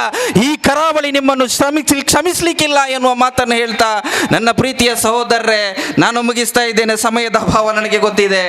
ಇವರು ಇತಿಹಾಸ ನಿರ್ಮಿಸಲಿಲ್ಲ. ನಮ್ಮ ಪೂರ್ವಜರು ಇತಿಹಾಸ ನಿರ್ಮಿಸುವ ಕಾಲದಲ್ಲಿ ಈ ಮನುವಾದದ ನಿರ್ಮಾತೃಗಳ ಕೆಲವರು ಬ್ರಿಟಿಷರ ಬೂಟು ನೆಕ್ತಾ ಇದ್ರು. ಆ ಸಂದರ್ಭದಲ್ಲಿ ನಮ್ಮ ಪೂರ್ವಜರು ಇಲ್ಲಿ ಇತಿಹಾಸ ನಿರ್ಮಿಸ್ತಾ ಇದ್ರು. ಕೊನೆಯ ಪಕ್ಷ ಈ ಇತಿಹಾಸವನ್ನು ಓದುವ ಕೆಲಸವನ್ನಾದರೂ ಮಾಡ್ತಿದ್ರೆ ಈ ಗತಿಗೇಡು ಬರ್ತಾ ಇರಲಿಲ್ಲ. ಈ ದೇಶವನ್ನು ವಿಭಜನೆಗೊಳಿಸಬೇಕು ಅಂತ ಹೇಳಿದ ಮೊದಲ ವ್ಯಕ್ತಿ ಸಾವರ್ಕರ್ ಆಗಿದ್ರೆ, ಎರಡನೇ ವ್ಯಕ್ತಿ ಮುಹಮ್ಮದ್ ಅಲಿ ಜಿನ್ನಾ. ಆ ಜಿನ್ನಾನ ಮಗಳೇ ಈ ಭಾರತದಲ್ಲಿದ್ದಾಳೆ. ಅವಳು ಹೇಳಿದ್ದೇನು, ಅಪ್ಪ ನೀನು ಹೋಗುದಾದ್ರೆ ಪಾಕಿಸ್ತಾನಕ್ಕೆ ಹೋಗು, ನಾನು ಬರಲ್ಲ, ನಾನು ಭಾರತದಲ್ಲಿ ನಿಲ್ತೇನೆ ಅಂತ ಹೇಳಿದಂತಹ ಈ ದೇಶ, ಈ ಸಮುದಾಯ, ಇದು ಈ ದೇಶವನ್ನು ಧರ್ಮಾಧಾರಿತವಾಗಿ ವಿಭಜಿಸುವಂತಹ ಕನಸು ನೀವು ನೋಟು ನಿಷೇಧ ಮಾಡಿದಂತೆ, GST ತಂದಂತೆ ಹೀಗೆ ನಾವು ಮಾಡಿಬಿಡೋಣ ಅಂತ ಹೇಳೋದಾದರೆ ಖಂಡಿತವಾಗಿಯೂ ಕೂಡ ಅದು ನಿಮ್ಮ ಕನಸು. ಆ ಕನಸನ್ನು ನಾಗ್ಪುರದ ನಿಮ್ಮ ಕೋಟೆಯ ಒಳಗಡೆ ಭದ್ರವಾಗಿ ಅವಿಚಿಟ್ಟುಕೊಳ್ಳಿ, ಅದನ್ನು ಹೊರಗೆ ತರಬೇಡಿ ಅಂತೇಳಿ ಆ ಕನಸನ್ನು ಮತ್ತೆ ಕಳುಹಿಸ್ತಾ ಈ ಒಂದು ಅವಕಾಶಕ್ಕಾಗಿ ಕೃತಜ್ಞತೆಯನ್ನು ಹೇಳ್ತಾ ಆಖಿರ್ ದಅವಾನ ಅನಿಲ್ ಹಮ್ದುಲಿಲ್ಲಾಹಿ ರಬ್ಬಿಲ್ ಆಲಮೀನ್, ಅಸ್ಸಲಾಮು ಅಲೈಕುಂ. ಅದರೊಂದಿಗೆ ಕೇಳಲಿಕ್ಕಿರೋದು, ಈ ಕಾನೂನು ಪಾಲಕರು ಬಹಳ ಕಷ್ಟಪಟ್ಟುಕೊಂಡು ಈ ಜಿಲ್ಲೆಯ ಕಾನೂನನ್ನು ಸುಸೂತ್ರಗೊಳಿಸಲಿಕ್ಕೆ ಶ್ರಮಿಸ್ತಾ ಇದ್ದಾರೆ. ಅವರೊಂದಿಗೆ ಯಾವುದೇ ರೀತಿಯ ಒಂದು ಅಗೌರವದೊಂದಿಗೆ ನಡೆದುಕೊಳ್ಳದೆ ಯಾವ ರೀತಿಯಲ್ಲಿ ನಾವು ಒಂದುಗೂಡಿದ್ದೇವೆಯೋ ಅದೇ ಕಾನೂನನ್ನು ಗೌರವಿಸಿಕೊಂಡು ಸಂವಿಧಾನಬದ್ಧವಾಗಿ ಈ ಕಾರ್ಯಕ್ರಮದಿಂದ ತೆರಳಬೇಕು ಅಂತೇಳಿ ಬಹಳ ವಿನಯಪೂರ್ವಕವಾಗಿ ನಿಮ್ಮೊಂದಿಗೆ ಅಪೇಕ್ಷಿಸ್ತಾ, NRC ചൊല്ലെ അല്ലെങ്കിൽ CAA ചൊല്ലെ അല്ലെങ്കിൽ NPR ചൊല്ലെ എനിക്കത്തെ ഒരു കരാള കായിതയുടെ ഈ സമാജത്തിക്ക് പരിചയമാക്കിയിട്ട് മനുഷ്യന്മാരെ ഭീതി കിളിപ്പാട്ടകളിൽ എനിക്കത്തെ പ്രയത്ന ഈ ദേശത്തെ മുഖ്യസ്ഥ ചൊല്ലെ ഒരാൾ അല്ലെങ്കിൽ അങ്ങനെ പാർട്ടി അങ്ങനെ ടീം ಈ ಸ್ವರ ಹಾಕಿಕೊಂಡಿಕ್ಕುಂಬೊತ್ತುಗು ಪಲ ಆಲುಮಾರುಂ ಬ್ಯಾರಿಚಿಟ್ಟಿನಾರು. ಇದರ ಉದ್ದೇಶ ಎಂದ್ರೆ ಭಾವ ಎಂದ್ರೆ ಐಟಿಕ್ಕು ಚೊಂದಿಟ್ಟು ತಲೆ ಬೆಚ್ಚ ಹಾಕಿಕೊಂಡಿಕ್ಕುಂಬೊತ್ತುಗು ನಾನು ಅದಕ್ಕೆ ನಿಂಗಲಿಟ್ಟು ಎಲ್ಲರಿಗೂ ನಿಂಗೆ ಗೊಂತಿನ್ನೆ ಒಂದು ಭಾಗത്തെ ನಾನು എടുത്തു ചൊന്നോട്ടുള്ളേ. ഞങ്ങളെ ರಾಯತ್ತೆ ಪೇಪರ್ಲಿ ಟಿವಿಲಿ ഞങ്ങൾ നോക്കിದ ಜನರ ಗಮನ ಬೇರೆಡೆಗೆ ಸೆಳೆದು ಲೂಟಿ ಮಾಡಿದ್ರು. ಜನರ അല്ലെങ്കിൽ ಸೆಕ್ಯೂರಿಟಿಯ ಗಮನವನ್ನು ಬೇರೆಡೆಗೆ ಸೆಳೆದು ATM ಅನ್ನು ದರೋಡೆ ಮಾಡಿದ್ರು. ಇಂಗಂತೆ ಫಲಕ್ಕೆಲ್ಲ ನಂಗೆ ಪೇಪರ್ലും ಟಿವಿಲೆಲ್ಲ ನೋಕೂಡ. എങ്കിൽ ഈ ഭാരത ദേശത്തിൽ അങ്ങനെ ആഡളിതത്തെ വൈഫല്യത്തെ ഈ സമാജത്തെ അഭിവൃദ്ധിയുടെ ആക്കವು തീരാണ്ട് ಇಡೀ ಪ್ರಪಂಚದ ಎದುರಿಲು ಮಣ್ಣು ಪಾಲಾಯುಂಟುಳ್ಳೆ എനിക്കത്തെ ಆಡಳಿತ ವಿಭಾಗത്തെ ಈ ಒಂದು ವೈಫಲ್ಯತೆ ಮುಚ್ಚಿಡೋದು ಬೇಡಮಾയിട്ടുള്ളೇ ವಂಚನೆಯ ಪ್ರತಿರೂಪ ಆಯಿಟ್ಟಿಕ್ಕೂಡ NRC ಚೊಲ್ಲಗೋ ನಾನು ಈ ಸಮಯದಲ್ಲಿ ಉದ್ದೇಶಿച്ചുകൊണ്ടുള്ളേ. ആയെങ്കില ഇതിലേക്ക് എല്ലാ ആൾമാർക്കും ഒപ്പകു റെഡിയില്ല. ഇവിടെ കുറെ ആൾമാർ പേഡ് പേപ്പർ രംഗ ഉള്ളാറ്, പേഡ് മാധ്യമത്തങ്ങ ഉള്ളാറ്, അതിനെ മുച്ചു വയ്ക്കോ വേണമായിട്ട് പുതിയ പുതിയ വാദത്തെ കൊടുന്നു വെച്ചോ ഉള്ളാറ്. മോദി സർക്കാർ വന്നിട്ട് നോട്ട് ബാൻ ആക്കിയപ്പ 2000 നോട്ട് ഉൾഗത്തിൽ ചിപ്പി വെച്ചിടാറ് ചൊന്നിട്ടോ ഇടീ പബ്ലിക് ആക്കി എനിക്കത്തെ പബ്ലിക് എണ്ണ ഇവിടെ ഉണ്ടോ അയാൾക്ക് ഇണ്ട് തോല അതിന് അർത്ഥം ഇത്ര തോല അർത്ഥ ആയിട്ടില്ലേ. ഒരു വിഷയം കൂടി നാണ് ചൊന്നോണ്ടുള്ളേ. ಹಿಂಗೆ ಎಂದ್ರೆ ಬ್ಯಾಚರಿ ಕೇಟಂಗ್ಲು ಇವರೇನು ತಿಳಿದಿದ್ದಾರೆ ಅಂತ ಕೇಳಿದರೆ ಇಲ್ಲಿ ಸೇರಿರತಕ್ಕಂಥ ಈ ಜನಸ್ತೋಮ ಇರಬಹುದು, ರಾಜ್ಯದ ನಾನಾ ಕಡೆಗಳಲ್ಲಿರುವಂತಹ ಇಂಥ ಪ್ರತಿಭಟನೆಗಳಿರಬಹುದು, ದೇಶದ ವಿವಿಧ ಕಡೆಗಳಲ್ಲಿ ನಡೆಯುತ್ತಿರುವಂತಹ ಪ್ರತಿಭಟನೆಗಳಿರಬಹುದು. ಇವೆಲ್ಲರೂ ಕೂಡ ಒಂದಕ್ಷರ ಓದದವರು, ತಿಳಿಯದವರು, ತಿಳುವಳಿಕೆ ಇಲ್ಲದವರು ಎನ್ನುವಂಥ ತಾತ್ಸಾರ ಮನೋಭಾವದೊಂದಿಗೆ ನೋಡುತ್ತಾ ಇರುವಂತಹ ತೇಜಸ್ವಿಗಳು ನಾವಲ್ಲ ಯಾವತ್ತೂ ಕೂಡ. ಹಾಗಾದ್ರೆ ನಾನು ಒಂದು ಮಾತನ್ನು ಕೇಳಲಿಕ್ಕೆ ಬಯಸ್ತಾ ಇದ್ದೇನೆ. ಈ ವೇದಿಕೆಯಲ್ಲಿರುವತಕ್ಕಂತಹ ಸಸಿಕಾಂತ್ ಸೆಂಥಿಲ್ರವರು ಯಾರು? ನಮ್ಮಂತ ಒಬ್ಬ ಸಾಮಾನ್ಯ ವ್ಯಕ್ತಿಯಲ್ಲ.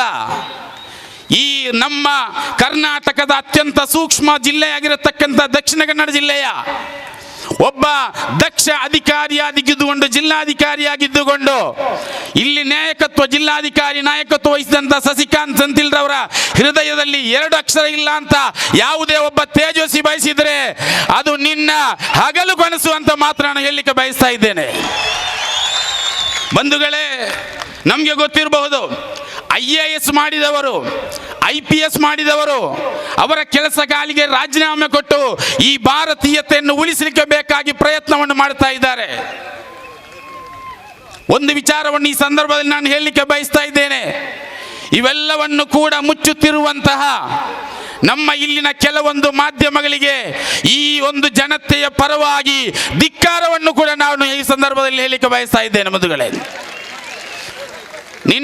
ಮೊನ್ನೆ ರಾತ್ರಿ ಪಬ್ಲಿಕ್ ಟಿವಿಯ ರಂಗನಾಥ್ರವರು ಹೇಳಿದರು, ಇಲ್ಲಿ CA ಅನ್ನು ಯಾಕೆ ವಿರೋಧಿಸ್ತಾ ಇದ್ದಾರೆ ಅಂತ ನನಗೆ ಅರ್ಥನೇ ಆಗ್ತಾ ಇಲ್ಲ ಅಂತ.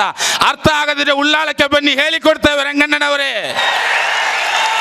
ಅಜಿತ್ ಹನುಮಕ್ಕ ಅನ್ನುವಂಥ ಒಬ್ಬ ಪತ್ರಕರ್ತ ಹೇಳ್ತಾ ಇದ್ದಾನೆ, ಯಾಕಾಗಿ ಹೋರಾಟ ಮಾಡ್ತಾ ಇದ್ದೀರಿ ನೀವು, ಯಾಕೆ ಜನತೆ ಬೀದಿಗೆ ಇಳಿತಾ ಇದ್ದೀರಿ ಅಂತ ಕೇಳಲ್ಲ. ಮತ್ತೊಂದು ಹಿಂದೆ ಫ್ರೀಡಮ್ ಫೈಟರ್ ಆಗಿ ಸ್ವಾತಂತ್ರ್ಯ ಸಮರದಲ್ಲಿ ಹೋರಾಡಿದಂತಹ ದೊರೆಸ್ವಾಮಿಯವರು ಅತ್ಯಂತ ಮುತ್ಸದ್ದಿ ನಿನ್ನೆ ಬೆಂಗಳೂರಿನಲ್ಲಿ ಒಂದು ಘೋಷಣೆ ಮಾಡಿದರು, ಮೋದಿ ಹಟಾವೋ ಭಾರತ್ ಬಚಾವೋ. ಆ ಒಂದು ಸ್ವಾತಂತ್ರ್ಯಕ್ಕೆ ಬೇಕಾಗಿ ಹೋರಾಡಿದಂತ ಹಿರಿಯಣ್ಣನ ಮಾತುಗಳನ್ನಾದರೂ ಕೂಡ ಇಲ್ಲಿನ ಮೀಡಿಯಾಗಳು ಕೇಳಬೇಕಾಗಿತ್ತು, ಆದ್ರೆ ಕೇಳಲಿಲ್ಲ. ಮತ್ತೊಂದು ವಿಚಾರ ಕೂಡ ನಾನು ಹೇಳಲಿಕ್ಕೆ ಬಯಸ್ತಾ ಇದ್ದೇನೆ.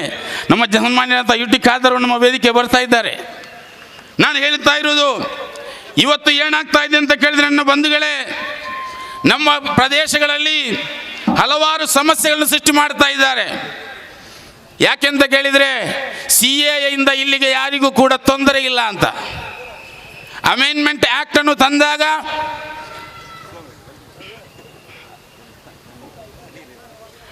ಅದರಿಂದ ಯಾರಿಗೂ ಕೂಡ ತೊಂದರೆ ಇಲ್ಲ ಅಂತ ಹೇಳ್ತಾ ಇದ್ದಾರೆ. ನಾನೊಂದು ವಿಚಾರವನ್ನು ಕೇಳಲಿಕ್ಕೆ ಬಯಸ್ತಾ ಇದ್ದೇನೆ.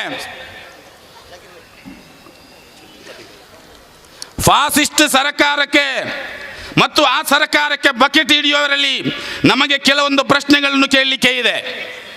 CA ಇಂದ ಈ ದೇಶದ ಯಾವ ಮೂಲೆ ಪ್ರಜೆಗೂ ಸಮಸ್ಯೆ ಆಗುವುದಿಲ್ಲ ಎಂದು ಅಲ್ಲಲ್ಲಿ ತೇಪ ಹಚ್ಚುವಂತಹ ಪ್ರಯತ್ನ ಮಾಡ್ತಾ ಇದ್ದೀರಿ ಅಲ್ವಾ? CA ಇಂದ ಈ ದೇಶದ ಪ್ರಜೆಗಳಿಗಾಗುವ ಲಾಭಗಳು ಎಂದು ಲೀಸ್ಟ್ ಕೊಡಬಲ್ಲಿಕ್ಕೆ ನಿಮಗೆ ಸಾಧ್ಯ ಇದೆಯಾ? 2, ಈ ದೇಶಾದ್ಯಂತ ಭಾರಿ ಪ್ರಮಾಣದಲ್ಲಿ ಈ ದೇಶದ ಮೂಲ ಪೌರರೇ ಕಾಯಿದೆಯನ್ನು ಹಿಂಪಡೆಯಿರಿ ಎಂದು ಬೀದಿಗಿಳಿದವರಾಗಲೂ ಕೂಡ ಈ ದೇಶಗಳನ್ನು ಬಗ್ಗು ಬಡಿದು CA ಯನ್ನು ತರುವಂತ ಹಠಮಾರಿತನ ಯಾಕೆ ಇಟ್ಟುಕೊಂಡಿದ್ದೀರಿ? 3ನೇ ಪ್ರಶ್ನೆಯನ್ನು ಕೇಳಲಿಕ್ಕೆ ಬಯಸ್ತಾ ಇದ್ದೇನೆ. CA ಯನ್ನು ಹಿಂಪಡೆದರೆ, ಈ ಕರಾಳ ಕಾನೂನನ್ನು ರದ್ದು ಮಾಡಿದರೆ ಈ ದೇಶಕ್ಕಾಗಲಿ ಈ ದೇಶದ ಪ್ರಜೆಗಳಿಗಾಗಲಿ ಏನಾದರೂ ನಷ್ಟವಿದೆಯೇ ಅಂತ ತಿಳಿಸಲಿಕ್ಕೆ ನಿಮ್ಮಿಂದ ಸಾಧ್ಯ ಇದೆ? 4ನೇದು ಕೇಳ್ತಾ ಇದ್ದೇನೆ. ನೀವೇ ಹೇಳ್ತಾ ಇದ್ದೀರಿ CA ಇಂದ ಪಕ್ಕದ ರಾಷ್ಟ್ರದಲ್ಲಿರತಕ್ಕಂಥ ಅಲ್ಪಸಂಖ್ಯಾತರಿಗೆ, ದಮನಿಸಲ್ಪಡುವವರಿಗೆ ಈ ಕಾನೂನಿಂದ ನಮಗೆ ಅವರಿಗೆ ರಕ್ಷಣೆ ನೀಡಲಿಕ್ಕೆ ಸಾಧ್ಯ ಅಂತ ಹೇಳ್ತಾ ಇದ್ದೀರಿ. ಒಂದು ಮಾತನ್ನು ಕೇಳಲಿಕ್ಕೆ ಬಯಸ್ತಾ ಇದ್ದೇನೆ. ಅಫ್ಘಾನಿಸ್ತಾನ ಮಾತ್ರ ನಿಮಗೆ ಪಕ್ಕದ ರಾಷ್ಟ್ರ ಇರುವುದು, ಪಾಕಿಸ್ತಾನ ಮಾತ್ರನ ಇರುವುದು, ಬಾಂಗ್ಲಾದೇಶ ಮಾತ್ರನ ಇರುವುದು? ಇಲ್ಲಿನ ಅಧಿಕಾರಿಗಳಿಗೆ, ಇಲ್ಲಿನ ಪ್ರಧಾನಿಗಳಿಗೆ, ಇಲ್ಲಿನ ಗೃಹ ಸಚಿವರಿಗೆ ಈ ಜನಸ್ತೋಮದ ಪರವಾಗಿ ಕೇಳಲಿಕ್ಕೆ ಬಯಸ್ತಾ ಇದ್ದೇನೆ. ಶ್ರೀಲಂಕಾದಿಂದ ಬಂದಿರುವಂತಹ ಹಿಂದೂಗಳನ್ನು ಯಾಕೆ ನೀವು ಸ್ವೀಕಾರ ಮಾಡ್ತಾ ಇಲ್ಲ? ಮ್ಯಾನ್ಮಾರ್ನಿಂದ ಬಂದಂತಹ ರೋಹಿಂಗ್ಯನ್ ಮುಸಲ್ಮಾನರನ್ನು ಯಾಕೆ ಸ್ವೀಕಾರ ಮಾಡ್ತಾ ಇಲ್ಲ? ಭೂತಾನ್ನಿಂದ ಬರುವಂತಹ ಜನತೆಯನ್ನು ಯಾಕೆ ಸ್ವೀಕಾರ ಮಾಡ್ತಾ ಇಲ್ಲ? ಚೀನಾದಿಂದ ಬರುವಂತಹ ಜನತೆಯನ್ನು ಯಾಕೆ ಸ್ವೀಕಾರ ಮಾಡ್ತಾ ಇಲ್ಲ? ಒಂದು ವಿಚಾರ ಹೇಳ್ತೇನೆ, ನಾವು ಯಾರು ಕೂಡ ಅಲ್ಲಿನ ಜನತೆಗೆ ಪೌರತ್ವವನ್ನು ಕೊಡಬೇಕಂತ ವಾದ ಮಾಡಲಿಕ್ಕೆ ಇಲ್ಲಿ ಸೇರಲಿಲ್ಲ. ಇಲ್ಲಿರತಕ್ಕಂತಹ ಪೌರರ ಪೌರತ್ವವನ್ನು ಪ್ರಶ್ನೆ ಮಾಡುವಾಗ ಅದರ ವಿರುದ್ಧವಾದ ಹೋರಾಟಕ್ಕೆ ಮಾತ್ರ ನಾವು ಇಲ್ಲಿ ಸೇರಿದ್ದೇವೆ ಬಂಧುಗಳೇ. ಮತ್ತೊಂದು ವಿಚಾರ ಕೂಡ ಹೇಳಲೇಬೇಕು. ಆಗಾಗ ನಮ್ಮ ಪ್ರಧಾನಿಗಳು ಇವತ್ತು ನಮ್ಮನ್ನು ನಿನ್ನೆ ಬೆಂಗಳೂರಿಗೆ ಬಂದಾಗಲೂ ಕೂಡ ಭಾಷಣ ಮಾಡಿದರು. ಎಲ್ಲಿ? ಅತ್ಯಂತ ಗೌರವದಿಂದ ಹಿಂದೂಗಳು ಕಾಣುವಂತಹ ಮಠದ ಒಳಗೆ. ಮಸೀದಿ, ಮಂದಿರ, ಚರ್ಚ್ಗಳೆಲ್ಲ ಎಲ್ಲ ಜನತೆಯು ಕೂಡ, ಎಲ್ಲ ಧರ್ಮದವರು ಕೂಡ ಗೌರವಿಸ್ತಾರೆ. ಆದರೆ ಅಲ್ಲಿರತಕ್ಕಂಥ ತುಮಕೂರಿನ ಮಠಕ್ಕೆ ಬಂದಂತಹ ಪ್ರಧಾನಿಗಳು ತನ್ನ ಎದುರಲ್ಲಿರತಕ್ಕಂತಹ ಆಡಿಯನ್ಸ್ ಯಾರೆಂದು ಕೂಡ ಅಂತ ತಿಳುವಳಿಕೆ ಕೂಡ ಇಲ್ಲದೆ ಪಾಕಿಸ್ತಾನದ ಬಗ್ಗೆ ಮಾತನಾಡಿದ್ದಾರೆ. ನನಗೆ ಒಂದು ಡೌಟ್ ಉಂಟು, ನೀವು ಅವತ್ತು ಹೋಗಿ ಊಟ ಮಾಡಿ ಬಂದಿದ್ರಲ್ಲ, ಆವಾಗ ಏನೋ ಒಂದು ಒಳ ಒಪ್ಪಂದ ಮಾಡಿರಬೇಕು. ಇಲ್ಲ ಅಂತ ಅಂದ್ರೆ ಭಾರತೀಯರಾದ ನಮಗೆ ಪಾಕಿಸ್ತಾನದ ಬಗ್ಗೆ ಹೇಳಿಕೊಡುವಂತ ಅಗತ್ಯ ಏನು? ಅಲ್ಲ. ಒಂದು ವಿಚಾರ ಕೇಳಲಿಕ್ಕೆ ಬಯಸ್ತಾ ಇದ್ದೇನೆ. ಗಡಿ ಪ್ರದೇಶದಲ್ಲಿ ಸಮಸ್ಯೆಗಳಿದ್ದರೆ ಈ ಸಮಸ್ತ ಜನರು ಯಾರು ಕೂಡ ಗಡಿ ಕಾಯಲಿಕ್ಕೆ ಬರುವುದಿಲ್ಲ. ಇಲ್ಲಿನ ಸೈನಿಕರಿದ್ದಾರೆ, ಇಲ್ಲಿನ ಪೊಲೀಸರಿದ್ದಾರೆ, ಅವರಿಗೆ ನೀವು ಬೇರೆ ಏನು ಕೆಲಸವನ್ನು ಕೊಟ್ಟಿದ್ದೀರಿ ಸಾಹೇಬ್ರೆ? ನೀವೇನು ತಮ್ಮೇನು ಹೇಳ್ತಾ ಇದ್ದೀರಿ?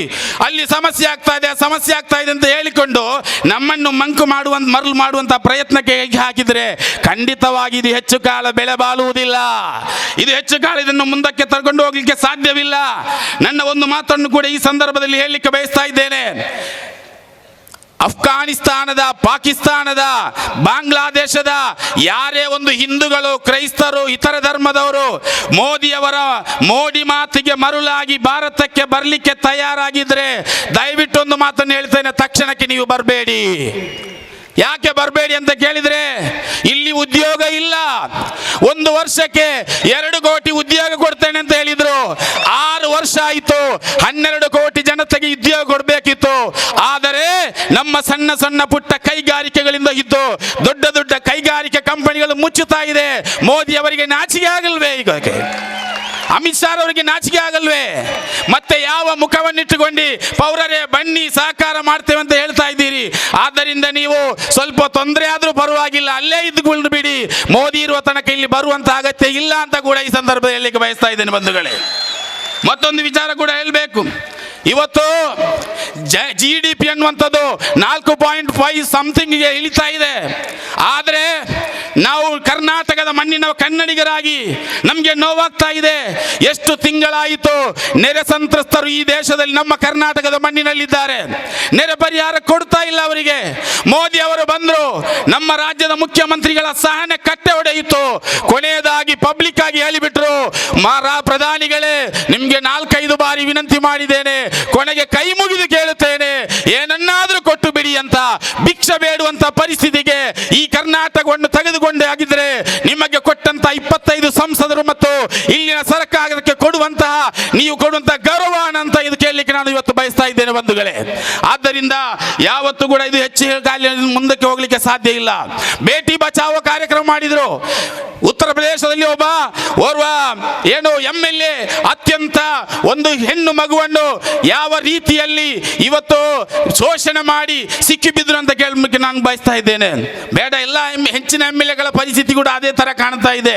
ನಿನ್ನೆ ಅಲ್ಲಿ ಬಳ್ಳಾರಿಯಲ್ಲಿ ಒಬ್ಬ ರೌಡಿ ತರ ಮಾತನಾಡಿದವರು, ಹೆಸರೆಂತ ಗೊತ್ತಿಲ್ಲ, ಸೋಮಶೇಖರ್ ರೌಡಿ ಅನ್ನೋದವರು, ಅವರು ಮಾತಾಡಿದಂತ ಮಾತು, ಈ ದೇಶದನ್ನು ಇದನ್ನು ಕಟ್ಟಲಿಕ್ಕೆ ಹೋಗ್ತಾ ಇದ್ದೀರಾ ನೀವು ಅಥವಾ ಹೊಡಿಲಿಕ್ಕೆ ಹೋಗ್ತಾ ಇದ್ದೀರಾ? ಖಂಡಿತವಾಗಿ ಒಂದು ವಿಚಾರವನ್ನು ಹೇಳಲಿಕ್ಕೆ ಬಯಸ್ತಾ ಇದ್ದೇನೆ. ಇಂತಹ MLAಗಳಿಂದ, ಇಂತಹ ಸಂಸದರಿಂದ, ಇಂತಹ ಯಾವುದೇ ನಾಯಕರಿಂದ ಈ ದೇಶವನ್ನು ಸಂರಕ್ಷಣೆ ಮಾಡಲಿಕ್ಕೆ ಸಾಧ್ಯ ಇಲ್ಲ. ಆದ್ದರಿಂದ ಇಲ್ಲಿ ಸೇರಿರತಕ್ಕಂಥ ಹಿಂದೂಗಳೊಂದಿಗೆ ನಮ್ಮ ಮಾತುಗಳನ್ನು ಆಲಿಸುತ್ತಿರುವ, ಆನ್ಲೈನ್ ಅಲ್ಲಿ ಆಲಿಸುತ್ತಿರುವಂತಹ ಹಿಂದೂಗಳೊಂದಿಗೆ ವಿನಂತಿ ಮಾಡುತ್ತೇನೆ, ಇದು ಮುಸಲ್ಮಾನರಿಗೆ ಮಾತ್ರ ಇರುವ ಸಮಸ್ಯೆ ಅಲ್ಲ. 1987ಕ್ಕಿಂತ ಮೊದಲು ನೀವು ಇಲ್ಲಿ ಹುಟ್ಟಿದ್ದೀರಿ ಅನ್ನುವಂತ ಯಾವುದಾದ್ರೂ ಒಂದು ಸಾಕ್ಷ್ಯವನ್ನು ನೀವು ಕೊಡದೇ ಇದ್ರೆ ಏನಾಗ್ತದೆ ಗೊತ್ತಾ? ನೀವು ಹಿಂದೂಗಳು ದಲಿತರು ಅಂತ ಸುಮ್ಮನೆ ಕೂತ್ಕೊಂಡಿದ್ರೆ ನೋಡಿ, ಬೇಕಾದ್ರೆ ನೀವು ಏನಾದ್ರೂ ಒಂದು ಪ್ರೂಫ್ ತಂದು ಕೊಡಬೇಕು. ಪ್ರೂಫ್ ಇಲ್ಲ ಅಂತಂದ್ರೆ ಏನ್ ಮಾಡ್ಬೇಕು ಗೊತ್ತಾ? ನೀವು ಅಫ್ಘಾನಿಸ್ತಾನ, ಪಾಕಿಸ್ತಾನ, ಅದೇ ರೀತಿ ಬಾಂಗ್ಲಾದೇಶ ಒಂದು ಪ್ರೂಫ್ ಕೊಡಬೇಕು. ಎಲ್ಲಿ ಪ್ರೂಫ್ ಕೊಡ್ತಾರೆ? ನೀವು ಬಾಂಗ್ಲಾದೇಶಕ್ಕೆ ಹೋಗ್ತೀರಾ? ನೀವು ಪಾಕಿಸ್ತಾನಕ್ಕೆ ಹೋಗ್ತೀರಾ? ನೀವು ಅಫ್ಘಾನಿಸ್ತಾನಕ್ಕೆ ಹೋಗ್ತೀರಾ? ನೀವು ಇಲ್ಲಿಯೇ ನಿಮಗೆ ಪೌರತ್ವ ಸಿಗಲ್ಲ. ಇಷ್ಟು ವರ್ಷ ಇದ್ದವರಿಗೆ ಒಂದು ದಿನ ಹೋಗಿ ಅಲ್ಲಿಂದ ಪೌರತ್ವ ನಿಮಗೆ ತರಲಿಕ್ಕೆ ಸಾಧ್ಯನಾ? ಆದ್ದರಿಂದ ಕೇಳುತ್ತೇನೆ ಬಂಧುಗಳೇ, ಇದು ಮುಸಲ್ಮಾನರ ಹೋರಾಟ ಅಲ್ಲ, ಈ ದೇಶದ ಸಂವಿಧಾನ ಭಕ್ಷಕರ ವಿರುದ್ಧ ಸಂವಿಧಾನದ ರಕ್ಷಕರ ಹೋರಾಟ ಅಂತ ಮಾತ್ರ ಈ ಸಂದರ್ಭದಲ್ಲಿ ಹೇಳುತ್ತಾ ನಾನು ಎಲ್ಲರಿಗೂ ಕೂಡ ಒಂದು ಜೈಕಾರವನ್ನು ಕೊಡಲಿಕ್ಕೆ, ಭಾರತ್ ಮಾತಾ ಕಿ, ಭಾರತ್ ಮಾತಾ ಕಿ, ಹಿಂದೂಸ್ತಾನ್ ಕಿ. ನಾವೆಲ್ಲರೂ ಫಾಸಿಸ್ಟ್ ವಿರೋಧಿಗಳಾಗಿದ್ದೇವೆ. ಜೈ. ನಾವೆಲ್ಲರೂ ಫಾಸಿಸ್ಟ್ ವಿರೋಧಿಗಳಾಗಿದ್ದೇವೆ. ನಾವು NRC ವಿರೋಧಿಗಳಾಗಿದ್ದೇವೆ. ನಾವೆಲ್ಲರೂ ಜಾತ್ಯತೀತತೆಯನ್ನು ಮೆಚ್ಚಿದವರಾಗಿದ್ದೇವೆ. ಕೇಂದ್ರ ಸರ್ಕಾರದ ಜನವಿರೋಧಿ, ಸಂವಿಧಾನ ವಿರೋಧಿ ಕಾಯ್ದೆಯನ್ನು ವಿರೋಧಿಸುತ್ತೇವೆ. ಭಾರತದಲ್ಲೇ ಹುಟ್ಟಿ ಬೆಳೆದು ಭಾರತದಲ್ಲೇ ಮಣ್ಣಾಗುತ್ತೇವೆ. Quit India, quit India. Fascist ಶಕ್ತಿಗಳೇ quit India, quit India, quit India. ಕೋಮುವಾದಿಗಳೇ ಕ್ವಿಟ್ ಇಂಡಿಯಾ. ಭಾರತ್ ಮಾತಾ ಕಿ ಜೈ, ಹಿಂದೂಸ್ತಾನ್ ಕಿ ಜೈ. ಜೈ ಹಿಂದ್. ಅಸ್ಸಲಾಮು ಅಲೈಕುಂ. ಈಗೀಗ ಸ್ವಲ್ಪ ಹುಚ್ಚರಾಗಿ ಕೂಡ ಮೆಂಟಲ್ ಕ್ರ್ಯಾಕ್ ಆಗಿ ಮಾತಾಡ್ತಾ ಇದ್ದಾರೆ. ಅಂಥದ್ರಲ್ಲಿ ಒಬ್ಬ ಸೋಮಶೇಖರ್ ರೆಡ್ಡಿ ಮಾತಾಡಿದ್ದಾನೆ. ನಮ್ಮ ಸಮುದಾಯವನ್ನು ಎತ್ತಿಕಟ್ಟಲು, ನಮ್ಮ ಸಮುದಾಯಕ್ಕೆ ನೋವು ಮಾಡಲೊಬ್ಬರ ಸೋಮಶೇಖರ್ ರೆಡ್ಡಿಗೆ ತಕ್ಕ ಪಾಠ ಕಲಿಸಿದ ನಮ್ಮ ವಿವೇಕ್ ರೆಡ್ಡಿ ಇಲ್ಲಿ ಬಂದಿದ್ದಾರೆ. ಅವರ ಮೇಲೆ ಒಂದು ಕೇಸ್ ಕೊಟ್ಟು ಇಡೀ ನಮ್ಮ ಸಮುದಾಯದ ಪರ ನಿಂತ ಆ ಯುವಕನಿಗೆ ಎಲ್ಲರೂ ಒಂದು ದೊಡ್ಡ ಚಪ್ಪಾಳೆಯನ್ನು ಕೊಡಬೇಕು. ಈ ದೇಶವು ಪ್ರಥಮ ಸ್ವಾತಂತ್ರ್ಯ ಸಂಗ್ರಾಮದಲ್ಲಿ ಜಾತ್ಯತೀತ ನೆಲೆಗಟ್ಟಿನಲ್ಲಿ ನಾವೆಲ್ಲ ಒಂದೇ ಎಂಬ ಒಕ್ಕೆರಳಿನಿಂದ ಭಾರತೀಯರಾಗಿ ಹೋರಾಡಿ ಸ್ವಾತಂತ್ರ್ಯವನ್ನು ಪಡೆದುಕೊಂಡಿದ್ದೆವು. ಆ ಸಮಯದಲ್ಲಿ ಇಲ್ಲಿ ವಾಸಿಸತಕ್ಕಂಥ ಎಲ್ಲ ಮತದ ಜನವಿಭಾಗದ ಜನ ಯಾವುದೇ ಧಾರ್ಮಿಕ ಮತಭೇದವಿಲ್ಲದೆ ಆ ಸ್ವಾತಂತ್ರ್ಯವನ್ನು ಪಡೆದುಕೊಳ್ಳಲಿಕ್ಕೆ ಹೋರಾಟ ಮಾಡಿದರು. ಭಾರತವೇ ಸರ್ವಸ್ವ ಎಂದು ಭಾರತದಲ್ಲಿ ವಾಸಿಸಲು ಬಯಸಿದಂಥ, ಭಾರತದಲ್ಲಿ ಉಳಿದುಕೊಂಡಂಥ ಮುಸ್ಲಿಮರು ಆ ದಿನದಿಂದ ಇಂದಿನ ತನಕ ಇಲ್ಲಿ ಈ ಸಂವಿಧಾನಕ್ಕೆ ಬದ್ಧವಾಗಿ ಜೀವಿಸ್ತಾ ಇದ್ದರು. ಸ್ವಾತಂತ್ರ್ಯ ಸಂಗ್ರಾಮದ ಹೋರಾಟದ ಸ್ಫೂರ್ತಿಯ ಆಶಯದಂತೆ ಈ ದೇಶದ ನಿರ್ಮಾತೃ ಭಾರತ ರತ್ನ ಡಾಕ್ಟರ್ BR ಅಂಬೇಡ್ಕರ್ ಅವರ ನೇತೃತ್ವದಲ್ಲಿ ಸಂರಚನೆಯಾದಂಥ ಸಂವಿಧಾನದಲ್ಲಿ ಇಲ್ಲಿ ವಾಸಿಸತಕ್ಕಂಥ ಎಲ್ಲ ಜನವಿಭಾಗ ಜನರಿಗೆ ಸರ್ವರಿಗೂ ಸಮಪಾಲು ಸರ್ವರಿಗೂ ಸಮಪಾಲು ಎಂಬ ನೀತಿಯಂತೆ ಇಲ್ಲಿ ಎಲ್ಲ ಜನರಿಗೂ ಕೂಡ ಪೌರತ್ವದ ಅವಕಾಶವನ್ನು ನೀಡಿದರು. ಆದರೆ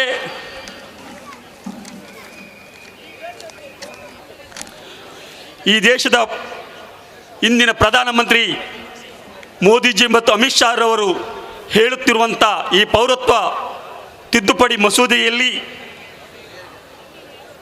ಈ ಕಾಯ್ದೆ ಹುಟ್ಟು ಭಾರತೀಯರನ್ನು ಅವರ ಪೌರತ್ವವನ್ನು ಇವತ್ತು ಸಂಸ್ಥಾಯಿಸ್ತಾ ಇದೆ. ನಮ್ಮ ಮನೆಯಲ್ಲೇ ನಾವು ಇವತ್ತು ಪರಕೀಯರಂತೆ ಇವತ್ತು ನಾವು ಜೀವಿಸಬೇಕಾಗಿದೆ. ಸಹೋದರರಂತೆ ಬದುಕಿ ಬಾಳಿದಂಥ ನಮ್ಮ ಮನೆಯಲ್ಲಿ, ನಮ್ಮ ದೇಶದಲ್ಲಿ ನಾವು ಅಮಾನವೀಯತೆಯಿಂದ, ದೌರ್ಜನ್ಯತೆಯಿಂದ ಈ ಮಸೂದೆಯಿಂದ ನಾವು ಒಂದು ಸಂಶಯದಿಂದ ಜೀವಿಸುವಂಥ ಪರಿಸ್ಥಿತಿ ಬಂದೊದಗಿದೆ.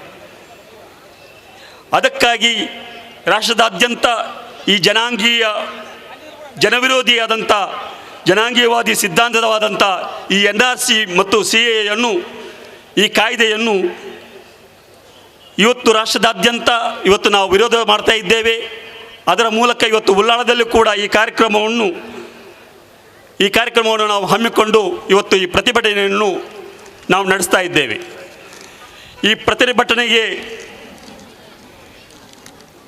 ಪ್ರೇರಕ ಶಕ್ತಿಯಾಗಿ ಈ ಉಳ್ಳಾಳದಲ್ಲಿ ಇವತ್ತು ಈ ಜನಸ್ತೋಮವನ್ನು ನೀವು ಕಾಣ್ತಾ ಇದ್ದೀರಾ. ಈ ಹಜರತ್ ಮೈದಾನ ಎಂಬುದು ಈ ನೆಲ 30 ವರ್ಷಗಳ ಹಿಂದೆ ಸಂಘ ಪರಿವಾರದವರು RSSನ ಕವಾಯತಿಗಾಗಿ ಅತಿಕ್ರಮಿಸಿ ಈ ನೆಲದಲ್ಲಿ ಕವಾಯತು ನಡೆಸಿದಂಥ ಸಂದರ್ಭದಲ್ಲಿ ಉಳ್ಳಾಳದ ಧೀರ ಜನತೆ ಅವರ ಅತಿಕ್ರಮವನ್ನು ಖಂಡಿಸಿ ಈ ಪ್ರದೇಶದಲ್ಲಿ ಗೆಳೆಯರ ಬಳಗ ಎಂಬ ಸಂಘಟನೆಯನ್ನು ಕಟ್ಟಿಕೊಂಡು ಅವರ ವಿರುದ್ಧವಾಗಿ ಹೋರಾಟ ನಡೆಸಿದಂಥ ಈ ಮಣ್ಣಾಗಿದೆ ಇವತ್ತು ನಾವು ಸೇರಿದಂಥ ಈ ಮೈದಾನ. ಆ ದಿನ ಭಾರತದ ಚರಿತ್ರೆಯಲ್ಲಿ ಅವರು ಪ್ರಥಮವಾಗಿ ಮಂಗಳೂರಿನ ದಕ್ಷಿಣ ಕನ್ನಡ ಜಿಲ್ಲಾಧಿಕಾರಿ ಕಚೇರಿಯಲ್ಲಿ ಕ್ಷಮಾಪಣೆಯನ್ನು ಕೋರಿ ಅವರು ಮಾಡಿದಂಥ ಅಪರಾಧವನ್ನು ಒಪ್ಪಿಕೊಂಡಿದ್ದಾರೆ. ಅವರಿಗೆ ಅಕ್ರಮ ಅನೀತಿ ಅವರದ ಆ ಸಂಘದ ಬುನಾದಿಯಲ್ಲಿ ಇರುವಂತಹದ್ದು. ಇವತ್ತು ಈ NRC ಕಾಯ್ದೆಗೆ ವಿರುದ್ಧವಾಗಿ ಈ ದೇಶದಲ್ಲಿ ಕೇರಳ ರಾಜ್ಯ ಪ್ರಥಮವಾಗಿ ಶಾಸನಸಭೆಯಲ್ಲಿ ಆ NRC ಮತ್ತು ಈ CAA ಕಾಯ್ದೆಯನ್ನು ವಿರೋಧಿಸಿ ನಾವು ಅದಕ್ಕೆ ಸಹಕರಿಸುವುದಿಲ್ಲ, ಇದನ್ನು ನಾವು ರಿಜೆಕ್ಟ್ ಮಾಡ್ತೇವೆ ಅಂತೇಳಿ ಹೇಳಿದ್ದಾರೆ. ಆ ಮೇಲ್ಪಂಕ್ತಿಯನ್ನು ಬೇರೆ ರಾಜ್ಯದ ಮುಖ್ಯಮಂತ್ರಿಗಳು, ಬೇರೆ ರಾಜ್ಯದ ಶಾಸನಸಭೆಗಳು ಮಾಡಬೇಕೆಂಬ ನಿಟ್ಟಿನಲ್ಲಿ ನಮ್ಮ ಹೋರಾಟ ಇರಬೇಕು. ನಮ್ಮ ಈ ವೇದಿಕೆಯಲ್ಲಿ ಈ ಕ್ಷೇತ್ರದ ಶಾಸಕರು ಇದ್ದಾರೆ. ಇವರು ಕೂಡ ಈ ರಾಜ್ಯದ ವಿಧಾನಸಭೆಯಲ್ಲಿ ಈ ಜನವಿರೋಧಿ, ಸಂವಿಧಾನ ವಿರೋಧಿ CAA ಕಾಯ್ದೆಯನ್ನು, NRC ಕಾಯ್ದೆಯನ್ನು ರಿಜೆಕ್ಟ್ ಮಾಡುವ ರೀತಿಯಲ್ಲಿ ಮಾತನಾಡಬೇಕು. ಈ ಕರ್ನಾಟಕದಲ್ಲಿ ಕೂಡ ಅವರಿಗೆ ಸಹಕರಿಸುವಂಥ ಸಮಾನ ಧರ್ಮೀಯ ಶಾಸಕರುಗಳು ಸಿಗಬಹುದು. ಅವರು ಕೂಡ ಅವರ ಈ CAA ವಿರುದ್ಧವಾದ ಧ್ವನಿಯನ್ನು ಎತ್ತಬೇಕಂತೇಳಿ ಈ ಸಂದರ್ಭದಲ್ಲಿ ಹೇಳಿ, ಈ ಹೋರಾಟ ಭಾರತೀಯರಲ್ಲಿ 2ನೇ ಸ್ವಾತಂತ್ರ್ಯ ಸಂಗ್ರಾಮವಾಗಿ ಮೂಡಿಬರಲಿ, ಮನೆ ಮನೆಯಲ್ಲಿ ಮುಟ್ಲಿ. ಈ ಹೋರಾಟ, ಈ ಕೆಚ್ಚು ಆವೇಶ ಇಲ್ಲಿಗೆ ನಿಲ್ಲದೆ ನಮ್ಮ ಈ ಸಂದೇಶವನ್ನು, ಈ NRC CAA ವಿರುದ್ಧವಾದಂಥ ಸಂದೇಶವನ್ನು ಮತ್ತು NPR ಅನ್ನು ನಾವು ಕೊಡುವುದಿಲ್ಲ ಎಂಬ ಸಂದೇಶವನ್ನು ಮನೆ ಮನೆಗೆ ಮುಟ್ಟಿಸುವಂಥ ಕೆಲಸವನ್ನು ನಮ್ಮ ಕಾರ್ಯಕರ್ತರು ಮಾಡಬೇಕು. ಅದೇ ರೀತಿ ಈ ಹೋರಾಟವು ಯಾವುದೇ ಮತೀಯವಾಗಿ ಹೋಗಬಾರ್ದು. ಪ್ರಥಮ ಸ್ವಾತಂತ್ರ್ಯ ಹೋರಾಟದ ಸಮಯದಲ್ಲಿ ಯಾವ ರೀತಿಯಲ್ಲಿ ಜಾತ್ಯತೀತವಾಗಿ ಸಂಘಟಿತವಾಯಿತಾ, ಅದೇ ಜಾತ್ಯತೀತವಾಗಿ ಹಿಂದೂ, ಮುಸ್ಲಿಂ, ಕ್ರೈಸ್ತ, ಸಿಖ್, ಪಾರ್ಸಿ ಯಾವುದೆಲ್ಲ ಮತ ವಿಭಾಗ ಜನರಿದ್ದಾರೆ ಅವರನ್ನೆಲ್ಲ ಕೂಡಿಸಿಕೊಂಡು ಈ ಸಂವಿಧಾನ ವಿರೋಧಿ ಹೋರಾಟವನ್ನು ಮುಂದುವರಿಸಿಕೊಂಡು ಹೋಗಬೇಕಂತೇಳಿ ಈ ಸಂದರ್ಭದಲ್ಲಿ ಹೇಳ್ತಾ, ನನಗೆ ಈ ಅವಕಾಶವನ್ನು ಕೊಟ್ಟದ್ದಕ್ಕಾಗಿ ತಮಗೆಲ್ಲರಿಗೂ ಧನ್ಯವಾದವನ್ನು ಅರ್ಪಿಸಿ, ನಮ್ಮೊಂದಿಗೆ ಇವತ್ತು ಹೋರಾಟದಲ್ಲಿ ನಾವು ಮಾತ್ರ ಅಲ್ಲ, ಅತ್ಯಂತ ಮೇಧಾವಿಗಳಾದಂಥ ಸನ್ಮಾನ್ಯ ಶಶಿಕಾಂತ್ ಸಂತೇಲ್ರಂಥ IAS ಅಧಿಕಾರಿಗಳು, ಗೋಪಿನಾಥ್ ಕಣ್ಣನ್ರಂಥವರು ಈ ಶೋಷಣೆಯ ವಿರುದ್ಧ ಹೋರಾಟ ಮಾಡಿ ಇವತ್ತು ಗೋಪಿನಾಥ್ ಕಣ್ಣನ್ರವರು UP ಜೈಲಿನಲ್ಲಿದ್ದಾರೆ. ನಮಗಾಗಿ ಇವತ್ತು ಅವರು UP ಜೈಲಿನಲ್ಲಿ ಇವತ್ತು ಶಿಕ್ಷಣ ಅನುಭವಿಸ್ತಾ ಇದ್ದಾರೆ. ಅದೇ ರೀತಿ ಭೀಮ್ ಆರ್ಮಿಯ ಚಂದ್ರಶೇಖರ್ ಆಜಾದ್ರವರು ಜೀವನ್ಮರಣವಾಗಿ ಇವತ್ತು ಹೃದಯಕ್ಕೆ ನೋವಾಗಿದ್ರು ಕೂಡ ಇವತ್ತು ಜೈಲಿನಲ್ಲಿ ಇದ್ದಾರೆ ಅವರು. ಅದೇ ರೀತಿ ಬೇರೆ ಬೇರೆ ನಮ್ಮ ದಿನೇಶ್ ಉಳಿಪಾಡಿ ಅಂತ ಜಾತ್ಯತೀತ ನೆಲೆಗಟ್ಟಿನಲ್ಲಿ ಹೋರಾಟ ಮಾಡುವಂತಹ ವಕೀಲರುಗಳು, ಶಿವಸುಂದರಂನಂಥ ಮೇಧಾವಿಗಳು ಇವತ್ತು ನಮ್ಮೊಂದಿಗೆ ಕೈ ಜೋಡಿಸಿ ಹೋರಾಟ ಮಾಡ್ತಾ ಇದ್ದಾರೆ. ಈ ಕಾರ್ಯಕ್ರಮದ ರೂವಾರಿಗಳು ಭಾರತದಲ್ಲಿ ಅಲ್ಪಸಂಖ್ಯಾತರಾಗಿರುವ ಕ್ರೈಸ್ತರಿಗೆ ಇಂದಿನ ಈ ವಿಚಾರಧಾರೆಯಲ್ಲಿ ಮತ್ತು ಸಮಾನ ಮನಸ್ಕರ ಸಭೆಯಲ್ಲಿ ಭಾಗಿಗಳನ್ನಾಗಿ ಮಾಡಿದ್ದಕ್ಕಾಗಿ ಧನ್ಯವಾದಗಳು. ಈ ಸಂದರ್ಭದಲ್ಲಿ ಯಾವುದೇ ಸರ್ಕಾರಕ್ಕೆ, ವ್ಯಕ್ತಿಗೆ ಅಥವಾ ಯಾವುದೇ ವ್ಯಕ್ತಿಯ ವೈಚಾರಿಕ ವಿಷಯಗಳಿಗೆ ಧಕ್ಕೆಯುಂಟು ಮಾಡದೆ ಪೌರತ್ವ ಕಾಯ್ದೆ ತಿದ್ದುಪಡಿ, ಈ ತಿದ್ದುಪಡಿ ಮಾಡಿದಂಥ ಕಾಯ್ದೆಯ ವಿಷಯ, NRC ಮತ್ತು NPR ಬಗ್ಗೆ ಜನರಿಗಿರುವ ಸಂದೇಹಗಳ ಬಗ್ಗೆ ಮತ್ತು ಇಂದಿನ ವಾಸ್ತವಿಕ ಪರಿಸ್ಥಿತಿಯ ಅವಲೋಕನ ಮಾಡುವ ದಿಶೆಯಲ್ಲಿ ಒಬ್ಬ ವಕೀಲರಾಗಿ ಕಾನೂನಾತ್ಮಕವಾದ ನನ್ನ ವಿಚಾರಧಾರೆಯನ್ನು ನಿಮ್ಮ ಮುಂದಿಡಲು ಆಶಿಸ್ತೇನೆ. 1955 ಪೌರತ್ವ ಕಾಯ್ದೆಯನ್ನು ನಾನು ಹೇಳಬೇಕಿತ್ತು, ಆದರೆ ಸಮಯದ ಅಭಾವವಿರುವುದರಿಂದ ಆ ಕಾಯ್ದೆನ ಅಲ್ಲೇ ಬಿಟ್ಟು ಈಗ ಕಾಯ್ದೆಗೆ ತಂದಂಥ ತಿದ್ದುಪಡಿಯ ಬಗ್ಗೆ, ಅಲ್ಲಿರುವಂಥ ವಿಷಯಗಳ ಬಗ್ಗೆ ನಾನು 2 ವಿಷಯಗಳನ್ನು ಹೇಳಲಿಕ್ಕೆ ಆಶಿಸ್ತೇನೆ. ಪೌರತ್ವ ತಿದ್ದುಪಡಿ ಕಾಯ್ದೆ ಬಗ್ಗೆ ನಮಗೆ ಅರಿವಿದೆ. ಈ ಕಾಯ್ದೆಯಲ್ಲಿ 2 ವಿಷಯಗಳನ್ನು ನಿಮ್ಮ ಮುಂದೆ ನಾನು ಇಡ್ತಾ ಇದ್ದೇನೆ. ಮೊದಲನೇ ವಿಷಯ ಯಾವುದಂತ ಹೇಳಿದರೆ, ಈ ಕಾಯ್ದೆಯ ಪ್ರಕಾರ ಬಾಂಗ್ಲಾದೇಶ, ಅಫ್ಘಾನಿಸ್ತಾನ್ ಮತ್ತು ಪಾಕಿಸ್ತಾನದಿಂದ ಭಾರತಕ್ಕೆ ಬಂದು ಅಕ್ರಮವಾಗಿ ನೆಲೆಸಿದ ಮುಸ್ಲಿಮರನ್ನು ಹೊರತುಪಡಿಸಿ ಹಿಂದೂ, ಪಾರ್ಸಿ, ಜೈನ್, ಕ್ರೈಸ್ತ, ಸಿಖ್ ಮತ್ತು ಬೌದ್ಧರಿಗೆ ಪೌರತ್ವದ ಹಕ್ಕನ್ನು ಕೊಡಲಿಕ್ಕೆ ಅನುವು ಮಾಡಿಕೊಡಲಾಗಿದೆ. ಇದು ಒಂದು ಅಂಶ. ಇನ್ನೊಂದು ಅಂಶ ಯಾವುದಂತ ಹೇಳಿದರೆ, 1955 ಪೌರತ್ವ ಕಾಯ್ದೆಯ ಪ್ರಕಾರ ಒಬ್ಬ ವ್ಯಕ್ತಿ ಭಾರತದಲ್ಲಿ ಪೌರತ್ವ ಪಡೆಯಬೇಕಾದರೆ ವಿವಿಧ ಹಂತಗಳಿವೆ. ಆದರೆ ಅದರಲ್ಲಿ ಸುಮಾರು 11 ವರ್ಷಗಳ ಕಾಲ ಭಾರತದಲ್ಲಿ ನಿರಂತರವಾಗಿ ಆ ವ್ಯಕ್ತಿ ಇಲ್ಲಿ ನೆಲೆಸಿರಬೇಕು. ಆದರೆ ಈ 2019 ಈ ಕಾಯ್ದೆ, ತಿದ್ದುಪಡಿಯ ಕಾಯ್ದೆಯಲ್ಲಿ ಆ 11 ವರ್ಷಗಳ ಅವಧಿಯನ್ನು 5 ವರ್ಷಗಳಿಗೆ ಇಳಿಸಲಾಗಿದೆ. ಅಂದರೆ ಆ ವ್ಯಕ್ತಿ 2014 ಡಿಸೆಂಬರ್ 31ರಿಂದ ಈ ಡಿಸೆಂಬರ್ 31ರವರೆಗೆ ನಿರಂತರವಾಗಿ ಈ ಭಾರತದಲ್ಲಿ ನೆಲೆಸಿರಬೇಕು. ಹಾಗಾದರೆ ಈ ಕಾಯ್ದೆಯ ಪರವಾಗಿ ಮಾತನಾಡುವವರ ವಾದ ಏನು? ಈ ಕಾಯ್ದೆಯ ಪರವಾಗಿ ಮಾತನಾಡುವವರು ಈ ಕಾಯ್ದೆ ಸರಿ ಎನ್ನುವವರ ವಾದ ಏನು? ಈ ಕಾಯ್ದೆಯ ಪರವಾಗಿ ಮಾತನಾಡುವ ವಾದ ಮೊದಲನೇದಾಗಿ 2019 ಈ ಪೌರತ್ವದ ತಿದ್ದುಪಡಿ ಕಾಯ್ದೆ ಪೌರತ್ವವನ್ನು ನೀಡುವ ಕಾನೂನು ವಿನಃ ಪೌರತ್ವವನ್ನು ತೆಗೆಯುವಂಥ ಕಾನೂನು ಅಲ್ಲ ಎನ್ನುವುದು ಅವರ ವಾದ. ಯಾಕಂತ ಹೇಳಿದರೆ, ಭಾರತದಲ್ಲಿ ವಿಶೇಷವಾಗಿ ಮುಸ್ಲಿಮರು, ಈಗ ಇರುವಂಥ ಮುಸ್ಲಿಮರಾಗಲಿ ಯಾರೇ ಆಗಲಿ, ಅವರು ಆತಂಕ ಪಡಬೇಕಂತಾಗಿಲ್ಲ. ಇಲ್ಲ, ಹೊರಗಿನಿಂದ ಬಂದಂಥ ಈ 3 ಮುಸ್ಲಿಂ ದೇಶಗಳಿಂದ ಬಂದಂಥ ಮುಸ್ಲಿಮರು ಮಾತ್ರ ಆತಂಕ ಪಡಬೇಕು ಎನ್ನುವಂಥ ವಿಷಯವನ್ನು ಇವತ್ತು ಆ ವಾದವನ್ನು ಹಿಡ್ಕೊಂಡು ಇದ್ದಾರೆ. ಎರಡನೇದಾಗಿ ಈ ಕಾನೂನು ಸಂವಿಧಾನದ ಆರ್ಟಿಕಲ್ ಅನುಚ್ಛೇದ 14 ಸಮಾನತೆಯ ಹಕ್ಕನ್ನು ಕೊಡ್ತದೆ. ಆರ್ಟಿಕಲ್ 14 ಈ ಆರ್ಟಿಕಲ್ ಅಥವಾ ಅನುಚ್ಛೇದಕ್ಕೆ ವಿರೋಧ ಹೋಗುವುದಿಲ್ಲ ಎನ್ನುವಂಥ ವಾದ. ಯಾಕಂತ ಹೇಳಿದರೆ ಇಲ್ಲಿ ಆರ್ಟಿಕಲ್ 14ರಲ್ಲಿ 2 ವಿಷಯಗಳನ್ನು ನಾವು ನೋಡ್ತೇವೆ.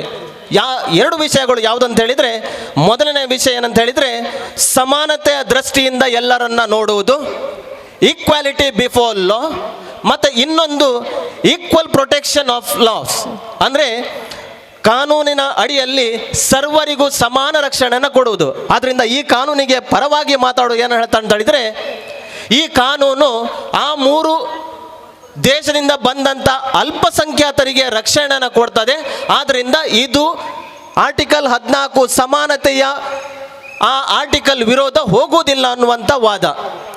ಮೂರನೆಯದಾಗಿ ಈ ಕಾನೂನು 3 ದೇಶಗಳ ಮುಸ್ಲಿಮರನ್ನು ಹೊರಗಿಡುವುದರಿಂದ ಸಂವಿಧಾನದ ಜಾತ್ಯತೀತ ನಿಲುವಿಗೆ ವಿರೋಧ ಹೋಗ್ತದೆ ಎನ್ನುವುದು ಸುಳ್ಳು ಎನ್ನುವುದು ಅವರ ವಾದ.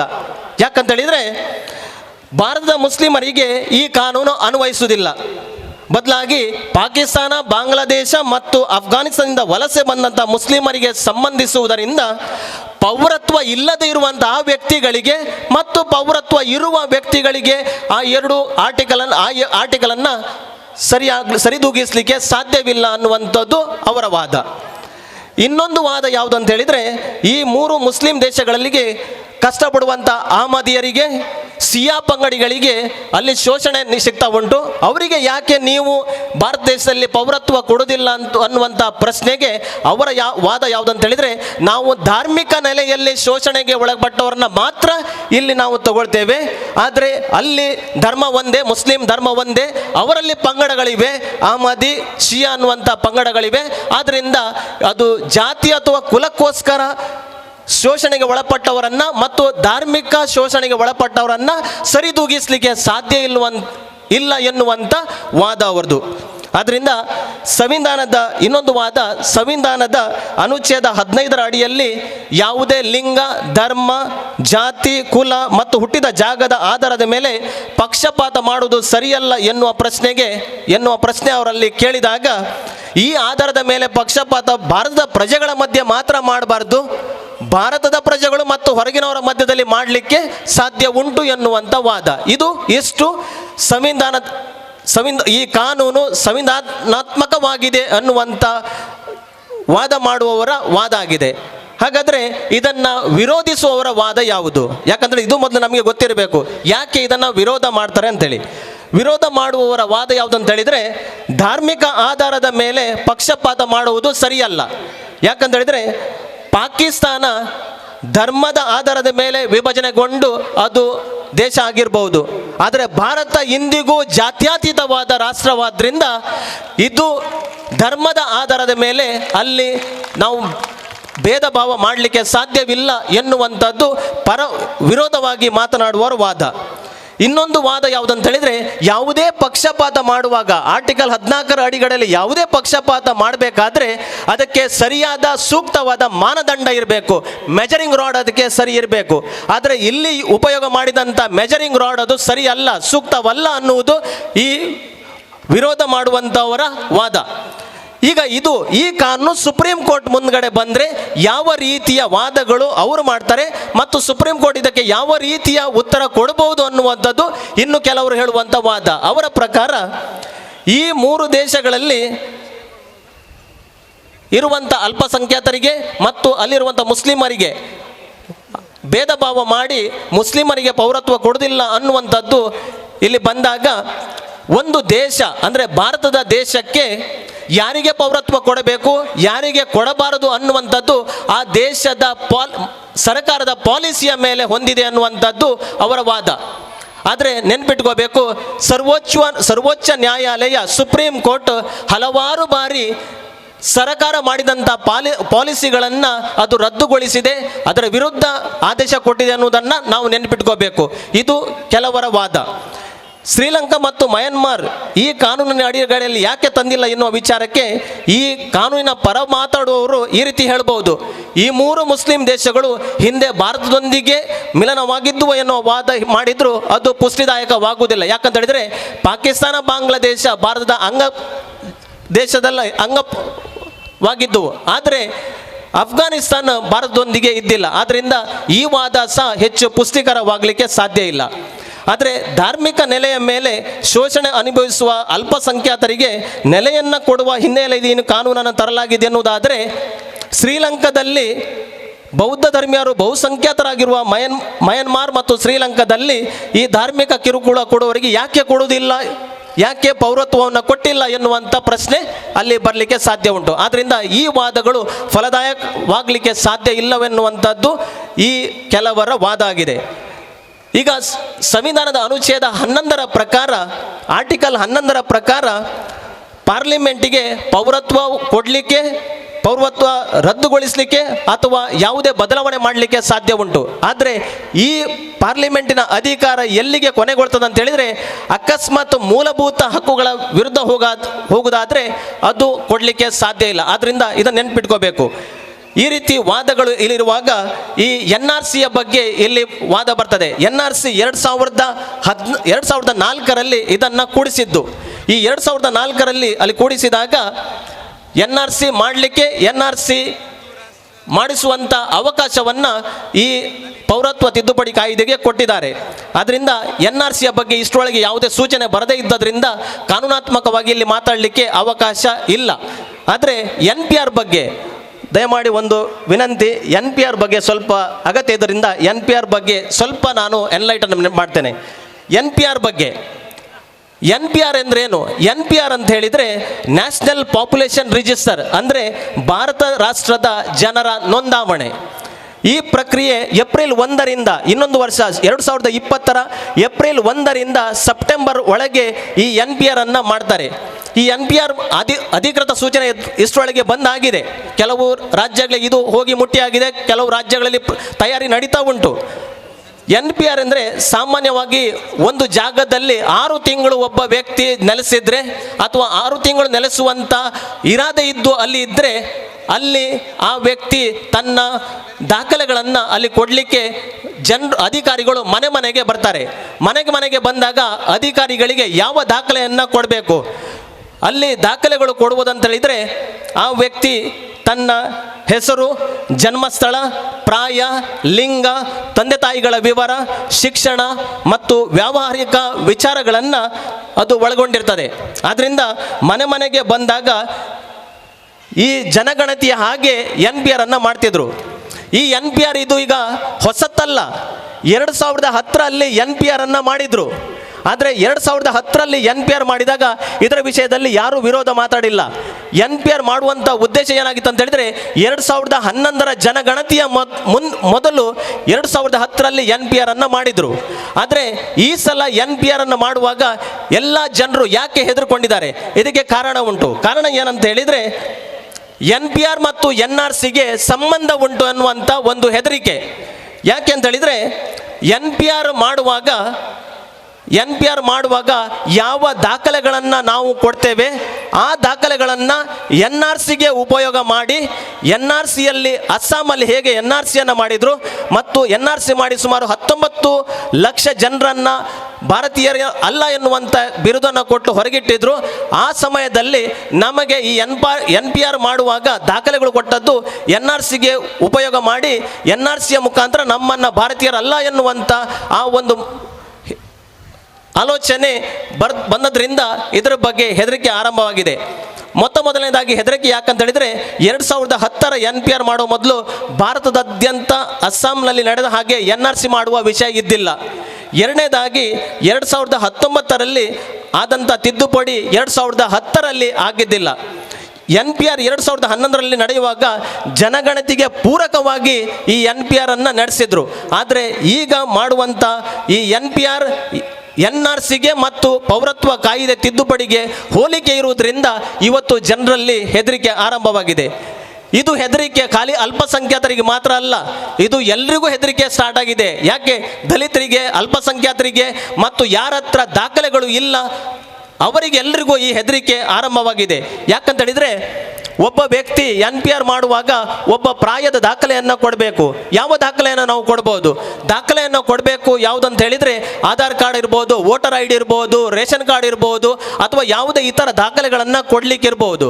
ಆದರೆ ಈ ದಾಖಲೆಗಳನ್ನು ಕೊಡಲಿಕ್ಕೆ ಯಾರ ಹತ್ರ ದಾಖಲೆಗಳು ಇಲ್ಲ ಅವರ ಬಗ್ಗೆ ಸರ್ಕಾರ ಒಂದು ಮಾತು ಹೇಳಿದೆ. ಅವರ ದಾಖಲೆಗಳು ಅವರ ಹತ್ರ ಇಲ್ಲದೆ ಇದ್ದರೂ ಬೇರೆ ರೀತಿಯ ವಿಧಾನ ಉಂಟು. ಅದು ಯಾವುದಂತ ಹೇಳಿದರೆ, ನೀವು ಹುಟ್ಟಿದ ಸಮಯದಲ್ಲಿ ಯಾವ ಐತಿಹಾಸಿಕ ಘಟನೆ, ದೊಡ್ಡ ಪ್ರವಾಹ ಬಂದಿರಬಹುದು, ಯುದ್ಧ ಆಗಿರಬಹುದು, ಬೇರೆ ಏನೋ ಒಂದು ಐತಿಹಾಸಿಕ ಘಟನೆ ಆಗಿರಬಹುದು, ಆ ಘಟನೆಯ ಬಗ್ಗೆ ನೀವು ಹೇಳಿದರೆ ಈ ಅಧಿಕಾರಿ ಯಾರು NPR ಮಾಡಲಿಕ್ಕೆ ಬರ್ತಾರೆ ಆ ಅಧಿಕಾರಿ ಆ ಘಟನೆಯನ್ನು ಆಧರಿಸಿ ಅವರ ಪ್ರಾಯವನ್ನು ಲೆಕ್ಕ ಮಾಡ್ತಾರಂತೇಳಿ. ಅಂದರೆ ಅಧಿಕಾರಿಯ ಕೈಯಲ್ಲಿ ಇಚ್ಛಾಶಕ್ತಿಯನ್ನು ಸರ್ಕಾರ ಕೊಡ್ತದೆ. ಒಬ್ಬ ಅಧಿಕಾರಿ ಆ ವ್ಯಕ್ತಿಯ ಪ್ರಾಯ ಎಷ್ಟು ಅನ್ನೋದನ್ನು ಮಿತಿಗೊಳಿಸುವ ಅಥವಾ ಅವರಿಗೆ ಬೇಕಾದಂಥ ರೀತಿಯಲ್ಲಿ ಇಚ್ಛಾಶಕ್ತಿಯಿಂದ ಅಂದರೆ ಡಿಸ್ಕ್ರಿಷನನ್ನು ಉಪಯೋಗ ಮಾಡಿ ಆ ವ್ಯಕ್ತಿಯ ದಾಖಲೆಯನ್ನು ತುಂಬಿಸುವಂಥ ಅವಕಾಶ ಸರ್ಕಾರ ಕೊಡ್ತದೆ. ಆದ್ದರಿಂದ ಈ NPR ಅನ್ನು ಖಾಲಿ ಜನಗಣತಿಗೆ ಪೂರಕವಾಗಿ ಮಾಡುವುದಾದರೆ ಹೆದರಿಕೆ ಯಾರಿಗೂ ಇಲ್ಲ. ಆದರೆ ಈ NPR ಅನ್ನು NRCಗೆ ಕನೆಕ್ಟ್ ಮಾಡುವುದಾದರೆ ಖಂಡಿತವಾಗಿಯೂ ಅಲ್ಲಿ ಹೆದರಿಕೆ ಆಗುವಂಥದ್ದು, ಎಲ್ರಿಗೂ ಹೆದರಿಕೆ ಆಗುವಂಥ ಸಾಧ್ಯತೆ ಉಂಟು. ಆದ್ದರಿಂದ ಈ NRC ಹಾಗೂ NPRಗೆ ಸಂಬಂಧವನ್ನು ಕಲ್ಪಿಸಿದ್ರಿಂದ ಈ ಹೆದರಿಕೆ ಎಲ್ಲ ಜನರಲ್ಲೂ ಇವತ್ತು ಏನೋ ತಮ್ಮ ಜೀವನದಲ್ಲಿ ಹೆದರಿಕೆಯನ್ನು ಅವರು ಹುಟ್ಟುಕೊಳ್ಳುವಂತೆ ಅವರಿಗೆ ಮಾಡಿದೆ. ಇಂತಹ ಸಂದೇಹಗಳು ಇರುವಾಗ ಸರ್ಕಾರದ ಮುಂದೆ ಕೆಲವೊಂದು ಸವಾಲುಗಳು ಇಡೀ ದೇಶದಲ್ಲಿ ಮಾಡಿದಂಥ ಪರ ವಿರೋಧಿಗಳ ಎಲ್ಲ ವಿಷಯಗಳನ್ನು ಒಟ್ಟಿಗೆ ಹಾಕಿ ಕೆಲವೊಂದು ಪ್ರಶ್ನೆಗಳು ಸರ್ಕಾರದ ಮುಂದಿಡಲು ನಾನು ಪ್ರಯತ್ನ ಮಾಡ್ತೇನೆ. ಮೊದಲನೇದಾಗಿ ಸವಾಲು ಯಾವುದಂತ ಹೇಳಿದರೆ, NPR, NRC ಮತ್ತು ಪೌರತ್ವ ತಿದ್ದುಪಡಿಯ ಕಾನೂನು 2019 ಈ ಮೂರು ವಿಷಯಗಳ ಮಧ್ಯದ ಸಂಬಂಧವನ್ನು ವೈಜ್ಞಾನಿಕ ರೀತಿಯಲ್ಲಿ ಜನರಿಗೆ ತಿಳಿಸುವುದು ಮತ್ತು ಈ ಬಗ್ಗೆ ಸರ್ಕಾರದ ಪ್ರತಿನಿಧಿಗಳು ಸಾರ್ವಜನಿಕರೊಂದಿಗೆ ಮುಕ್ತವಾದ ಸಂವಾದ ನಡೆಸಿ ಜನರಲ್ಲಿರುವ ಸಂದೇಹಗಳನ್ನು ಪರಿಹರಿಸುವುದು ಸರ್ಕಾರದ ಮುಂದಿರುವ ಅತಿ ದೊಡ್ಡ ಒಂದು ಸವಾಲು.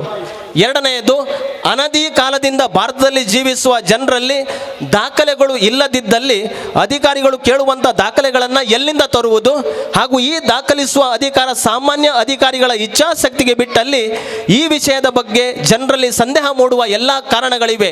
ಇದರ ಬಗ್ಗೆ ಸ್ಪಷ್ಟನೆ ಅಗತ್ಯ ಆಗಿದೆ.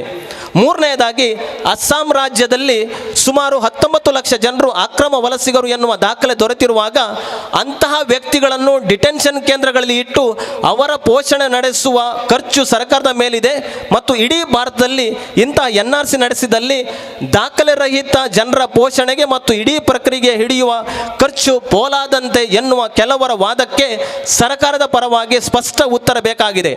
ಆರ್ಥಿಕ ಮುಗ್ಗಟ್ಟು ಎದುರಿಸುವ ಈ ಕಾಲಕ್ಕೆ ಈ ಪ್ರಕ್ರಿಯೆ ನಡೆಸುವ ಬದಲು ಆರ್ಥಿಕವಾಗಿ ದೇಶ ಸದೃಢ ಮಾಡುವತ್ತ ಹೆಜ್ಜೆ ಇಡಬೇಕು ಎನ್ನುವವರ ವಾದಕ್ಕೆ ಇವತ್ತು ಸರ್ಕಾರ ಉತ್ತರ ನೀಡಬೇಕಾಗಿದೆ. ನಾಲ್ಕನೆಯದಾಗಿ, NRC ಎನ್ನುವ ಗುಮ್ಮನ ನೆರಳಲ್ಲಿರುವ ಎಲ್ಲ ದೇಶವಾಸಿಗಳಿಗೆ NRCಯ ಬಗ್ಗೆ ಸವಿಸ್ತಾರ ವಿವರ ನೀಡಬೇಕಾಗಿದೆ. ಹಾಗೆಯೇ ಈ ಪ್ರಕ್ರಿಯೆ ಬಗ್ಗೆ ಬೇಕಾಗಿರುವ ಎಲ್ಲ ದಾಖಲೆಗಳನ್ನು ಆ ಪಟ್ಟಿಯನ್ನು ಎಲ್ಲ ಜನರ ದೇಶವಾಸಿಗಳ ಮುಂದೆ ಪ್ರಸ್ತುತಪಡಿಸಬೇಕಾಗಿದೆ. ಐದನೆಯದು, NRC ನಡೆಸಿ ಅಕ್ರಮ ವ್ಯಕ್ತಿ ಎಂದು ದಾಖಲಾದಲ್ಲಿ ಆ ವ್ಯಕ್ತಿಯನ್ನು ಯಾವ ದೇಶದವರು ಎನ್ನುವುದು ಆ ವ್ಯಕ್ತಿಗೆ ತಿಳಿಯದೇ ಇದ್ದಲ್ಲಿ ಅಥವಾ ಆ ದೇಶ ಆ ವ್ಯಕ್ತಿಯನ್ನು ಹಿಂದೆ ತೆಗೆದುಕೊಳ್ಳದೇ ಇದ್ದಲ್ಲಿ ಆ ವ್ಯಕ್ತಿಯನಿಗೆ ಜೀವನದ ಮೇಲೆ ಆಗುವಂಥ ದುಷ್ಪರಿಣಾಮಗಳು ಏನಾಗುತ್ತವೆ ಎನ್ನುವ ಚಿಂತನಾಶೀಲರ ಪ್ರಶ್ನೆಗೆ ಉತ್ತರ ದೊರೆಯಬೇಕಾಗಿದೆ. ಈ ಎಲ್ಲ ವಿಷಯಗಳನ್ನು ಗಮನದಲ್ಲಿಟ್ಟು ಸರ್ಕಾರಕ್ಕೆ ಈ ಸ್ಪಷ್ಟನೆ ಕೊಡುವಂಥ ಬರ್ಡನ್ ಆಫ್ ಪ್ರೂಫ್ ಸರ್ಕಾರದ ಮೇಲಿದೆ, ಇದಕ್ಕೆಲ್ಲ ಉತ್ತರ ಕೊಡುವುದು ಸರ್ಕಾರದ ಮೇಲಿದೆ ಎನ್ನುವಂಥ ಮಾತನ್ನು ಹೇಳುತ್ತಾ, ನಾವು ಪ್ರತಿಭಟನೆ ಮಾಡುವಾಗ ಯಾವುದೇ ಪ್ರತಿಭಟನೆ ಆಗಲಿ ಸಂವಿಧಾನಾತ್ಮಕವಾಗಿ, ಕಾನೂನಾತ್ಮಕವಾಗಿ ಮತ್ತು ಸೈದ್ಧಾಂತಿಕ ನೆಲೆಯಲ್ಲಿ ಚಿಂತನಶೀಲರ ವಿಚಾರವಂತಿಕೆಯ ನೆಲೆಯಲ್ಲಿ ನಾವು ಪ್ರತಿಭಟನೆ ಮಾಡಿ ಯಾವುದು ಸಂವಿಧಾನದ ಅಡಿಯಲ್ಲಿ ನಮಗೆ ಕೊಟ್ಟಂಥ ಹಕ್ಕನ್ನು ಉಪಯೋಗಿಸಿ ಪ್ರತಿಭಟನೆಯನ್ನು ಮಾಡಿ ಈ ಕಾನೂನು ಸರಿಯೋ ತಪ್ಪು ಅನ್ನುವುದನ್ನು ಸರ್ಕಾರದ ಮನದಟ್ಟು ಮಾಡುವಂಥ ಕೆಲಸ ನಮ್ಮ ಕೈಯಲ್ಲಿದೆ. ನಮ್ಮೆಲ್ಲ ಅಭಿಪ್ರಾಯ ವ್ಯತ್ಯಾಸಗಳನ್ನು ಬದಿಗಿಟ್ಟು ನಮ್ಮನ್ನು ಒಂದುಗೂಡಿಸಿದಂತಹ ಆ ಕೇಂದ್ರ ಸರ್ಕಾರಕ್ಕೆ ನಾವು ಪ್ರಥಮವಾಗಿ ಅಭಿನಂದನೆಯನ್ನು ಸಲ್ಲಿಸಬೇಕು ಅಂತ ಕೇಳ್ಕೊಳ್ತಾ ಇದ್ದೇನೆ. ಬಂಧುಗಳೇ, ಇವತ್ತು NRC CA ಬಗ್ಗೆ ಬಹಳಷ್ಟು ವಿಚಾರಗಳು ನಾವು ತಿಳಿದೆವು ಮತ್ತು ಮತ್ತಷ್ಟು ವಿಚಾರಧಾರೆಗಳು ನಮ್ಮ ಜಿಲ್ಲಾಧಿಕಾರಿಯಾಗಿದ್ದಂತಹ ಶಶಿಕಾಂತ್ ಸೆಂಥಿಲ್ರವರು ಕೂಡ ಆ ವಿಷಯದಲ್ಲಿ ಮಂಡಿಸಲಿಕ್ಕಿದ್ದಾರೆ. ನಾನು ಹೇಳುವಂತಹ ವಿಚಾರ ಅಥವಾ ನನ್ನ ಮನವಿ ಏನೆಂದರೆ, ನಾವಿವತ್ತು ಈ ಪ್ರತಿಭಟನಾಕಾರರಲ್ಲಿ ನನ್ನ ವಿನಂತಿ, CAA ಆ್ಯಕ್ಟ್ ನಮ್ಮ ಕೇಂದ್ರ ಸರ್ಕಾರ ಅದು ಹಿಂದೆಗೆತ್ತಿದ ಅಥವಾ ಇಲ್ವಾ ಗೊತ್ತಿಲ್ಲ, ಆದರೂ ಕೂಡ ನಾವು ಯಾವುದೇ ಕಾರಣಕ್ಕೂ ಕೂಡ ನಮ್ಮ ಪೌರತ್ವವನ್ನು ಸಾಬೀತು ಮಾಡುವ ಪ್ರಶ್ನೆಯೇ ಇಲ್ಲ ಎಂಬಂತಹ ಪ್ರತಿಜ್ಞೆಯನ್ನು ಮತ್ತು ಆ ದಾಖಲಾತಿಯನ್ನು ಕೊಡುವುದಿಲ್ಲ ಎಂಬಂಥ ಪ್ರತಿಜ್ಞೆಯನ್ನು ನಾವಿವತ್ತು ಎಲ್ಲರೂ ಕೂಡ ಕೈಗೊಳ್ಳಬೇಕು ಅಂತ ಕೇಳಿಕೊಳ್ತಾ ಇದ್ದೇನೆ.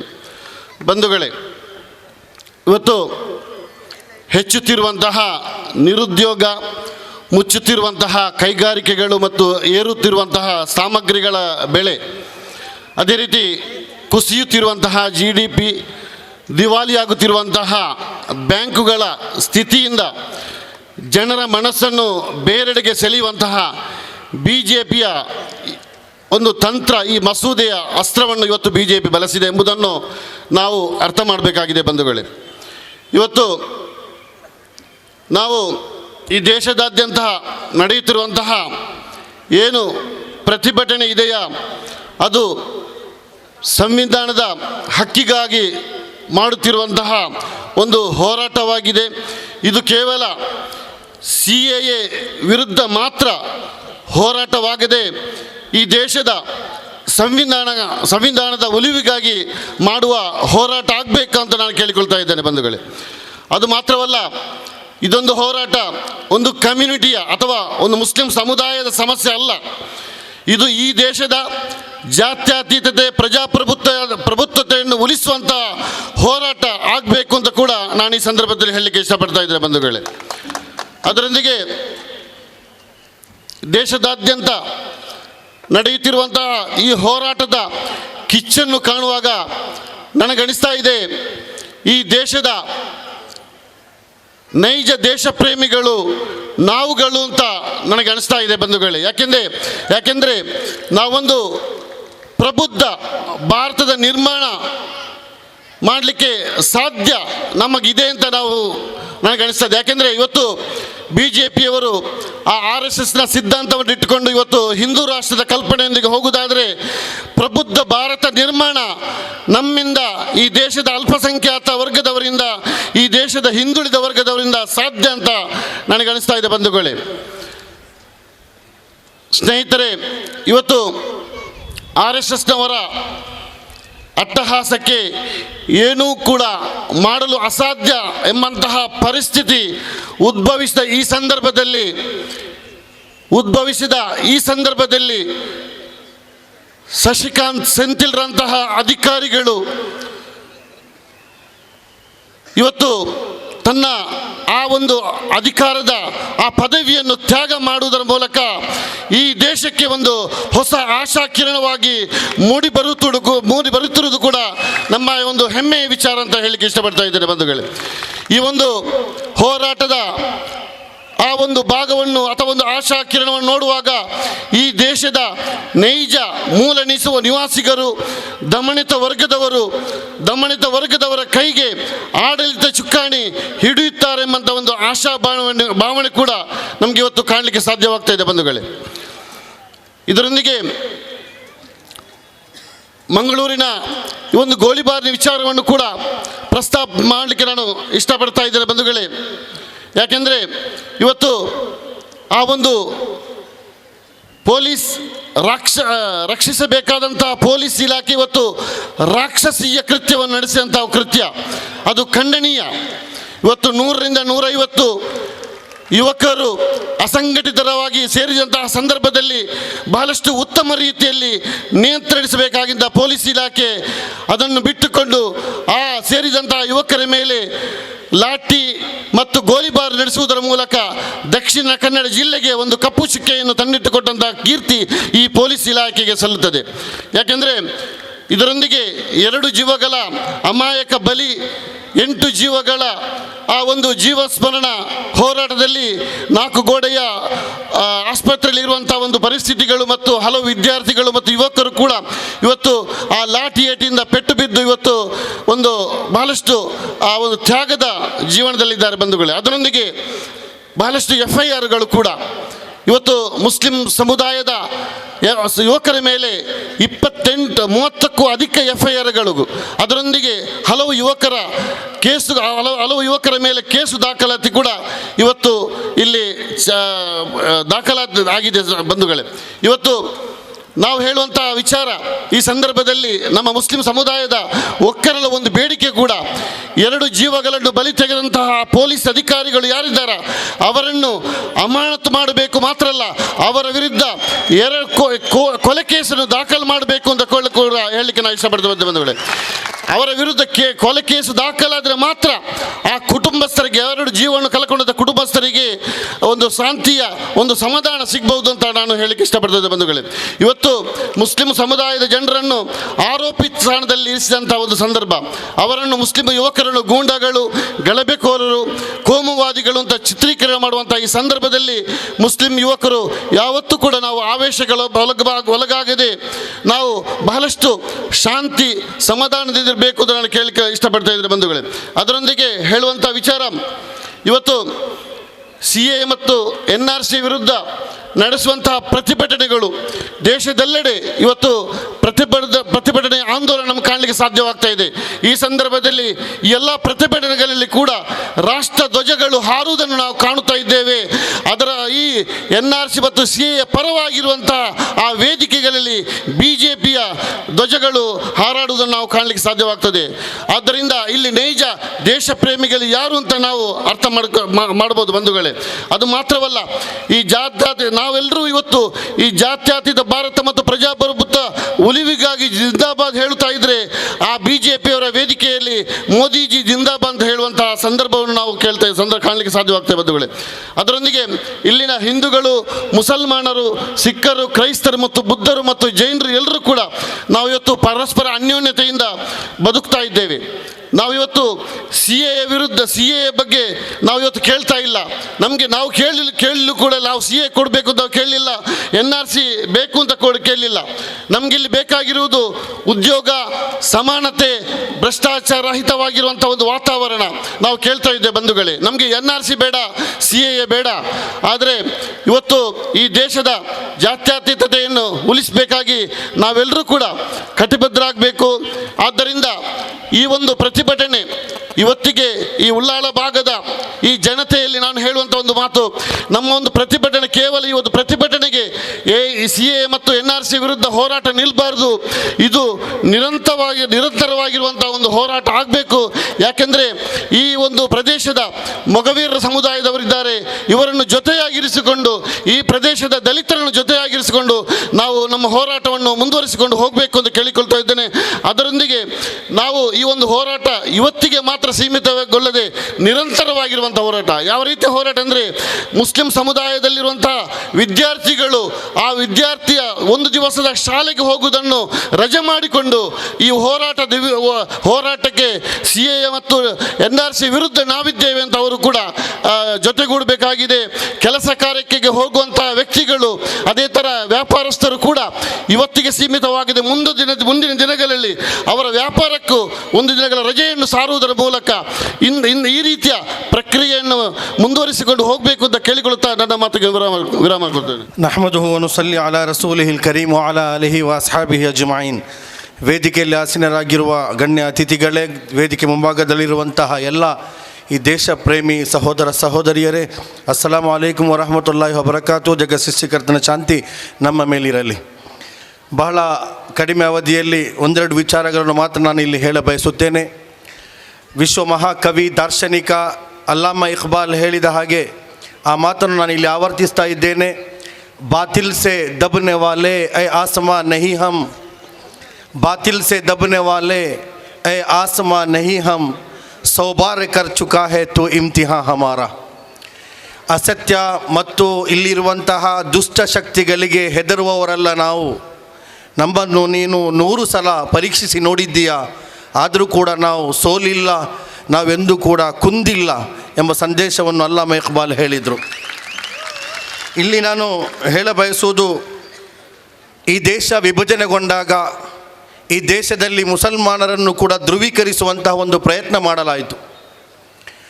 ಮೊಹಮ್ಮದ್ ಅಲಿ ಜಿನ್ನಾ ಅಪ್ಪಟ ರಾಜಕೀಯ ವ್ಯಕ್ತಿಯಾಗಿದ್ದರು. ಅವರಿಗೆ ಧಾರ್ಮಿಕತೆ ಕುರಿತು ಯಾವ ಜ್ಞಾನ ಕೂಡ ಇರಲಿಲ್ಲ.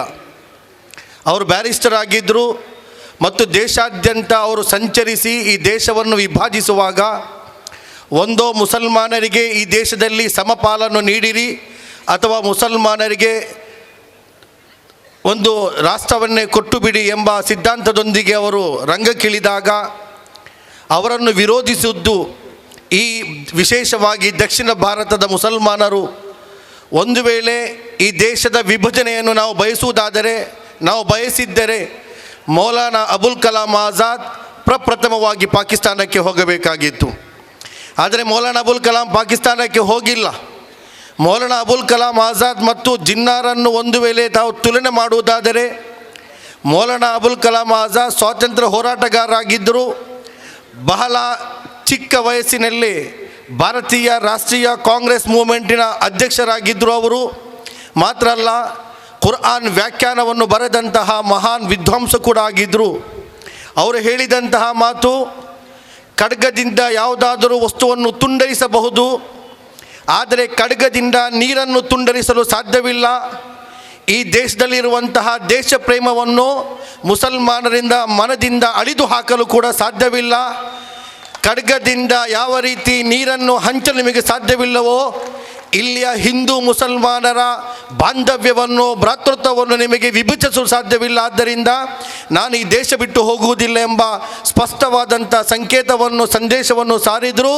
ನಾವು ಆ ಮಹಾನ್ ವಿದ್ವಾಂಸರ ಅನುಯಾಯಿಗಳಾಗಿದ್ದೇವೆ. ಆದ್ದರಿಂದ ಈ ದೇಶ ನಮ್ಮದು ಮತ್ತು ಈ ದೇಶಕ್ಕಾಗಿ ನಾವು ಹೋರಾಡಿದ್ದೇವೆ ಮತ್ತು ಈ ದೇಶಕ್ಕಾಗಿ ನಾವು ಸಾಯಲು ಕೂಡ ಸಿದ್ಧರಿದ್ದೇವೆ. ಒಂದು ವೇಳೆ ನಾನು ಅನೇಕ ಬಾರಿ ಅನೇಕ ಕಡೆಗಳಲ್ಲಿ ಹೇಳಿದ್ದೆ, ಈ ದೇಶದ ಪೂರ್ವ ಇತಿಹಾಸವನ್ನು ತಾವು ನೋಡುವುದಾದರೆ ಸ್ವಾತಂತ್ರ್ಯ ಪೂರ್ವದಲ್ಲಿ ಸುಮಾರು 800 ವರ್ಷಗಳ ಕಾಲ ಮುಸಲ್ಮಾನರು ಆಳಿದರು. ಇತಿಹಾಸದ ಯಾವುದೇ ಒಂದು ಪುಟವನ್ನು ತಿರುವಿ ತಾವು ಹೇಳಬೇಕು, ಈ ದೇಶವನ್ನು ಫ್ಯಾಸಿಸಮ್ ಮತ್ತು ನ್ಯಾಸಿಸಮ್ ಕಡೆಗೆ ಸಾಗಿಸುವಂತಹ ಸಿದ್ಧಾಂತಗಳು ಅಥವಾ ಶಕ್ತಿಗಳು ಹೇಳಬೇಕು. 700 ಅಥವಾ 800 ವರ್ಷಗಳ ಮುಸಲ್ಮಾನರ ಆಳ್ವಿಕೆಯಲ್ಲಿ ಒಬ್ಬನೇ ಒಬ್ಬ ಹಿಂದೂಗೆ ಈ ದೇಶದಲ್ಲಿ ಅನ್ಯಾಯವಾಗಿಲ್ಲ. ಒಂದು ವೇಳೆ ಅನ್ಯಾಯವಾಗಿದ್ದರೆ ಅಂತಹ ಅನ್ಯಾಯ ಯಾವುದೆಂದು ತಾವು ಹೇಳಿರಿ. ಆದರೆ ಸ್ವಾತಂತ್ರ್ಯ ನಂತರ ಈ ದೇಶದಲ್ಲಿ ಅಧಿಕಾರಕ್ಕೆ ಬಂದಿರುವಂಥ ಪ್ರತಿಯೊಬ್ಬರು ಕೂಡ ಈ ಸಮುದಾಯವನ್ನು ಶೋಷಿಸ್ತಾ ಬರ್ತಾನೆ. ಕೊನೆಗೆ ಇಂದು ಹೇಳ್ತಾ ಇದ್ದಾನೆ, ಈ ದೇಶಕ್ಕೂ ನಿಮಗೂ ಯಾವುದೇ ಸಂಬಂಧ ಇಲ್ಲದಂತಹ ಒಂದು ಕಾನೂನನ್ನು ಜಾರಿಗೊಳಿಸುವಂತಹ ಪ್ರಯತ್ನ ಮಾಡುತ್ತೀರಿ. ಒಂದು ಮಾತನ್ನು ನೆನಪಿಟ್ಟುಕೊಳ್ಳಿ, ಈ ದೇಶಕ್ಕೆ ಅತ್ಯಾಧುನಿಕ ಶಸ್ತ್ರಾಸ್ತ್ರವನ್ನು ತಂದವರು ಬ್ರಿಟಿಷರು. ಈ ದೇಶಕ್ಕೆ ಅತ್ಯಾಧುನಿಕವಾದಂತಹ ಕೆಲವು ಸಿದ್ಧಾಂತಗಳನ್ನು ತಂದವರು ಬ್ರಿಟಿಷರು. ಬಹಳ ಡಿಸಿಪ್ಲಿನರಿ ವ್ಯವಸ್ಥೆ ಇರುವಂತಹ ಬ್ರಿಟಿಷರು ಈ ದೇಶದ ಮುಂದೆ ಒಂದು ವೇಳೆ ನಿಲ್ಲಲು ಸಾಧ್ಯವಾಗದಿರುವುದು ಅದು ಈ ದೇಶದ ವಿಶೇಷವಾಗಿ ಮುಸಲ್ಮಾನರ ರಕ್ತ ರಂಜಿತವಾದಂತಹ ಕ್ರಾಂತಿ ಕಾರಣವಾಗಿತ್ತು ಎಂಬುದನ್ನು ಅರ್ಥ ಮಾಡಿಕೊಳ್ಳಬೇಕು. ಪ್ರವಾದಿ ಮೊಹಮ್ಮದ್ ಸಲ್ಲಲ್ಲಾಹು ಅಲೈಹಿ ವಸಲ್ಲಂ ಯಾರ ಆದರ್ಶ ಮತ್ತು ಆಶಯದ ಮೇಲೆ ಈ ಸಮುದಾಯ ನೆಲೆ ನಿಂತಿದೆಯೋ, ಈ ನನ್ನ ಶಬ್ದವನ್ನು ಆಲಿಸುವಂತಹ ಫ್ಯಾಸಿಸ್ಟ್ ಶಕ್ತಿಗಳು ಕೇಳಬೇಕು, ಯಾವ ಸಮುದಾಯವು ಯಾವ ವ್ಯಕ್ತಿಯ ಆಶಯದ ಮೇಲೆ ಆದರ್ಶದ ಮೇಲೆ ನೆಲೆ ನಿಂತಿದೆಯೋ, ಈ ಪ್ರವಾದಿ ಮೊಹಮ್ಮದ್ ಸಲ್ಲಲ್ಲಾಹು ಅಲೈಹಿ ವಸಲ್ಲಂ ಮದೀನಾದ ಅಧಿಪತಿಯಾದಾಗ ಅಲ್ಲಿದ್ದಂತಹ ಧರ್ಮಾಧಾರಿತವಾದಂತಹ ಸಮುದಾಯ ಕ್ರೈಸ್ತ ಮತ್ತು ಯಹೂದಿ ಸಮುದಾಯಗಳಿಗೆ ಹೇಳಿದಂತಹ ಮಾತು ಕೇವಲ ಹೇಳಿದ್ದು ಮಾತ್ರವಲ್ಲ, ಅದನ್ನು ಕರಾರು ಮಾಡಿದ್ದರು. ಈ ಮದೀನಾ ಎಂಬ ರಾಷ್ಟ್ರ ಇದು ನಮಗೂ ಸೇರಿದ್ದು, ಇದು ನಿಮಗೂ ಸೇರಿದ್ದು. ಈ ಮದೀನಾ ಎಂಬ ರಾಷ್ಟ್ರ ನಮಗೂ ಸೇರಿದ್ದು ಮತ್ತು ನಿಮಗೂ ಸೇರಿದ್ದು. ಆದ್ದರಿಂದ ಈ ರಾಜ್ಯದ ಮೇಲೆ, ಈ ಸಮುದಾಯದ ಮೇಲೆ, ಯಹೂದ್ಯರ ಮೇಲೆ ಯಾರಾದರೂ ಹೊರಗಿನವರು ದಾಳಿ ಮಾಡಿದರೆ ನಿಮ್ಮ ಸಹಾಯಕ್ಕೆ ನಾವು ಬರುತ್ತೇವೆ. ಒಂದು ವೇಳೆ ನಮ್ಮ ಮೇಲೆ ಯಾರಾದರೂ ಆಕ್ರಮಣ ನಡೆಸಿದರೆ, ಪ್ರವಾದಿ ಹೇಳಿದಂತಹ ಮಾತು ಎಷ್ಟು ಉದಾತ್ತವಾದಂತಹ ಸಂದೇಶವನ್ನು ಸಾರುವಂತಹ ಸಮುದಾಯ, ಈ ದೇಶಕ್ಕೆ ಎಲ್ಲ ರೀತಿಯ ಸತ್ಕರ್ಮಗಳನ್ನು ಮಾಡಿದಂಥ ಸಮುದಾಯ, ಈ ದೇಶಕ್ಕಾಗಿ ಹಿತವನ್ನು ಬಯಸಿದಂಥ ಸಮುದಾಯ, ಈ ದೇಶವನ್ನು ಕಟ್ಟಿಬಡಿಸಿದಂತಹ ಸಮುದಾಯ, ಈ ದೇಶದಲ್ಲಿರುವಂತಹ ಸಾಂಸ್ಕೃತಿಕ, ಈ ದೇಶದಲ್ಲಿರುವಂತಹ ನಾಗರಿಕ ಶಿಷ್ಟಾಚಾರಗಳು ಅದು ಈ ಸಮುದಾಯದಿಂದ ಆರಂಭವಾಗಿದೆ ಎಂಬುದನ್ನು ತಾವು ಅರ್ಥ ಮಾಡಿಕೊಳ್ಳಬೇಕು. ಅಂತಹ ಶಿಷ್ಟಾಚಾರಕ್ಕೆ ಬುನಾದಿ ಹಾಕಿದಂತಹ ಪ್ರವಾದಿ ಮುಹಮ್ಮದ್ ಸಲ್ಲಲ್ಲಾಹು ಅಲೈಹಿ ವಸಲ್ಲಂ ಹೇಳುತ್ತಾರೆ, ಯಹೂದ್ಯರಲ್ಲಿ ಒಂದು ವೇಳೆ ಜಗತ್ತಿನ ಶಕ್ತಿಗಳು ನಿಮ್ಮ ಮೇಲೆ ದಂಗೆ ಎದ್ದು ಬಂದರೆ, ನಿಮ್ಮ ಮೇಲೆ ದಾಳಿ ನಡೆಸಿದರೆ ನಿಮ್ಮ ರಕ್ಷಣೆಗೆ ನಾವಿದ್ದೇವೆ. ಯಾಕೆಂದರೆ ಧರ್ಮಾಧಾರಿತವಾದಂತಹ ಯಾವುದೇ ಒಂದು ರಾಷ್ಟ್ರವನ್ನು ವಿಭಜಿಸಲು ಸಾಧ್ಯವೇ ಇಲ್ಲ. ಒಂದು ವೇಳೆ ನಮ್ಮ ಮೇಲೆ ಯಾರಾದರೂ ಆಕ್ರಮಣ ನಡೆಸಿದರೆ, ಜಗತ್ತಿನ ಶಕ್ತಿಗಳು ಮುಸಲ್ಮಾನರ ಮೇಲೆ, ಮದೀನಾದ ಮುಸಲ್ಮಾನರ ಮೇಲೆ ಒಂದು ವೇಳೆ ಆಕ್ರಮಣ ನಡೆಸಿದರೆ ನೀವು ನಮ್ಮ ಸಹಾಯ ಮಾಡುವ ಅಗತ್ಯವಿಲ್ಲ, ಅಂತಹ ಕಟಿಬದ್ಧತೆ ನಿಮಗೆ ಇಲ್ಲ, ಬೇಕಾದರೆ ಸಹಾಯ ಮಾಡಬಹುದು ಅಥವಾ ಸಹಾಯ ಮಾಡಿ ದೂರ ನಿಲ್ಲಬಹುದು ಎಂಬ ಹೇಳಿದಂತಹ ಉದಾತ್ತ ಮನೋಸ್ಥಿತಿಯ ಮನೋಭಾವದ ಸಮುದಾಯ ಮುಸ್ಲಿಂ ಸಮುದಾಯ.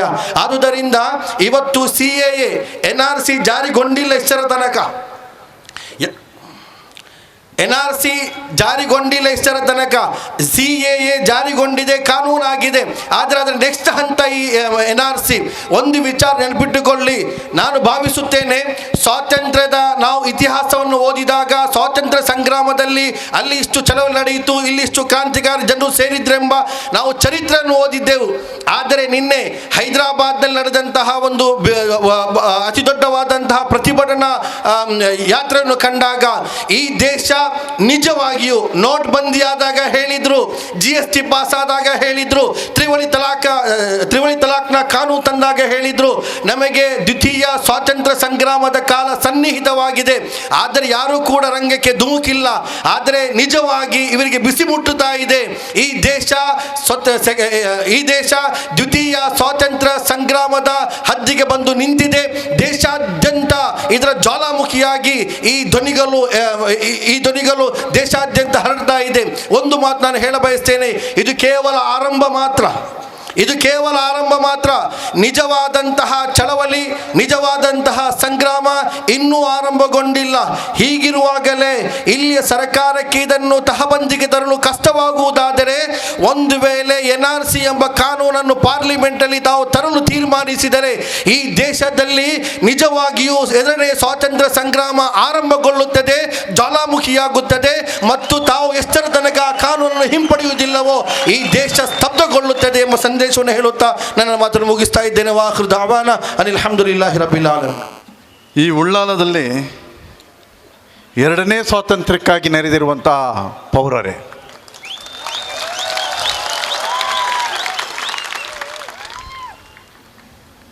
ನನಗೆ ಈ ಭಾಷಣಕ್ಕೆ ಬಹುಶಃ 10 ದಿವಸಗಳ ಹಿಂದಿನ ಇಲ್ಲಿ ನಿಂತು ಮಾಡಬೇಕಾಗಿತ್ತು. ಮಂಗಳೂರಿನಲ್ಲಿ ನಮ್ಮ ಮೋದಿಯ ಕಮಾಂಡರ್ ಹರ್ಷರವರು ಮಾಡಿದ ಕಿತಾಪತಿಯಿಂದ ಇದು ಲೇಟ್ ಆಯಿತು.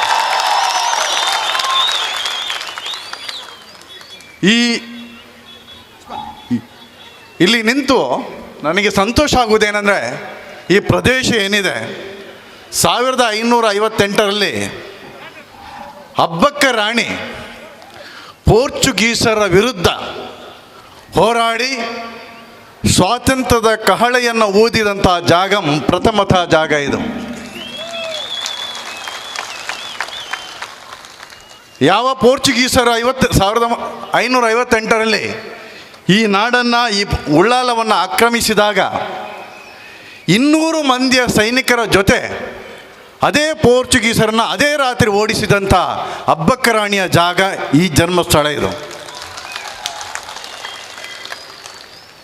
ಅದೇ ಈ ಪ್ರದೇಶದಲ್ಲಿ, ಈ ನಾಡಿನ ಆಧುನಿಕ ಕರಾವಳಿ ಕರ್ನಾಟಕದ ದಕ್ಷಿಣ ಕನ್ನಡದ ರೂವಾರಿ ಎಂದು ಗುರುತಿಸಲ್ಪಟ್ಟಂಥ ಉಳ್ಳಾಲ ಶ್ರೀನಿವಾಸರಾವ್ ಅವರ ನಾಡಿನಲ್ಲಿ ಈ ಒಂದು ಸ್ವಾತಂತ್ರ್ಯದ ಕಹಳೆ ಮೊಳಗುತ್ತಿದೆ ಅಂತ ಹೇಳಲಿಕ್ಕೆ ಬಯಸಿದ್ದೇನೆ. ಇಲ್ಲಿ ಕಾನೂನಾತ್ಮಕವಾಗಿ ಏನಿದೆ, ನಮಗೇನು ಸಮಸ್ಯೆಗಳಿವೆ, ವಾದಗಳೇನು, ಪ್ರತಿವಾದಗಳೇನು ನಮ್ಮ ಸ್ನೇಹಿತರು ಹೇಳಿದ್ದಾರೆ. ಆದರೆ ವಾದ ಪ್ರತಿವಾದಗಳನ್ನು ನಾವು ಹೇಗೂ ಮಾಡ್ಬೋದು. ತಾರ್ಕಿಕ ಮನಸ್ಸುಳ್ಳವನು ಯಾವ ರೀತಿ ಕೂಡ ಅದನ್ನು ವಾದಿಸ್ಬೋದು. ಆದರೆ ಅದರ ಅನುಷ್ಠಾನ ಹೇಗೆ? ನೋಟ್ ಬಂದಿ ಅಂತ ಹೇಳಿದರು, ಹಲವು ಜೀವಗಳನ್ನು ತೆಗೆದು. ಅದೇ ರೀತಿ ಈಗಾಗಲೇ ಉದ್ಘೋಷಕರು ಒಂದು ಮಾತನ್ನು ಹೇಳಿದರು. ಈ ಮಾತಿಗೂ ಈ ಒಂದು ಕಾಯ್ದೆಗೂ ಬಹಳ ಸೂಕ್ತವಾದ ಸಮಯ ಅಂತ ಹೇಳ್ತೇನೆ, ಸೂಕ್ತವಾದದ್ದು. ಎಲ್ಲರೂ ಕೂಡ, ಯಾರೂ ಕೂಡ ಮೊಬೈಲನ್ನು ಬಳಸಬೇಡಿ, ನಮ್ಮ ಯೂಟ್ಯೂಬಿಗೆ ಇಂಟರ್ನೆಟ್ ಅಪ್ಲೋಡ್ ಮಾಡಲಿಕ್ಕೆ ಸಮಸ್ಯೆ ಆಗುತ್ತೆ ಅಂತ ಹೇಳಿದ್ರು. ಬಹುಶಃ ಇಲ್ಲಿ 30-40 ಸಾವಿರ ಜನ ಸೇರಿಬರಬಹುದು. 130 ಕೋಟಿ ಇರುವಂಥ ಈ ಜನಸಂಖ್ಯೆಗೆ 135 ಕೋಟಿ ಈ ದೇಶದ ಜನಸಂಖ್ಯೆ ಇರುವಾಗ, ನಾನು ಒಮ್ಮಿಂದೊಮ್ಮೆಲೆ ಈ ದೇಶದ ಜನಸಂಖ್ಯೆಯನ್ನು ಒಂದು ರಿಜಿಸ್ಟರ್ ಮಾಡ್ತೇನೆ ಅಥವಾ NRC ಮಾಡ್ತೇನೆ ಅಂತ ಹೊರಟಂಥ ನಮ್ಮ ಮೋದಿಯ ಬುದ್ಧಿವಂತಿಕೆಗೆ ನಾವು ಏನೆನ್ನಬೇಕು? ಮಾನ್ಯ ಮೋದಿಯವರೇ, ನೀವು ನಿಮ್ಮ ಕಳೆದ 6 ವರ್ಷದಲ್ಲಿ ಏನೆಲ್ಲ ಕೆಲಸ ಮಾಡಿದರೆ ಅದು ಯಾವುದಾದ್ರೂ ಕೂಡ ಯಶಸ್ಸನ್ನು ಕಂಡಿದೆಯಾ?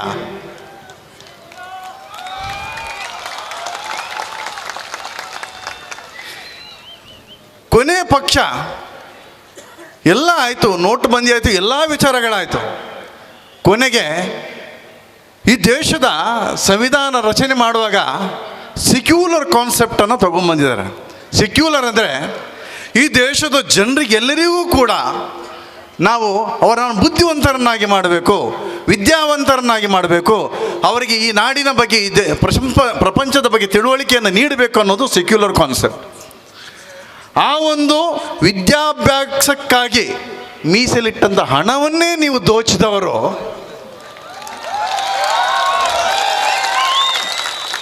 ಇನ್ನು ಈ ಒಂದು NRCಯನ್ನು ತರಲಿಕ್ಕೆ ಇದೆಯಾ? NRCಯನ್ನು ಕಾರ್ಯಗತ ಮಾಡಲಿಕ್ಕೆ ಆಗುವಂಥ ಖರ್ಚು ವೆಚ್ಚಗಳೇನು, ಆಗುವಂಥ ಆಡಳಿತಾತ್ಮಕ ತೊಂದರೆಗಳೇನು, ಇವನ್ನು ಒಂದು ಇಂಚಾದರೂ ಒಂದು ಚೂರಾದರೂ ನೀವು ಆಲೋಚಿಸಿದ್ದೀರಾ?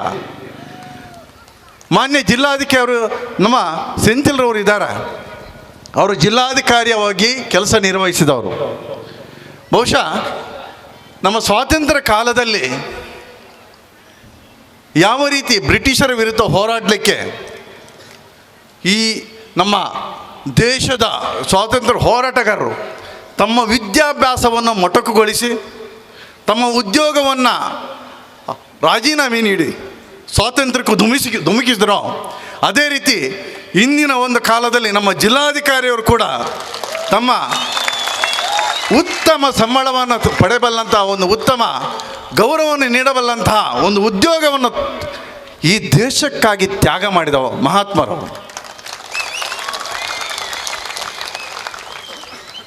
ಜಿಲ್ಲಾಧಿಕಾರಿಯವರಂತೆ ಇನ್ನೂ ಕೆಲವು ತ್ಯಾಗವನ್ನು, ಅವರ ತ್ಯಾಗ ಅಲ್ಲ, ನಾನು ಹೆಸರು ಹೇಳಲಿಕ್ಕೆ ಇಚ್ಛೆ ಪಡೋದಿಲ್ಲ. ಅವರು ರಾಜೀನಾಮೆ ಕೊಟ್ಟ ಬಳಿಕ ಅವರ ನಿಯತಿ ಅನ್ನೋದು ಗೊತ್ತಾಯಿತು. ಉಡುಪಿಯಲ್ಲಿ SP ಆಗಿದ್ದವರು, ತಮಗೆಲ್ಲ ಗೊತ್ತಿರ್ಬೋದು. ರಾಜೀನಾಮೆ ಕೊಟ್ಟ ಬಳಿಕ ಮೋದಿಯನ್ನು ಹೊಗಳಿದರು. ಈಗ ಮೋದಿಯ BJPಯ B ಟೀಮ್ ಅನ್ನೋ ಒಂದು ಮಾಡ್ತಾ ಇದ್ದಾರೆ. ಯಾಕಂದರೆ ಈ RSSನ ಕಾರ್ಯವೇ ಹೀಗೆ, ಯುವ ಬ್ರಿಗೇಡ್ ಈ ರೀತಿ ಯಾವ ರೀತಿ ಫೋಕಸ್ ಮಾಡ್ತಾರೆ ಅಂದರೆ, ಈ ದೇಶದಲ್ಲಿ ನಾಯಕರಿಲ್ಲ, ಈ ದೇಶದಲ್ಲಿ ನಾಯಕತ್ವವನ್ನು ಸೃಷ್ಟಿ ಮಾಡಬೇಕು, ಇಂಜಿನಿಯರ್ಗಳನ್ನು ಒಟ್ಟು ಮಾಡಬೇಕು, ವಕೀಲರುಗಳನ್ನು ಒಟ್ಟು ಮಾಡಬೇಕಂತ ಹೇಳ್ಕೊಂಡು ಈಗ ಹೋಗ್ತಾ ಇದ್ದಾರೆ. ಅದು B ಟೀಮ್ ಆಗಿ ನಂತರ RSSನ ಒಂದು ಸಮುದ್ರಕ್ಕೆ ಸೇರಿಕೊಳ್ಳಲಿಕ್ಕೆ ಹೋಗ್ತಾ ಉಂಟು. ಗಣ್ಯರೇ, ಈ ಒಂದು ಪೌರತ್ವ ಕಾಯ್ದೆ ಏನಿದೆ ಅದು ಕೇವಲ ಮುಸ್ಲಿಂ ವಿರೋಧಿ ಅಲ್ಲ, ಅದು ದೇಶ ವಿರೋಧಿ ಕಾಯ್ದೆ.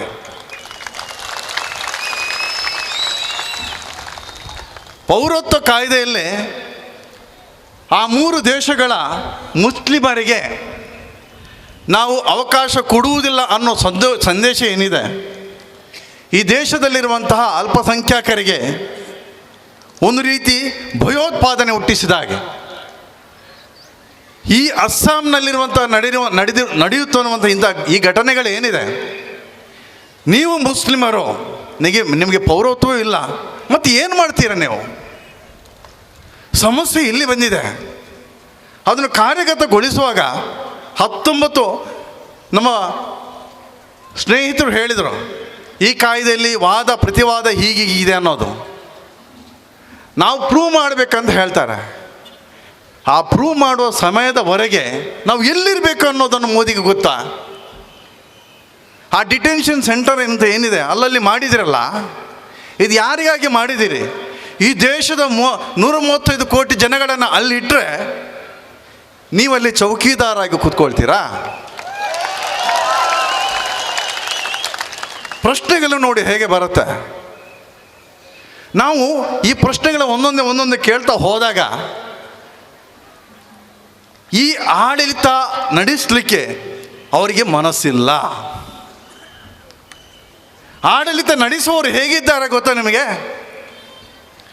ಮೊನ್ನೆ ರಾಹುಲ್ ಗಾಂಧಿಗೆ ಒಂದು ಪ್ರಶ್ನೆ ಕೇಳಿದ್ದಾರೆ ಅಮಿತ್ ಶಾ ಅವರು, ನಿಮಗೆ ಇಟಲಿಯ ಭಾಷೆಯಲ್ಲಿ ತರ್ಜುಮೆ ಮಾಡಿ ಕೊಡ್ತೇವೆ ಪೌರತ್ವ ಕಾಯ್ದೆಯನ್ನು, ಅದಕ್ಕೆ ನಾನು ಅವರ ಇಲೆಕ್ಷನ್ ಅಫಿಡವಿಟನ್ನು ಓದಿದೆ, ಏನಿದೆ ಅಂತ ನೋಡೋಣ ಅಂತ.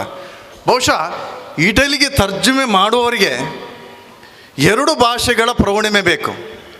ಒಂದು ಇಟಲಿ ಭಾಷೆ ಬರಬೇಕು, ಇನ್ನೊಂದು ಇಂಗ್ಲೀಷ್ ಬರಬೇಕು. ಹಾಗಾಗಿ ಬಹುಶಃ ನಾನು ಎಣಿಸಿದೆ MA ಅಥವಾ ಏನೋ ಸ್ವಲ್ಪ ಸ್ಕಾಲರ್ ಇದ್ದಾರಂತ ಹೇಳಿದ್ರು. 12ನೇ ಕ್ಲಾಸ್ ಪಾಸ್, ಸೆಕೆಂಡ್ BSc ಅಂತ ಹೇಳ್ತಾರೆ ನೋಡಿ. ಆಯಿತು, ನಮ್ಮ ಸಂಸದರು ನಮಗೇನಾದ್ರು ತಿಳಿಸ್ತಾರಂತ ನಾವು ಬಹಳ ದಿನದಿಂದ ಕಾಯ್ತಾ ಇದ್ದೇವೆ. ಸಂಸದರು ಕನಿಷ್ಠ ಪಾರ್ಲಿಮೆಂಟಲ್ಲಿ ಏನಾದರೂ ಹೇಳಿದ್ದಾರಂತ ನೋಡಿದೆ, ಏನೂ ಹೇಳಿಲ್ಲ. ಯಾಕೆ ಅಂತ ನೋಡಿದೆ, ಬಹುಶಃ ನಾನು ಹೇಳಬೇಕಾಗಿಲ್ಲ, ಹಿಂದಿ ಬಹಳ ಚೆನ್ನಾಗಿ ಬರುತ್ತೆ, ಇಂಗ್ಲೀಷು ಅದಕ್ಕಿಂತ ನಿರರ್ಗಳವಾಗಿ ಬರುತ್ತೆ. ಹಾಗಿದ್ದಾಗ ನನ್ನ ಮಾತಿನ ಅರ್ಥ ಇಷ್ಟೇ, ಕಾನೂನನ್ನು ನಾವು ಮಾಡಲಿಕ್ಕೆ ಕಳಿಸ್ತೇವಲ್ವಾ, ಕಾನೂನು ಮಾಡುವಾಗ ಕಾನೂನಿನ ಭಾಷೆಯಲ್ಲಿ ಇರುವಂತಹ ಒಳರ್ಥ ಗೂಢರ್ಥಗಳೇನು, ಆ ಭಾಷೆಯ ಬಗ್ಗೆ ಅವರಿಗೆ ಪ್ರೌಢತ್ವ ಬೇಕು. ಈ ಪ್ರೌಢತ್ವ ಇಲ್ಲದಂತಹ ಒಂದು ಸಂಸತ್ತು ಅಲ್ಲಿ ಸೃಷ್ಟಿಯಾಗಿದೆ. ಈ ರೀತಿಯ ಒಂದು ಕಾಯ್ದೆಯಲ್ಲಿ ಹಾಗಾಗಿ NPR ಮತ್ತು NCR ಎರಡೂ ಕೂಡ ಏನಾಗುತ್ತೆ, ಮನೆ ಜಿಲ್ಲಾಧಿಕಾರಿ ಅವರು ಅಥವಾ ಅವರ ಟೀಮ್ ಆರಂಭದಿಂದ ಈ NPR ಮತ್ತು NCR ಬಗ್ಗೆ ಅಲ್ಲಲ್ಲೇ ಹೋಗಿ ಜನರನ್ನು ಅವರಿಗೆ ಒಂದು ಮಾಹಿತಿಗಳನ್ನು ನೀಡ್ತಾ ಇದ್ದಾರೆ. ಈ ಎರಡೂ ಕೂಡ ಪ್ರಾಯೋಗಿಕವಾಗಿ ಅದನ್ನು ಅನುಷ್ಠಾನಗೊಳ್ಳಲಿಕ್ಕೆ ಸಾಧ್ಯನೇ ಇಲ್ಲದಂಥ ಕಾಯ್ದೆಗಳು. ಒಂದು ವೇಳೆ ನಾವು ಕನಿಷ್ಠ ಒಂದು ಕಲ್ಪನೆ ಮಾಡಿಕೊಳ್ಳುವ, 135 ಕೋಟಿ ಜನಕ್ಕೆ ಈ NPR ಮತ್ತು NCR ಅದನ್ನು ನೋಂದಣಿಗೊಳಿಸಲಿಕ್ಕೆ ಅಧಿಕಾರಿಗಳು ವರ್ಗ ಎಷ್ಟು ಬೇಕು, ಅವರಿಗೆ ಸಂಬಳ ಎಷ್ಟು ಬೇಕು, ಆ ಸಂಬಳ ಕೊಡಲಿಕ್ಕೆ ನಮ್ಮಲ್ಲಿ ಹಣ ಇದೆ ದೇಶದಲ್ಲಿ? ಅಥವಾ ಈ ಒಂದು ವ್ಯಕ್ತಿಯ ಒಂದು ರಿಜಿಸ್ಟ್ರೇಷನ್ ಮಾಡಬೇಕಾದ್ರೆ ಎಷ್ಟು ದಿವಸಗಳಷ್ಟು ಕಾಯಬೇಕು, ಇದನ್ನು ನಾವು ಆಲೋಚನೆ ಮಾಡಬೇಕು. ನಮಗೆ ಭಯ ಇರುವುದು ನಿಮ್ಮ NCR NPRಗಿಂತ ನಾವು ಇವತ್ತು ಹೊಟ್ಟೆಪಾಡಿಗಾಗಿ ಬಹಳಷ್ಟು ಕಷ್ಟಪಡ್ತಾ ಇದ್ದೇವೆ. ಇನ್ನು ಆ ಒಂದು NPRಗಾಗಿ ಎಷ್ಟು ದಿವಸ ನಾವು ಕಾಯಬೇಕು, ಎಷ್ಟು ಕ್ಯೂಗಳನ್ನು ನಿಲ್ಲಬೇಕು. ನಮ್ಮ ಮೋದಿಗೆ ಬುದ್ಧಿ ಬರೋ ಹಾಗೆ ನಾವು ಕೈ ಮುಗಿಬೇಕಾಗತ್ತೆ. ನಮ್ಮ ಮೋದಿಯವರು ಕೆಲವು ಕಡೆ ನೋಡಿದೆ, ಬಸವಣ್ಣನ ಪ್ರತಿಮೆಯನ್ನು ಅನಾವರಣಗೊಳಿಸಿದ್ದಾರೆ. ಅದೇ ರೀತಿ ಬಸವಣ್ಣನ ಬಗ್ಗೆ ಕೆಲವು ವಚನಗಳನ್ನು ಎಲ್ಲೋ ಒಂದು ಕಡೆ ಅವರ ಭಾಷೆಯಲ್ಲಿ ಹೇಳಿದ್ದಾರೆ, ಕನ್ನಡ ಭಾಷೆಯಲ್ಲಿ ಹೇಳಿಲ್ಲ. ಅದೇ ಬಸವಣ್ಣ ಒಂದು ವಚನವನ್ನು ಹೇಳಿದ್ದಾರೆ, ಏನಂದರೆ, ಇದೇ ಮೋದಿ ನಮ್ಮೆಲ್ಲ ಹಣವನ್ನು ಕಳ್ಳತನ ಮಾಡಿದ್ದಾರೆ. ಗುಜರಾತಿನಲ್ಲಿ 2002ರಲ್ಲಿ ಏನಾಗಿದೆ, ಎಷ್ಟು ಕೊಲೆ ಆಗಿದೆ ಗೊತ್ತು ನಿಮಗೆ. ಪ್ರತಿ ದಿವಸ ಎಷ್ಟು ಸುಳ್ಳುಗಳನ್ನು ಹೇಳ್ತಾರೆ ಅನ್ನೋದು ಮೋದಿಯೆಲ್ಲ ಕಲಿಬೇಕು. ಸೊ ತನ್ನನ್ನು ತಾನು ಹೊಗಳಿಕೊಳ್ಳಿಕ್ಕೆ ಯಾವ ರೀತಿಯೆಲ್ಲ ಮಾಧ್ಯಮವನ್ನು ಉಪಯೋಗಿಸ್ಕೊಳ್ಬೇಕಾ ಅದನ್ನೆಲ್ಲ ಉಪಯೋಗಿಸ್ಕೊಳ್ಳಿದ್ದಾರೆ. ಬಹುಶಃ 12ನೇ ಶತಮಾನದಲ್ಲಿ ನಮ್ಮ ಬಸವಣ್ಣನಿಗೆ ಗೊತ್ತಿತ್ತು. ಅದಕ್ಕೆ ಹೇಳಿದರೆ, ಕಳಬೇಡ ಕೊಲಬೇಡ, ಹುಸಿಯ ನುಡಿಯಲು ಬೇಡ, ಸುಳ್ಳನು ಮುನಿಯಬೇಡ. ಎಷ್ಟು ನಮ್ಮ ಮುಸ್ಲಿಮನಿಗೆ ಅಥವಾ ಯಾರಿಗೋ ಅನ್ಯರಿಗೆ ಅಸಹ್ಯ ಪಡಬೇಡ, ತನ್ನ ಬಣ್ಣಿಸಬೇಡ. ಮೋದಿ ನಾನು ಹೀಗೆ ಮಾಡಿದ್ದೇನೆ, ಇದಿರ ಹಳಿಯಬೇಡ. ಇದೇ ಅಂತರಂಗ ಶುದ್ಧಿ. ಮೋದಿ ಅಂತರಂಗ ಶುದ್ಧಿ ಆಗಬೇಕು. ಆ ಮೋದಿ ಅಂತರಂಗ ಶುದ್ಧಿಗೆ ನಾವೆಲ್ಲ ಪ್ರಾರ್ಥಿಸಬೇಕಾಗತ್ತೆ. ಅದಕ್ಕೆ ಕಳಬೇಡ ಮೋದಿ ಅಂತ ಹೇಳಿ, ಕಳಬೇಡ, ಕಲಬೇಡ, ಕೊಲಬೇಡ, ಹುಸಿಯ ನುಡಿಯಲು ಬೇಡ, ಅನ್ಯರಿಗೆ ಅಸಹ್ಯ ಪಡಬೇಡ, ತನ್ನ ಬಣ್ಣಿಸಬೇಡ, ತನ್ನ ಬಣ್ಣಿಸಬೇಡ, ಇದಿರ ಹಳಿಯಲು ಬೇಡ. ಮೋದಿ ಇದೇ ಅಂತರಂಗ ಶುದ್ಧಿ, ಇದೇ ಬಹಿರಂಗ ಶುದ್ಧಿ.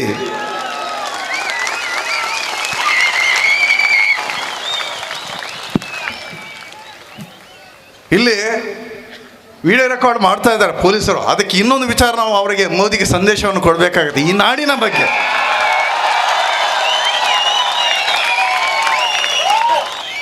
ಈ ನಾಡು ಎಷ್ಟು ಸೌಹಾರ್ದಯುತವಾಗಿ ಇರುವಂಥ ನಾಡು ಅಂದರೆ, ಹಿಂದೂ ಇಲ್ಲದೆ ಮುಸಲ್ಮಾನನಿಲ್ಲ.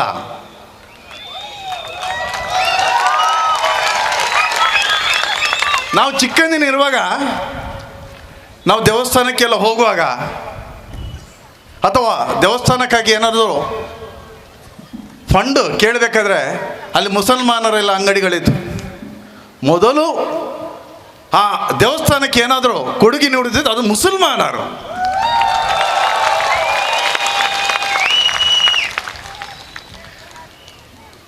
ನಮ್ಮ ನಾಡಿನಲ್ಲಿ ಇನ್ನೊಂದು ಬಹಳ ಪ್ರಸಿದ್ಧವಾದ ದೇವಸ್ಥಾನ ಇದೆ. ಅದನ್ನು ಮೋದಿಗೆ ತಿಳಿಸ್ಬೇಕಲ್ವ? ಅದು ತಿಳಿಸಿದ್ದು ತಪ್ಪಾಗತ್ತೆ. ಬಪ್ಪನಾಡಿನಲ್ಲಿ ಒಂದು ಡೋಲ್ ಇದೆ. ಅದನ್ನು ಕೊಟ್ಟವರು, ಕಾಣಿಕೆ ಕೊಟ್ಟವರು ಬಪ್ಪ ಬ್ಯಾರಿ.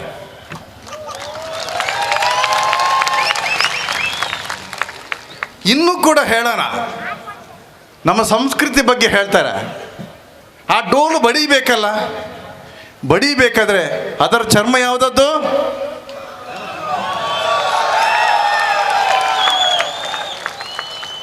ಹಾಗಾಗಿ ಇದುವೇ ನಾವು ಈ ದಕ್ಷಿಣ ಕನ್ನಡದಲ್ಲಿ ಸೌಹಾರ್ದಯುತವಾಗಿದ್ದೀವಿ. ನಮ್ಮನ್ನು ಕೆಣಕಿಳಿಸ್ಲಿಕ್ಕೆ ಬರಬೇಡಿ, ನಮ್ಮನ್ನು ವಿಭಜಿಸಲಿಕ್ಕೆ ಬರಬೇಡಿ. ಮೋದಿಯೇ ಕೇಳಿ, ಇಲ್ಲಿ ಸೌಹಾರ್ದ ಇದೆ. ಕೇಳಿ ಮೋದಿ, ಸೌಹಾರ್ದ. ಕೇಳಿ ಮೋದಿ, ಕೇಳಿ ಮೋದಿ, ಇಲ್ಲಿ ಬರಬೇಡಿ. ಕೇಳಿ ಮೋದಿ, ನಾವೆಲ್ಲ ಮುಸ್ಲಿಮರಿಗೆ ಬೇಕು ಸೌಹಾರ್ದ, ಮುಸ್ಲಿಮರಿಗೆ ಬೇಕು, ಕ್ರಿಶ್ಚಿಯನ್ಗೆ ಬೇಕು, ನಮಗೆಲ್ಲ ಬೇಕು. ಹಿಂದುವಿಗೆ ಬೇಕು, ಮುಸಲ್ಮಾನನಿಗೆ ಬೇಕು, ಬಿಜೆಪಿಗೂ ಬೇಕು, ಕಾಂಗ್ರೆಸ್ಸಿಗೂ ಬೇಕು. ಜೈ ಹಿಂದ್, ಜೈ ಕರ್ನಾಟಕ. ಉಳ್ಳಾಲ ದರ್ಗಾ ಅಧ್ಯಕ್ಷರು ಜನಾಬ್ ಅಬ್ದುಲ್ ರಶೀದ್ ಹಾಜಿ ಪ್ರಮಾಣ ವಚನ ಬೋಧಿಸಾಯರು. ನಾನು ಭಾರತದ ಪ್ರಜೆಯಾಗಿದ್ದು ಈ ದೇಶದ ಸಂವಿಧಾನವನ್ನು ಅಂಗೀಕರಿಸುತ್ತೇನೆ, ಒಪ್ಪುತ್ತೇನೆ ಮತ್ತು ಅದರ ಸಂರಕ್ಷಣೆಗೆ ಕಟಿಬದ್ಧನಾಗಿದ್ದೇನೆ.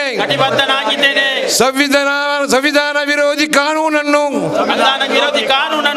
ನಾನು ಪಾಲಿಸುವುದಿಲ್ಲ. ಮಾತ್ರವಲ್ಲ ಸಂವಿಧಾನದ ಆಶಯವನ್ನು ಧ್ವಂಸಗೊಳಿಸುವವರನ್ನು ನಾವು ಈ ದೇಶದಲ್ಲಿ ಉಳಿಯ ಬಿಡುವುದಿಲ್ಲ. ಜೈ ಹಿಂದ್, ಜೈ ಕರ್ನಾಟಕ. ಜಾಕಿರ್ ಹುಸೇನ್ ಉಳ್ಳಾಲ ಎತ್ಕೊಂಡರು. ಉಳ್ಳಾಲ ಮುಸ್ಲಿಂ ಒಕ್ಕೂಟ ಹಮ್ಮಿಕೊಂಡಂತಹ ಈ ಬೃಹತ್ ಪ್ರತಿಭಟನೆಯಲ್ಲಿ ದಕ್ಷಿಣ ಕನ್ನಡ ಜಿಲ್ಲೆಯಲ್ಲಿ ಪ್ರಥಮ ಬಾರಿಗೆ 5,000 ಮಂದಿ ಹೆಂಗಸರು ಬಂದು ಸೇರಿದಂತಹ ಒಂದು ಬೃಹತ್ ಸಂಘಟನೆಯಾಗಿದೆ. ಇದು ದಕ್ಷಿಣ ಕನ್ನಡ ಜಿಲ್ಲೆಯಿಂದ ಒಂದು ಆವೇಶ ಉಳ್ಳಾಲದಿಂದ ಮುಳುಗ್ತಾ ಇದೆ. ಅದಕ್ಕಾಗಿ ಎಚ್ಚರ, ಪ್ರತಿಯೊಬ್ಬ ಪ್ರಜೆಯೂ ಕೂಡ ಈಗ ಅರ್ಥ ಮಾಡಿಕೊಂಡಿದ್ದಾರೆ. ಅದರಲ್ಲೂ ಕೂಡ ನಮ್ಮ ಮುಸ್ಲಿಂ ಹೆಂಗಸರು ಅರ್ಥ ಮಾಡಿಕೊಂಡಿದ್ದಾರೆ ಎಂಬುದಕ್ಕೆ ಇದು ಪ್ರಥಮ ಸಾಕ್ಷಿಯಾಗಿದೆ. ಮುಷ್ತಾಫ್ ಉಳ್ಳಾಲ ಸಭಿಸ್ತಾರಕ್ಕೆ ಮಲ್ತಿರು, ಮುಸ್ತಾಫಾ ಉಳ್ಳಾಲ ಸೊಲ್ಮೆ ಸಂದಾಯರು. ಕಾರ್ಯಕ್ರಮಕ್ಕೆ ಆಗಮಿಸಿದಂತ ಎಲ್ಲ ಸಭಿಕರು ಚಪ್ಪಾಳೆಯೊಂದಿಗೆ ಇವರ ಉಪಸ್ಥಿತಿಯನ್ನ ಗೌರವಿಸಬೇಕೆಂದು ಕೇಳಿಕೊಳ್ಳುತ್ತಾ ಇದ್ದೇನೆ. ಮಾನ್ಯ ಸಸಿಕಾಂತ್ ಸೆಂಥಿಲ್ ಅವರಿಗೆ ಸಮಾವೇಶದ ಪರವಾಗಿ ಸ್ವಾಗತ, ಸುಸ್ವಾಗತ.